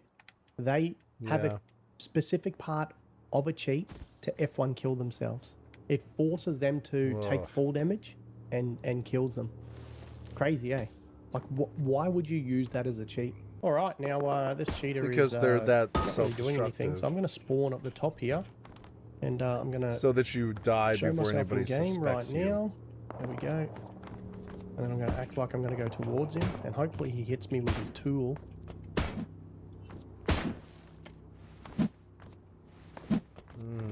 Just trying you to attack. Nope, he's going to run.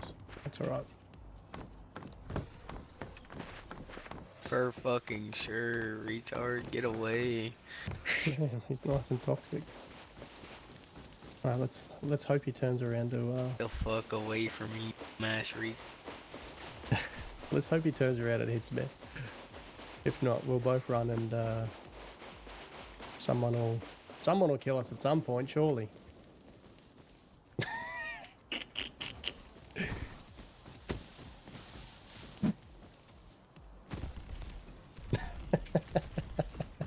It's so funny, eh? It's so funny watching them.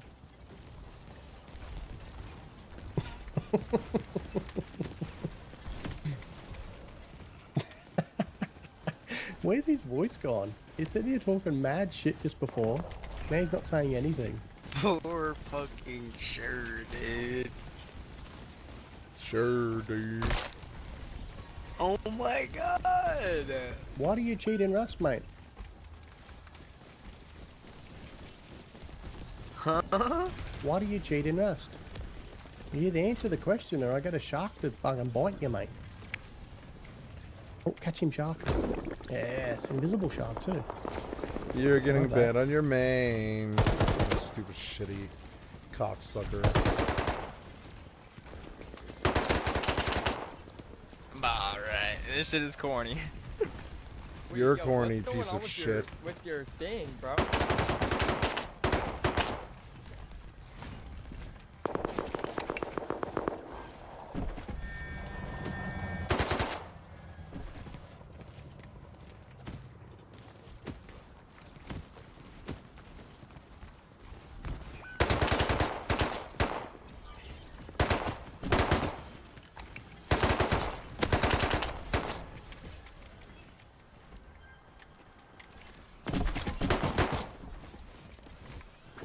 Oh! Yo, wait, what is going on with your thing?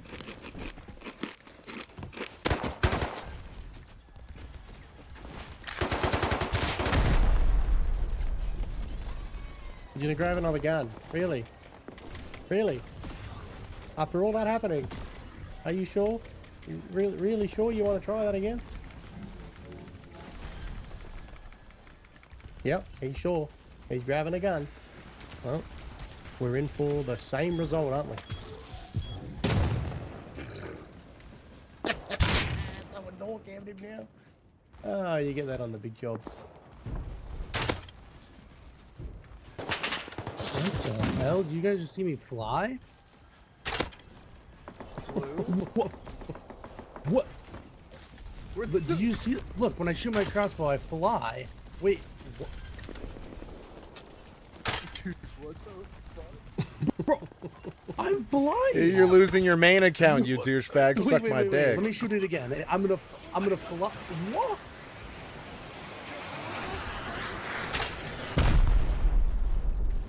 Bro, like what? I know what this is. Let me open a ticket. It's my only account.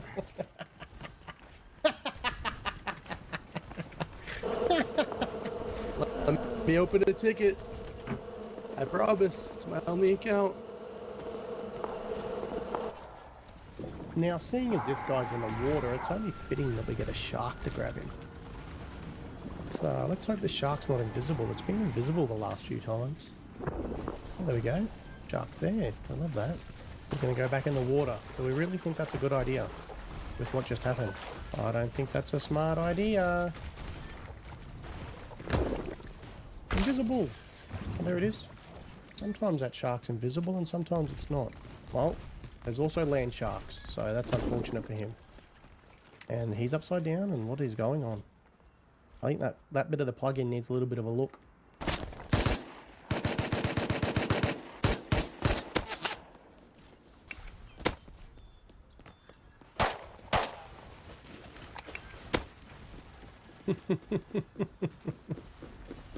It should be both guns that are doing it. I don't know why it's only just that one. He's giving him something. It's too good. Alright, let's chuck a rocket up both their bumholes.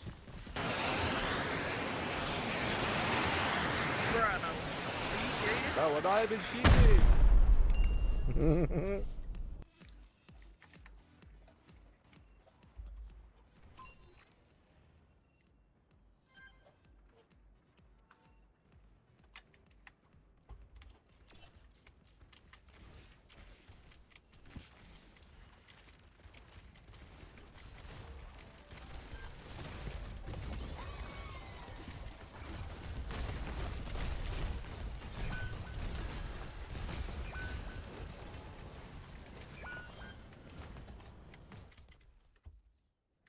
Win.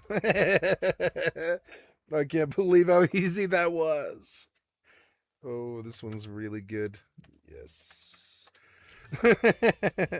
Let's vote for you and you.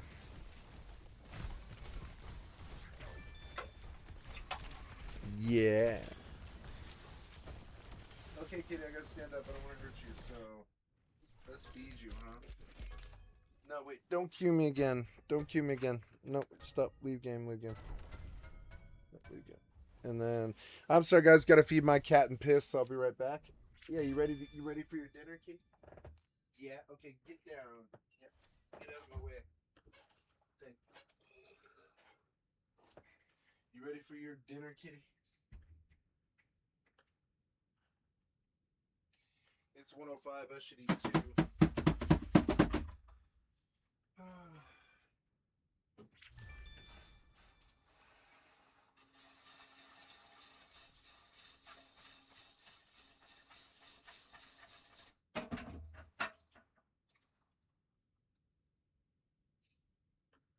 Okay, let's this kitty. Yeah, we're gonna feed you, kitty. You ready? Okay, got an orange today. Beautiful little kitty.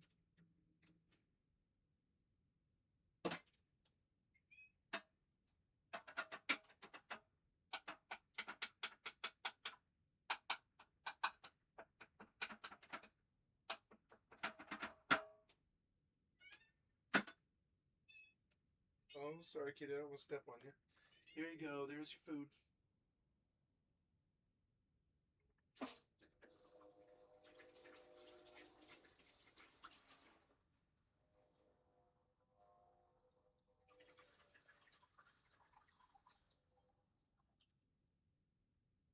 Okay, here's your water.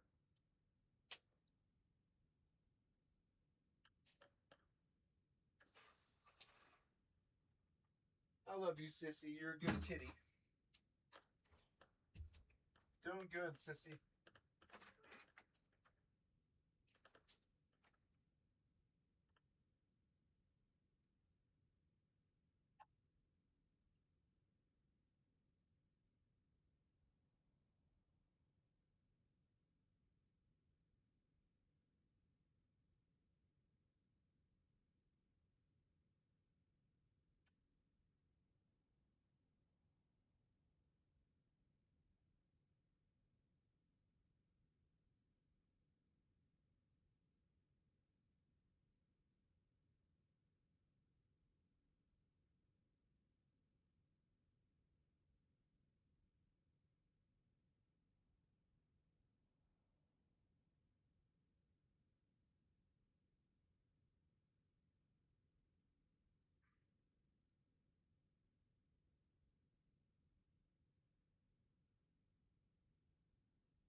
What should I have? I should have, yes, the queso bowl. I'm gonna have the queso bowl. That's what I want. It's okay, kitty. You don't have to get out of the way.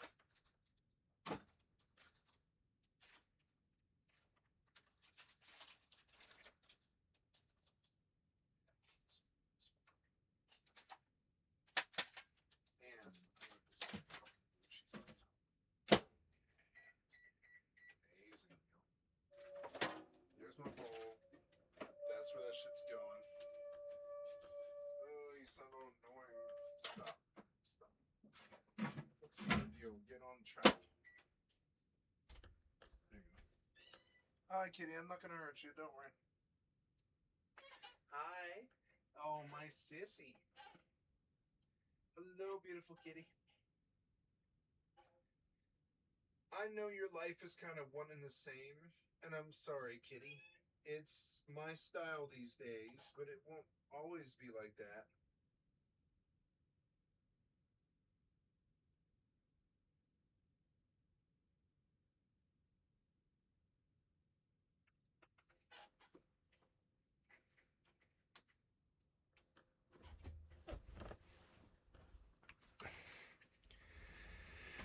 People don't recognize America anymore, and this here's why. No, wait, no, I don't want to. I don't want to queue. I don't want to queue. I'm going to eat, and I'm going to pick a video. Yep, there we go. Wait, what happened here? Wait, what? No, I want you to come back here. And then fix, like, what?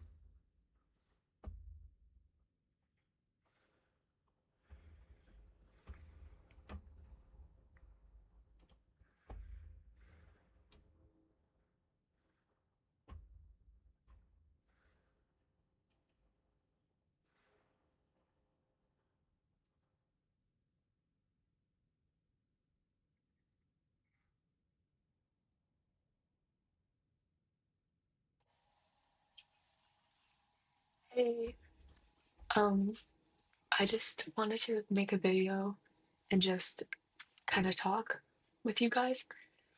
I got 11 subscribers. I am super happy and super joyful. I just kind of wanted to talk about some stuff that I've been Hi, thinking kitty. about.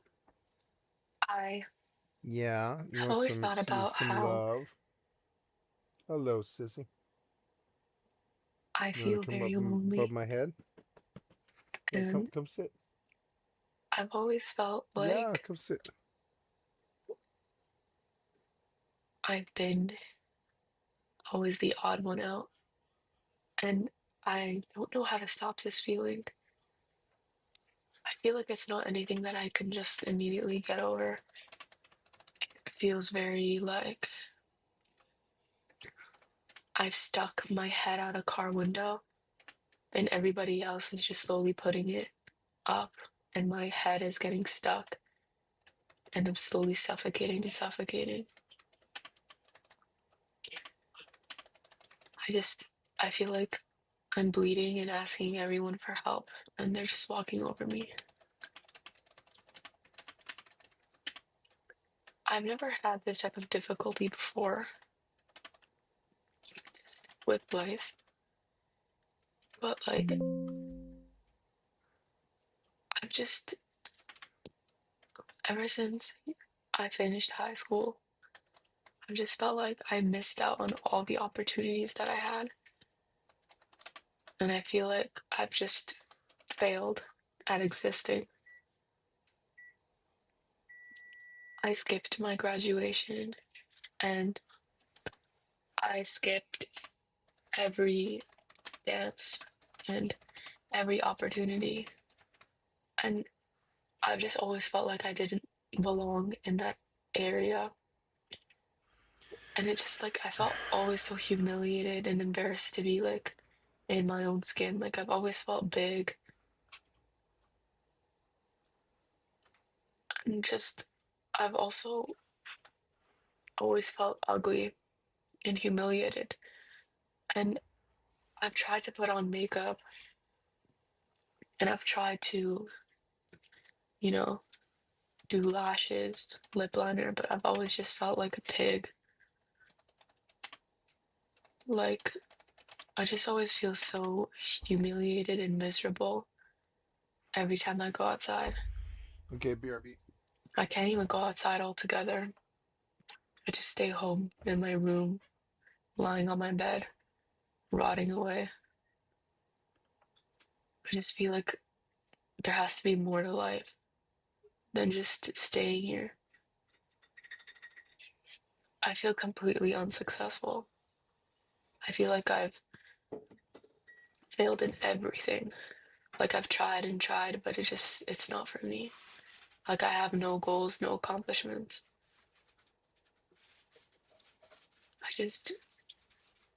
There's no other way to put it than feeling like a constant failure all the time.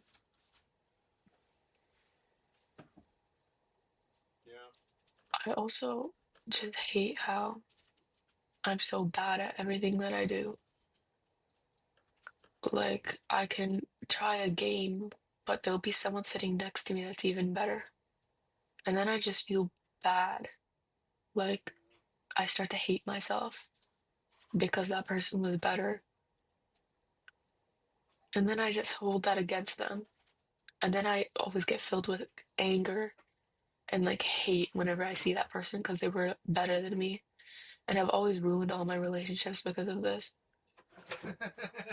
And it's like, I like what she said.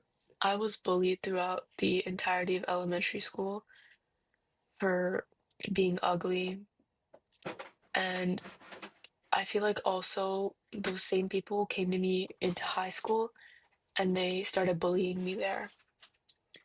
So high school and elementary school wasn't the most enjoyable energy, to get along with people. It wasn't the easiest.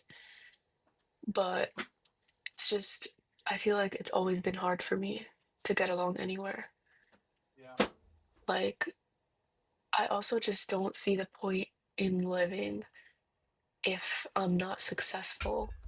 What kind of life do I have going for myself? Like, I constantly feel some pit in my stomach that feels like I'm gonna throw up. I feel disgusted every time I see myself in the mirror. I feel shameful. Anytime I go outside, I just want to curl up into a ball and explode. I don't even know how to feel anymore. I just always feel embarrassed. I'm always jealous. I'm always filled with self-hate. It's just not easy doing anything anymore. Everything feels like a chore and a constant drag. I've had a hard time taking showers. I've had a hard time brushing my teeth, washing my face, putting on sunscreen. I can't. Like, everything that I do, I need to do 10 times better than anybody else just to get to the bare minimum line. It feels hard, and every time I see someone just get up and be able to accomplish something, I get so angry. Just nowadays, I just feel like I'm filled with anger. I'm scared of There people isn't like anything this. else there anymore. I'm just They're angry all just the time. angry all the time at other people. Yeah. I hate everything that I've done to myself.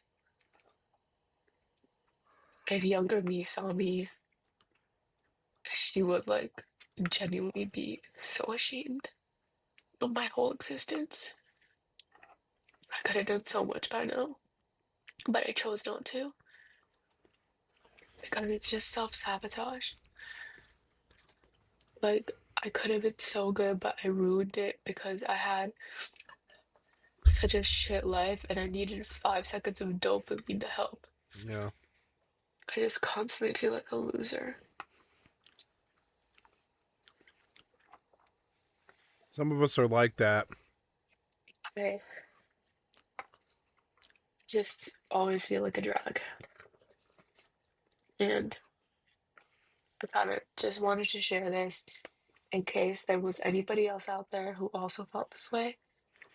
I just kind of wanted to tell you that you aren't alone. I'm there with you. My name's Medea. And, we can be friends, be besties, you know? And, we can expand together. Yeah. And I just want you guys to know that you're not by yourselves. I'm also there. So even if you're sad, just remember that, oh, yeah, I remember that girl. She's also going through the same thing. And then we can be sad together. Be sad and happy together.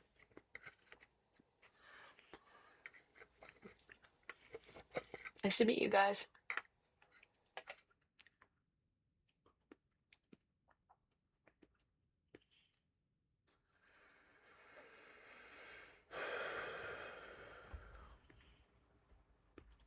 Something that you're starting to see a little bit more in the news nowadays is that homelessness is on the rise in America. In fact, it's reaching record levels. And it's also not just in the cities anymore. It's in the suburbs, it's in rural areas. And it's also not just because mental illness or addiction is on the rise. It's because of the cost of living is out of reach for more and more people. I'm officially homeless. I am lucky. Don't get me wrong. I have a roof over my head, that caravan behind me. I'm at my sister's house. But I am officially homeless. Thanks to the rental crisis and the cost of living today, it's ridiculous. So over the course of the night, I've been asked to give a backstory of how I became homeless out here in Broward County, Florida. So a little over a month ago, I was laid off from a family-owned company who was in business for about 14, 15 years. Business got slow and they ended up having to let some people go. I found out very, very quickly right after that, once I tried to hit the ground running, it's tough to find work out here, especially when you're applying for jobs online and trying to get callbacks. Now, fast forward, because since I don't own a car, I was able to pay my own bills, rent, roof over my head, cell phone bill, etc., gym membership. But all that kind of just dried up very quickly. I couldn't afford to pay my rent anymore because there was no money coming in. So therefore, I ended up having to sell all my belongings, pack up all the important things into a duffel bag and a backpack, and now that's how I'm now living on the streets. I live out of a backpack, and I live out of a big duffel bag. Now, in order for me to, stay clean, use the bathroom, charge my phone, stuff like that, I do use a gym membership. That allows me to keep myself properly groomed, and also to shower and be clean on a daily basis. Like just right now, I just left the gym because I just showered and cleaned up and everything. Because early this morning around 4 a.m., I helped a gentleman do some moving some furniture and packing up a big giant tractor trailer. And so I'm able to get a few bucks here and there, but ultimately the goal is to get off the streets. Hotels to cost a lot of money. Sometimes it is tough to get into shelters. But also there are places I try to stay within a reasonable distance of the gym, because I like to keep my duffel bag locked up there during the daytime, so I don't have to tote that around all day, and then I grab it at the end of the night, and then I bring it with me to where I'm going to be for that evening. But first off and second off, I just want to say thank you for all the comments and all the support. Really means a lot.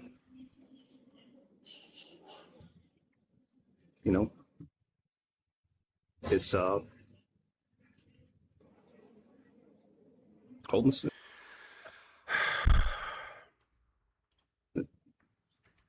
Doesn't show discrimination, and I just want to say thank you, and I appreciate the support. I'm not giving up.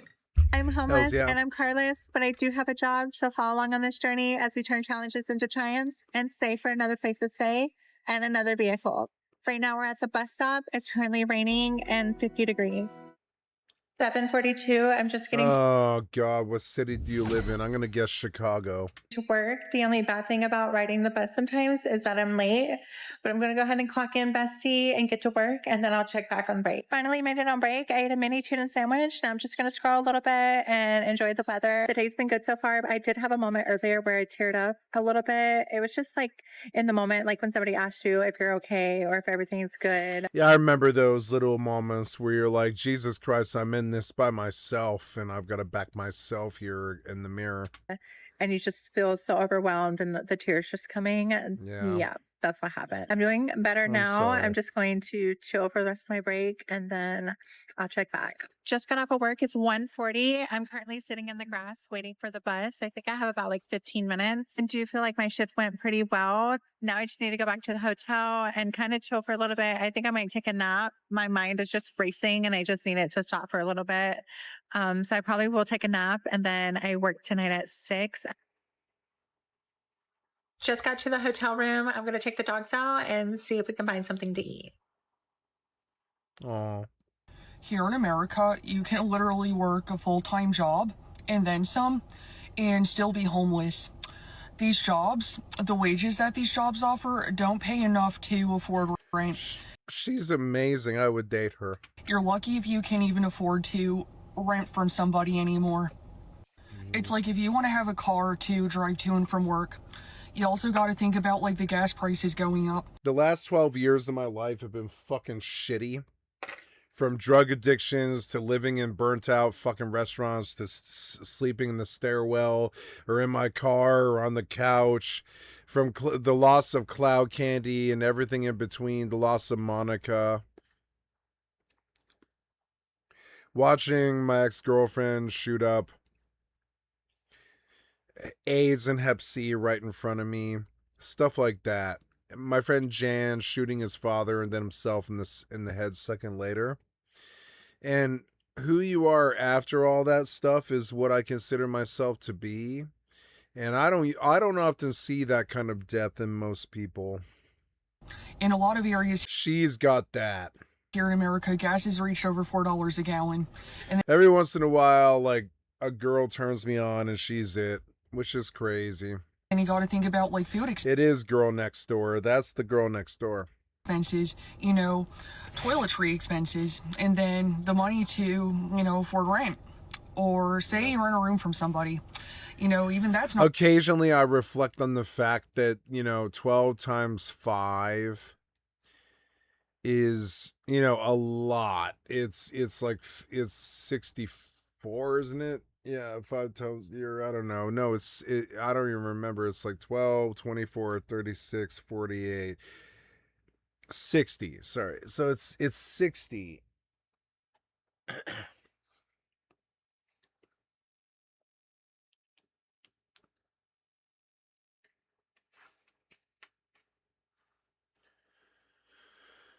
Not really even cheap anymore. But just go get a better job, they say. Budget your money better, they say. Just pull yourself up by the bootstraps, they say. You cannot work your way out of corporate greed. You can't budget your way out of corporate greed. There's literally individuals out here making the most money that they've ever made in their life, and they're still struggling like hell to make ends meet. And I'm sick and tired of this stigma that people who don't want to participate in capitalism anymore just have a victim mentality, one that's necessarily not true. We're sick and tired of these low wages and the ungodly high cost of living. And honestly, it feels like it's the sanest response to quit participating in something that no longer serves you. So I'm one of the many Americans struggling with homelessness. I live in a vehicle that was made in 1996. I live on the side of the road and I live in parking lots from time to time. When I can, she's got her cat in there. Campground. But this was obviously not my first choice of living. At the time I became homeless, I was 22. My grandma had just passed away. I had applied to 6 different apartments and I got denied at every place because I didn't have renter's history or credit yet. Because like I said, at the time I was 22, I never rented before and yeah, I've been there. I never built credit. So this is how I was in my 20s. I couldn't get anybody to back me. After being denied multiple times, I did have to stay in motels and my money was going fast on nights at motels. Plus the motels weren't super clean or safe and I have 2 cats. Well, I have 3 cats, but at the time when I first became... My God, well, I have 3 cats. My God, she's so much like my friends, it scares me. This might be one of my friends. Homeless, I did have 2 cats. Now, the answer that you want, I have. You're wondering why they are doing this, and you're wondering why we are not fighting back. Slavery never stopped, it just evolved. The government requires you to be a slave to them. Slavery never stopped, it just evolved. In order to rent an apartment. You could have money. My God, she reminds me of my friend Ashley so much. I wonder if it's Ashley. Could have For example, $10,000 cash, but you still will not be able to get a place to live unless you have proof that you have been a slave to the system, pay stubs, bank statements, proof that you work a certain amount of hours. If you are not making money for the government, then they don't want you. They don't want to help you, and they see you as a burden.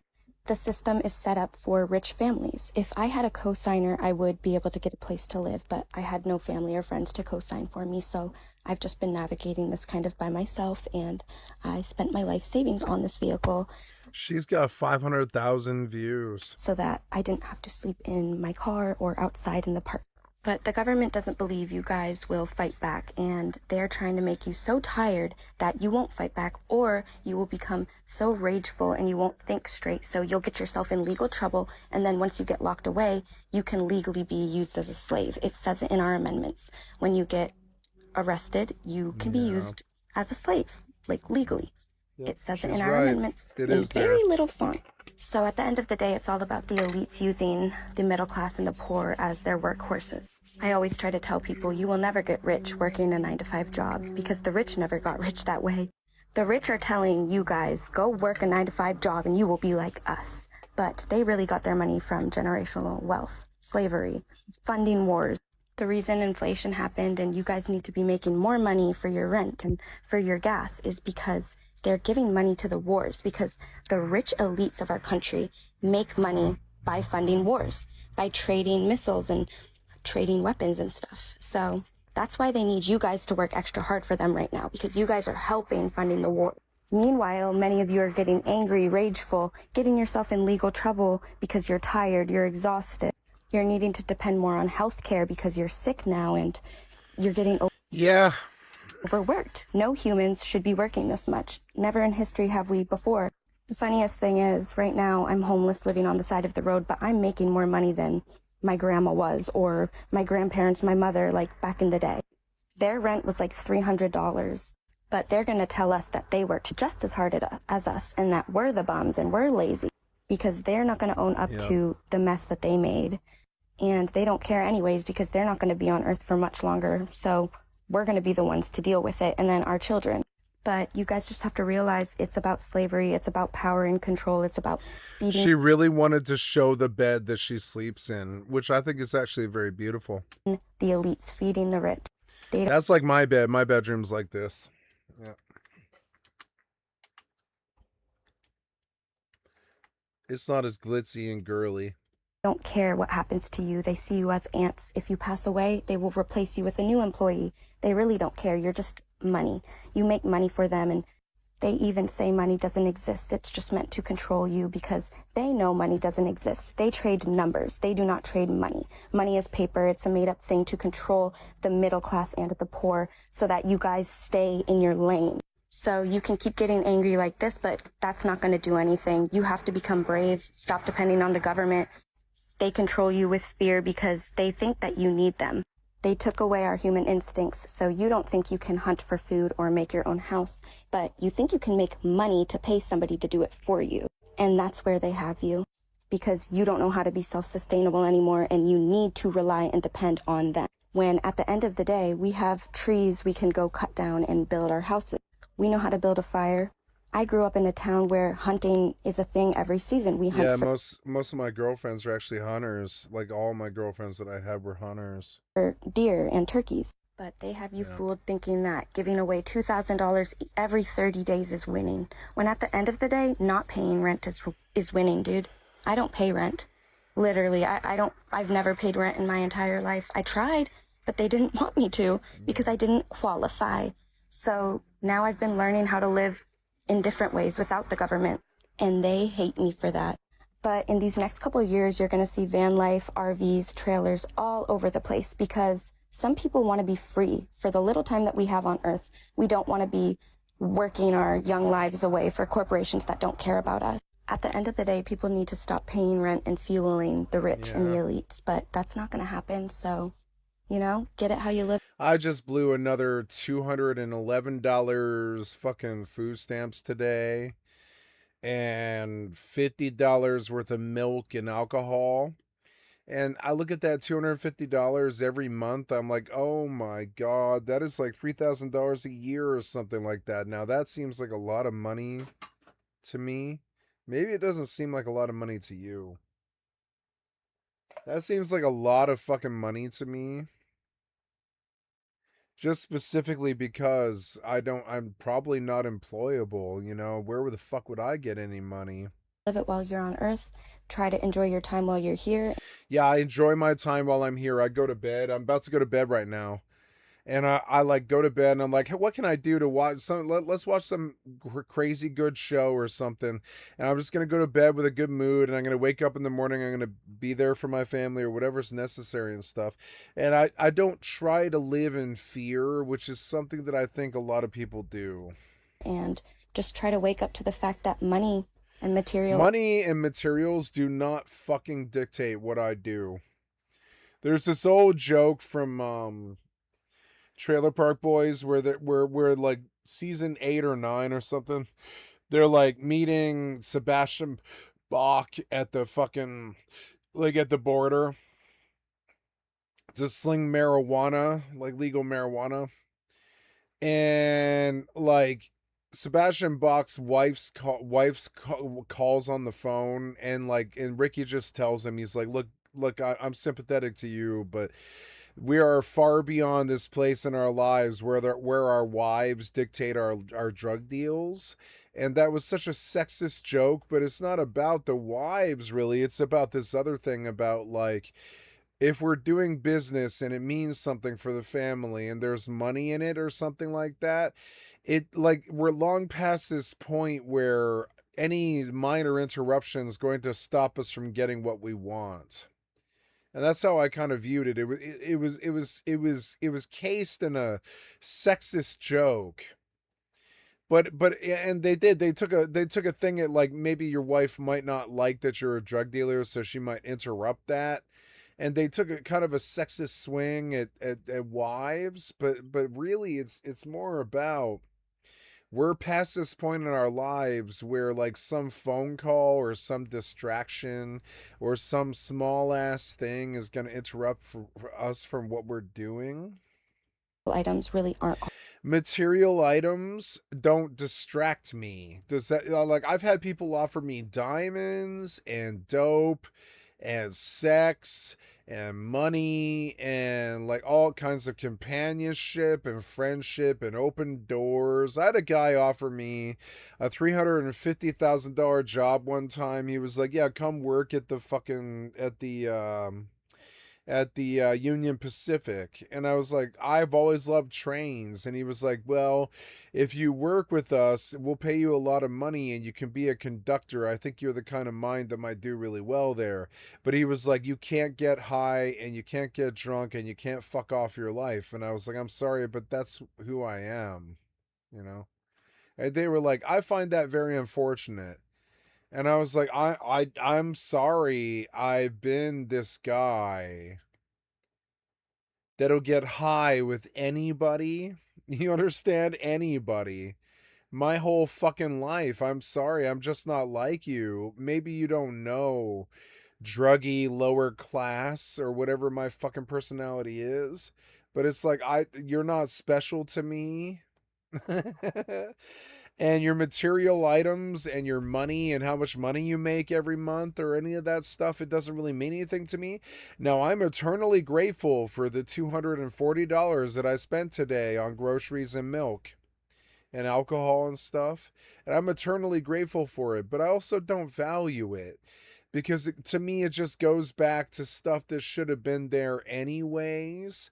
If you want to be a happy human, you should have abundance and alcohol if you want to drink it, and food 3 times a day. I come from a place where if there was some problem, we just addressed it in the community and we're like, okay, well, these people are hungry, then we're going to go dumpster dive for them and we're going to fill a fridge, which is what we did. We filled the fridge and just anybody could go to the fridge and they're like, I'm hungry for whatever. They could get, vegan fucking tortillas with like, vegan yeast and stuff on it or whatever the fuck. Like, it's not exactly what they're looking for, but it is a fucking meal that nobody begrudges you that you eat. because it was free to get or very cheap. And I come from that kind of sharing where I just don't really understand why you would ever exclude anybody in the first fucking place. And the minute that they started doing it, I lost respect for them, and I think of them as them, like blue meanies. I even sometimes my own family I consider sometimes to be like blue meanies because they're so fast to exclude other people around us that might need help that you just sort of are like, well, but there for the grace of God go I. I mean, what's the argument for why I should continue? If we can't help anybody around us, why can't we continue? And it's a terrible argument, being desperate all the fucking time. And I reached this point in my life now where I just forgive my family, I forgive my friends, I forgive myself when I can't be this like save you person. Like my favorite story almost of all time is from my favorite movie, Mank. And there's this lady in it. She's like backing him up, and she's helping him recuperate after a broken back. And she's German, and they don't really know her story, and she doesn't talk much. And eventually, it comes down to her will against this transcriber that he's got that's recording his screenplay for the movie. What's it called? Citizen Kane. And he's like writing the screenplay to Citizen Kane, and but he's got a broken back, and he's stuck out in a villa with like an an English transcriber whose husband's at war with for Britain, and a German assistant who's there, who's his physical therapist to help him get back from having a broken back. And the physical therapist lady and the the German physical therapist lady and the British ghostwriter or whatever you call her, like I guess writer, they squabble because the German keeps helping him no matter what he does and how bad he is or how good his screenplay is doing or anything like this. And she kind of humanizes both of them by kind of like reminding the British lady who is his screenplay writer. She's like, why do you back him and do everything that he wants? And she's like, well, he's an adult, and if he wants to get drunk, then I expect that that is his business. And that sort of common decency, I think, is gone from American life currently, where we don't respect that the other guy might just be in his lane grinding.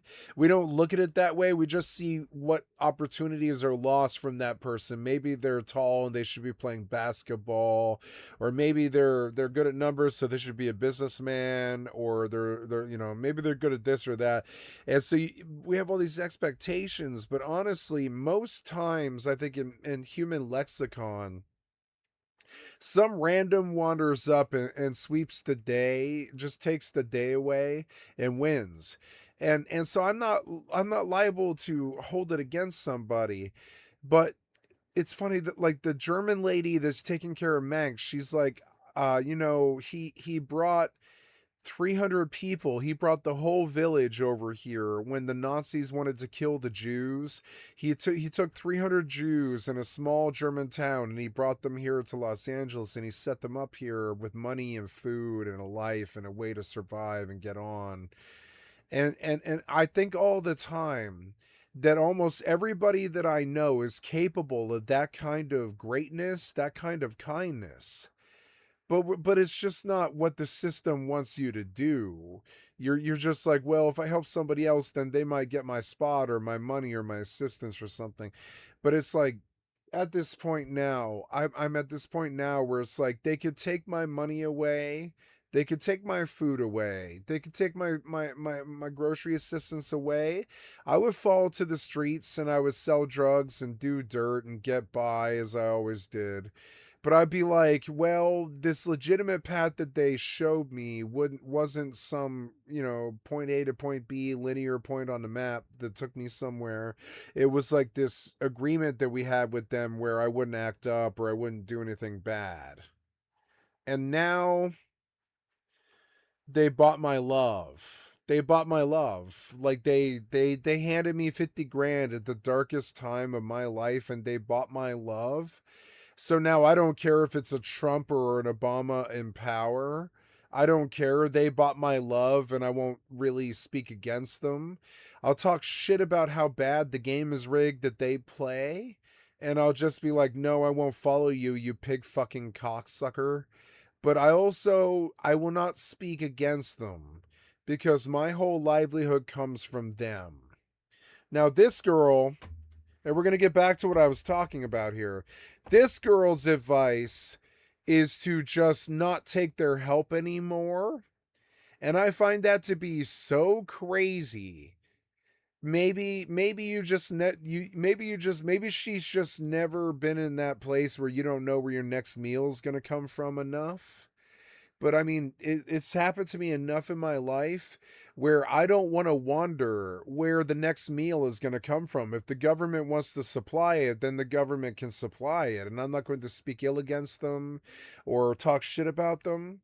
And yeah, I know that they've rigged the game against me, but they also bought my love. And so I, all the time, as a punker, as an intellectual, as a streamer, as a content creator, as a video maker, whatever the fuck you want to call it, even like a director, essentially, I struggle with this reality where they bought my fucking love, you know? And that's, that's the real problem. They bought my love. I will not speak out against them. But the game that they play, I see it wrecking my fellow Americans as they testify live and in real time about how bad it is for them. And I think I'm supposed to hate these people and bite the hand that feeds and reject the fucking free meal that they've offered me. And I don't have that kind of self-discipline. And I think the struggle itself should be documented and for anybody to see. I'm so desperate for fucking help now, and I think everybody else is too, that I don't care. It could be a Christian being like, pray with me. It could be anybody. I'll take the fucking help now if it means that I can focus on my job and continue to try to grow and continue to try to be an artist and sing the songs that I want to sing and go on with my life and be what I want to be. There's this terrible self-reconciliation where you're like, well, I'm the only believer in me left, so I'm just gonna buy into me, despite all the all the evidence to the contrary or whatever. And you get kind of bitter about it. It's like, nope, I'm backing myself. I am, And eventually you're like, I don't need them anymore. I don't need their shame or their social structures. I will be okay in the darkest times. Like, for instance, they could roll up to my fucking house, and this is how I view this too. When I say the darkest times, I think to most people that means they go to the grocery store and they can't afford the meal that they want to buy. For me, the darkest times is some pig van rolls up to your fucking house and is like, you got to come with us. You've got a prior, and it's been sitting there for 6.5 years or something like that. And you're like, well, fuck me, really? And then they break your ribs on the way down in the fucking paddy wagon. And then they roll you across fucking town for 5 hours while you have a broken rib. So it does irreversible damage to your structure. And when you walk around, you have a jangly walk, kind of like that Smashing Pumpkins song about 33, name 33, where he's like, my old jangly walk. I've got like this jangly walk because they kind of broke my body a bunch of fucking times. I broke my body myself a bunch of times, but also like the authorities have broken my fucking left arm, my left shoulder, and my fucking ribs. And it's like the authorities did that. You understand? So I know that I'm supposed to love this entity because they send me my meal every month. And they bought my love, so I don't speak out against them. But I really hate them. This was my home, You can see it right there. It's on my desktop. I really hate them. This was my home that they erased and turned into some kind of apartheid nightmare, or whatever the fuck you want to call it. And so now, like, I can object and I can go along with them, or I can reject them, or I can fight them. I can be some Luke Skywalker in this fucking story, or it can be like, you know, C3PO or something, or even R2. But it doesn't really matter what I am in the story. I gave up on them so long ago that I don't think of them as these legitimate beings that might offer some help or some respite to our problems. I consider them the barrier that's in the way, that if you kill them, you are now some kind of Nazi, anti-patriot, you know, traitor, because these are your fellow countrymen. So I gave up fighting them a long time ago, but I'll still talk freely about the cost that it can't, you know, people probably think that I didn't think about this stuff, but there was times late at night where there was nothing left to lose, when I was some jail fucking cell or something like that, and I would just be thinking about my situation and what could make it better and what my attitude was and where I could be or anything like that stuff. And in the end, I began to realize that I don't think I ever would have had any trouble if it wasn't for all the other problems in the world. So, and that's my attitude currently, is I don't think I ever would have had any trouble with my friends or drugs or the system or the police or anybody the fuck else if it hadn't been for some kind of self-reconciliation having to do with, like, you know, I didn't cause these problems. Like, somebody funded the secret police that became the drug police that fucked me over in Denver, and all the people that I dealt with, and all the cops that lied to my fucking face and wasted 6 months of my fucking time, or all the times they told me I would go to jail for 10 years, mandatory minimum sentencing, and all the times they terrorized me and fucking scared the living shit out of me. And so now I look around the room and I think about this old phrase that I think about all the time, which is read the room, boomer, read the room. And I don't think I have anything that they want. And I don't think they have anything that I want besides like an internet connection and video games. So I'll sell my soul to them if I can get an internet connection and video games, but nothing else that they offer me, from a relationship to a wedding to a marriage to a family to a fucking future or salary or anything that they could fucking offer me. I don't think any of those things are going to fix any of my fucking problems. And I think that's what I'm trying to get at when I talk about this, and I don't hold back and I just tell you what I'm fucking thinking. I don't think there's a lot to look forward to. They like, honestly, now they could mainline heroin straight to my fucking brain and connect me to the internet on a fucking, you know, $30,000 computer, and just disconnect my body from reality and have some girl come shoot me up every 4 hours or something like that. It wouldn't really fucking matter. In the end, I gave up on these people like 17 years ago. And that's, I mean, I hate saying it like this, but I gave up on my family, my country, my friends, my future, everything that I knew, any hope or copium or anything at all, like 17 fucking years ago. Now, I went on in denial for like another 15 years, where I was like, I'm Thorin Oakenshield, and I can go back and I can save the entire city of Denver with just my mouth and my tongue, or whatever, because I have nothing else. I have no money, no help, no friends, no resources, nothing. I've got a family member, but I can't make their problems, or my problems, their problems, or anything like this. So I think back, how the fuck do I summon up some kind of revolution out of my fucking ass? And I don't know how else to do it other than try to talk to you how the fuck I am.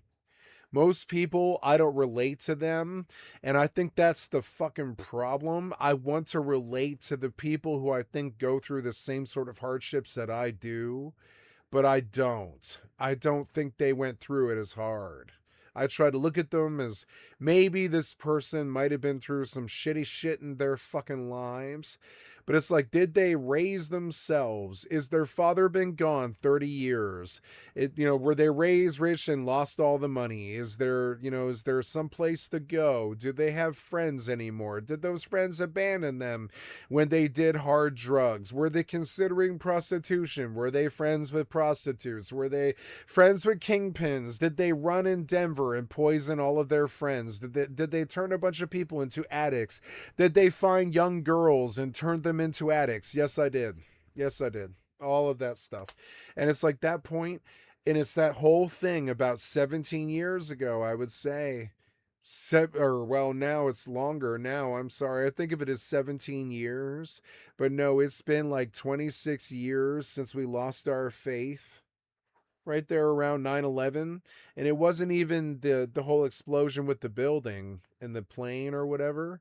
It was this idea that most of the people around me are chasing some ideal that I don't believe in, and they've judged me for some ideal that I don't believe in, and then they have written me off as some kind of lazy person and walked away. And I invite them to think this. But the problem is, I don't think they've been fighting a battle in the fucking mental for the last 3 fucking years or whatever. I don't think they've been doing it. And like, I would never lash out at anybody. I just know that like, the more I introspect on this, the more I self-absorb, the more I talk about it, the more I expose myself, and I show you good people what I'm thinking as I think it, and I mean what I say. I don't hide from anybody. I don't hide these thoughts or this hopelessness or this like loss of like copium or whatever the fuck you want to call it.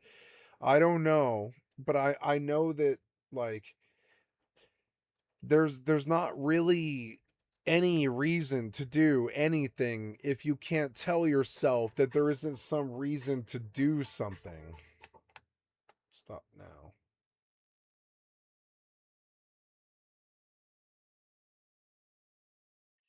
So I'm sorry, my TV went nuts and I've got to pick out like a whole thing. I've got to switch here. Sorry, there we go.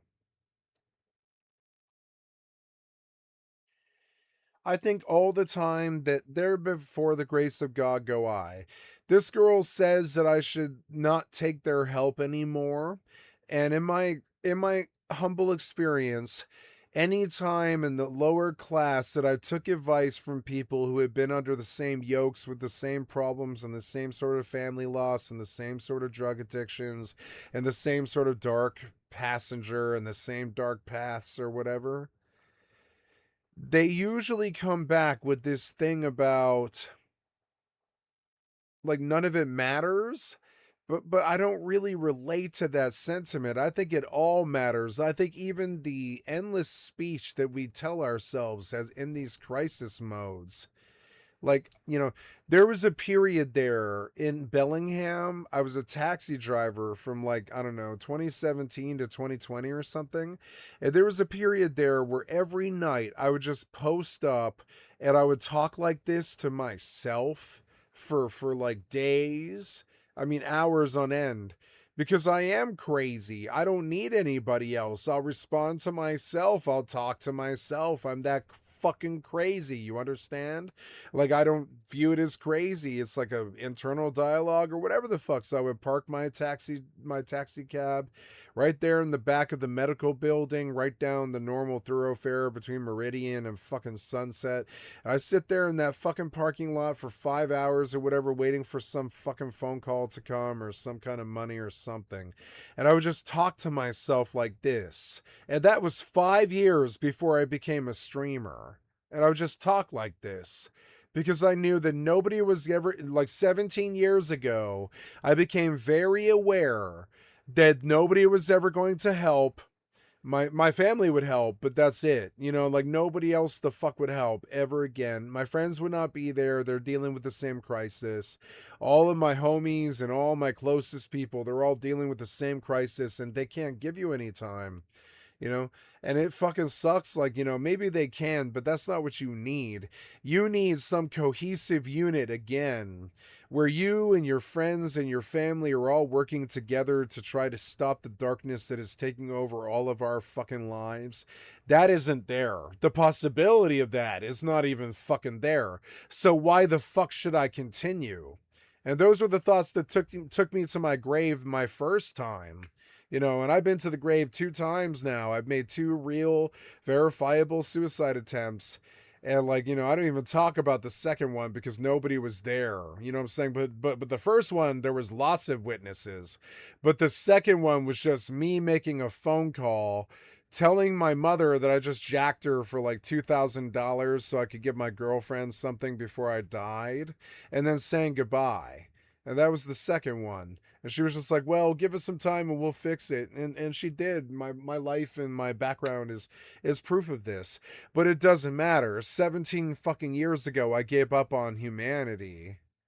I'm like that bad guy in the Dashiell Hammett, you know,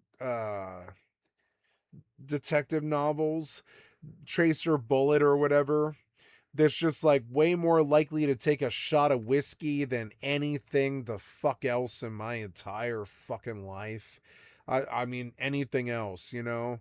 I'll take a shot of whiskey, but I'm not willing to do anything the fuck else for anybody the fuck that I know my entire goddamn life. You could call it being an incel or an imbecile or faithless or properly-less or poor.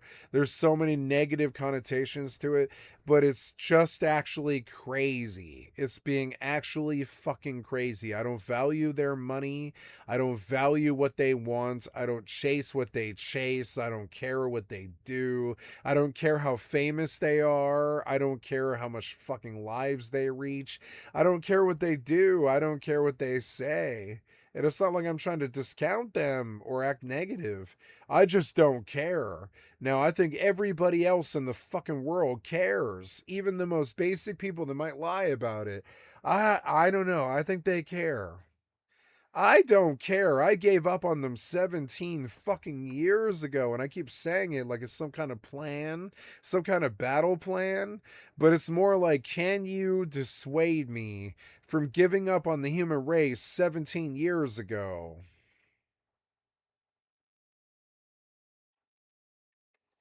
That's all I have to say. All that.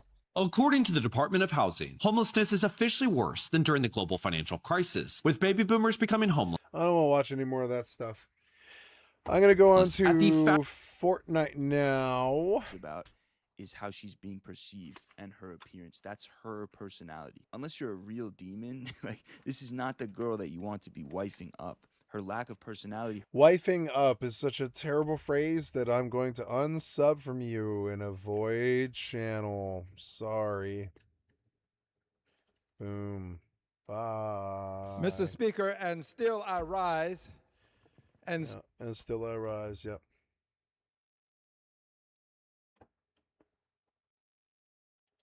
America is disgustingly rich. It's just crowned its first trillionaire. Its economy produces more than $30 trillion every year. The stock market keeps breaking records. In America, like, I can act like I'm somebody else, or that I lost less, or that I've lost more, or I'm a big loser, or I'm a big winner. It doesn't really matter. There's times in my life where I've been the biggest fucking loser. Like, you guys remember Jesse Pinkman from Breaking Bad? There's that time that he falls through the fucking roof of the fucking porta potty. I actually did that one time. And I fell through the roof of a porta potty into the blue. And then I had to take a fucking, like, a swim in the fucking river. And it fucking sucked. The South Platte River. One of the most disgusting places that I can think of. And that's not the only time that I have some story like that. There's been times when I robbed my best friend's ashram from their church plate. I took money from them.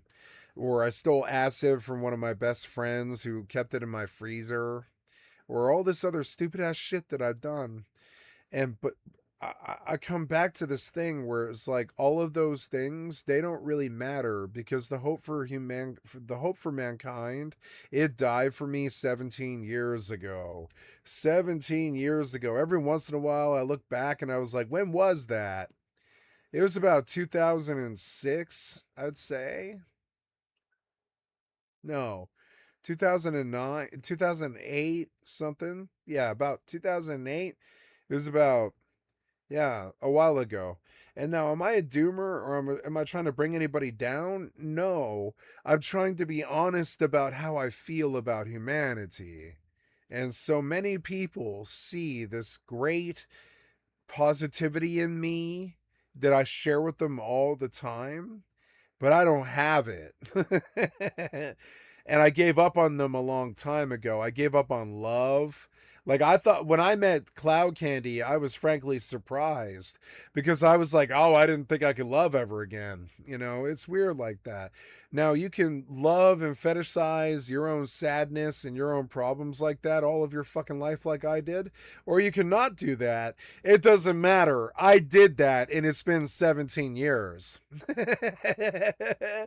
It's been since 9/11, basically, whatever that is, 26 years. It's been like 26 kind of passive, and then I'd say about 17 active years of just, I lost my country, I lost my city, I lost my family, I lost my friends. Dear God, why? What did I do? I've never raped or murdered anybody. Why the fuck did I lose everybody? And it's because all of their judgment, and I don't like them anymore, shaming them, and I don't want to be friends with them anymore, and all of their shitty ass fucking cocksucker ass judgment and their fucking problems. And I think shaming you. I don't care what you think about me. I got judged so fucking badly, never given a shot, totally disregarded it for so fucking long. Then now it's been 17 years, 17 years. I don't care about sleeping in a homeless shelter. I don't care about sleeping in the gutter. I don't care about sleeping on down there at the docks with the rest of the fucking drunks or whatever the fuck, I don't care about those things. I just know that I gave up on you a long time ago. Now you can try to act like there's something to save, and I'm sure there is, but why?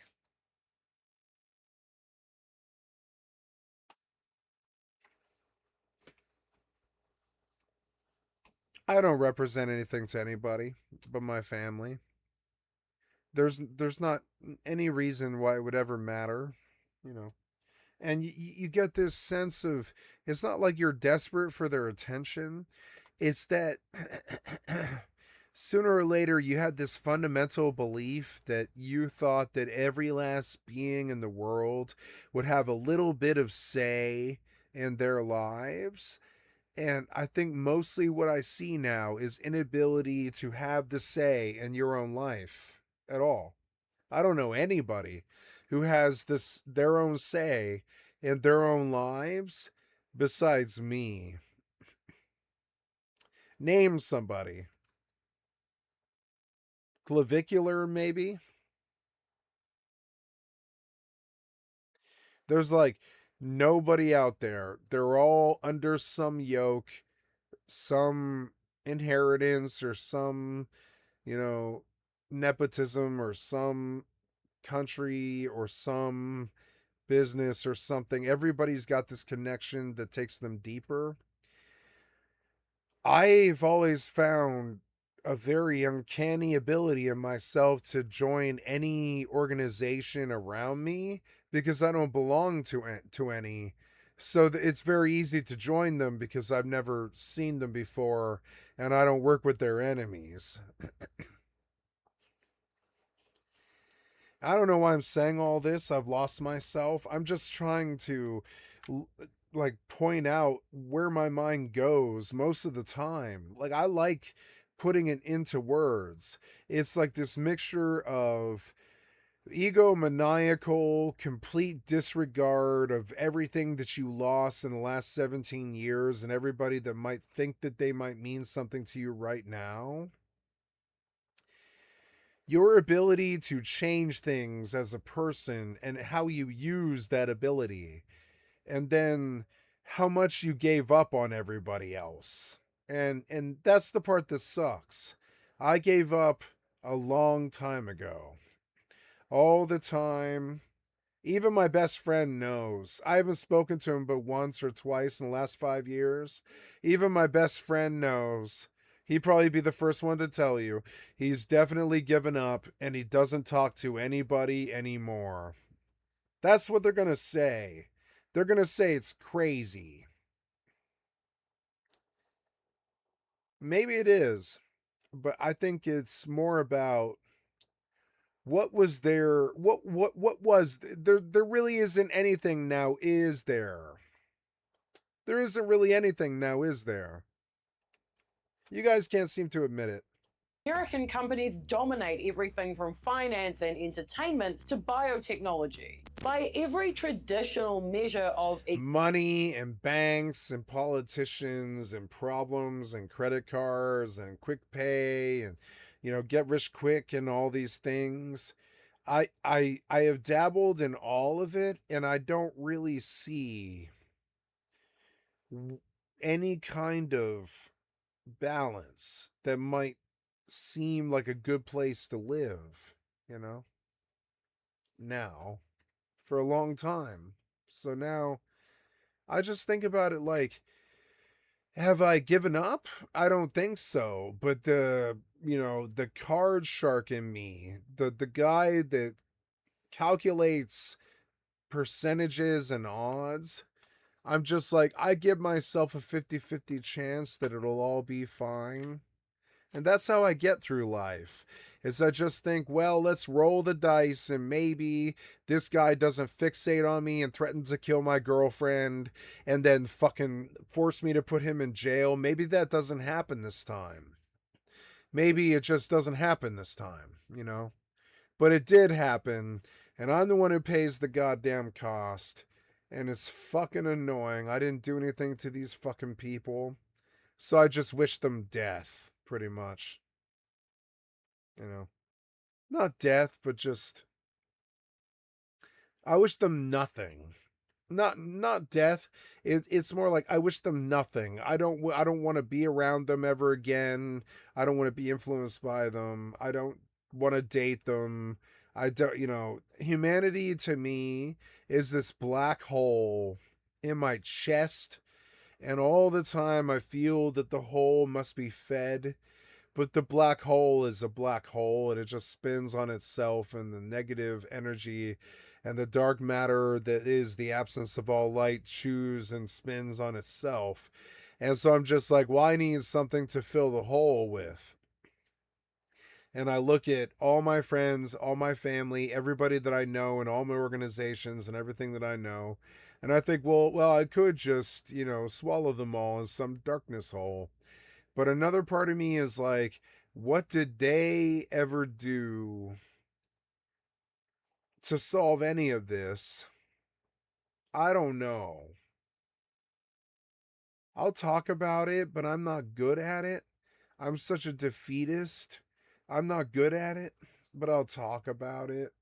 This lack of hope that plagues these beautiful girls on YouTube. It seems fucking crazy. It's like this thing that you see and you're like, well, I can tell you the things that got me through these dark times, but I don't think it's going to work for you because they've fucking fucked you over for so long that I don't think forgiveness is in your heart, and I don't blame you. Forgiveness is not in my heart either. Jesus wasn't there. It's just a bunch of foul, wicked people, myself included, that just sussed out some crazy power struggle or something. None of it really matters, even leadership or money or becoming a Kardashian or something like that. None of it really fucking matters. It's mostly, how do you justify putting any more energy into being around what's left of humanity? Do you do that? On that note, I'm going to leave. I love you guys. Bye.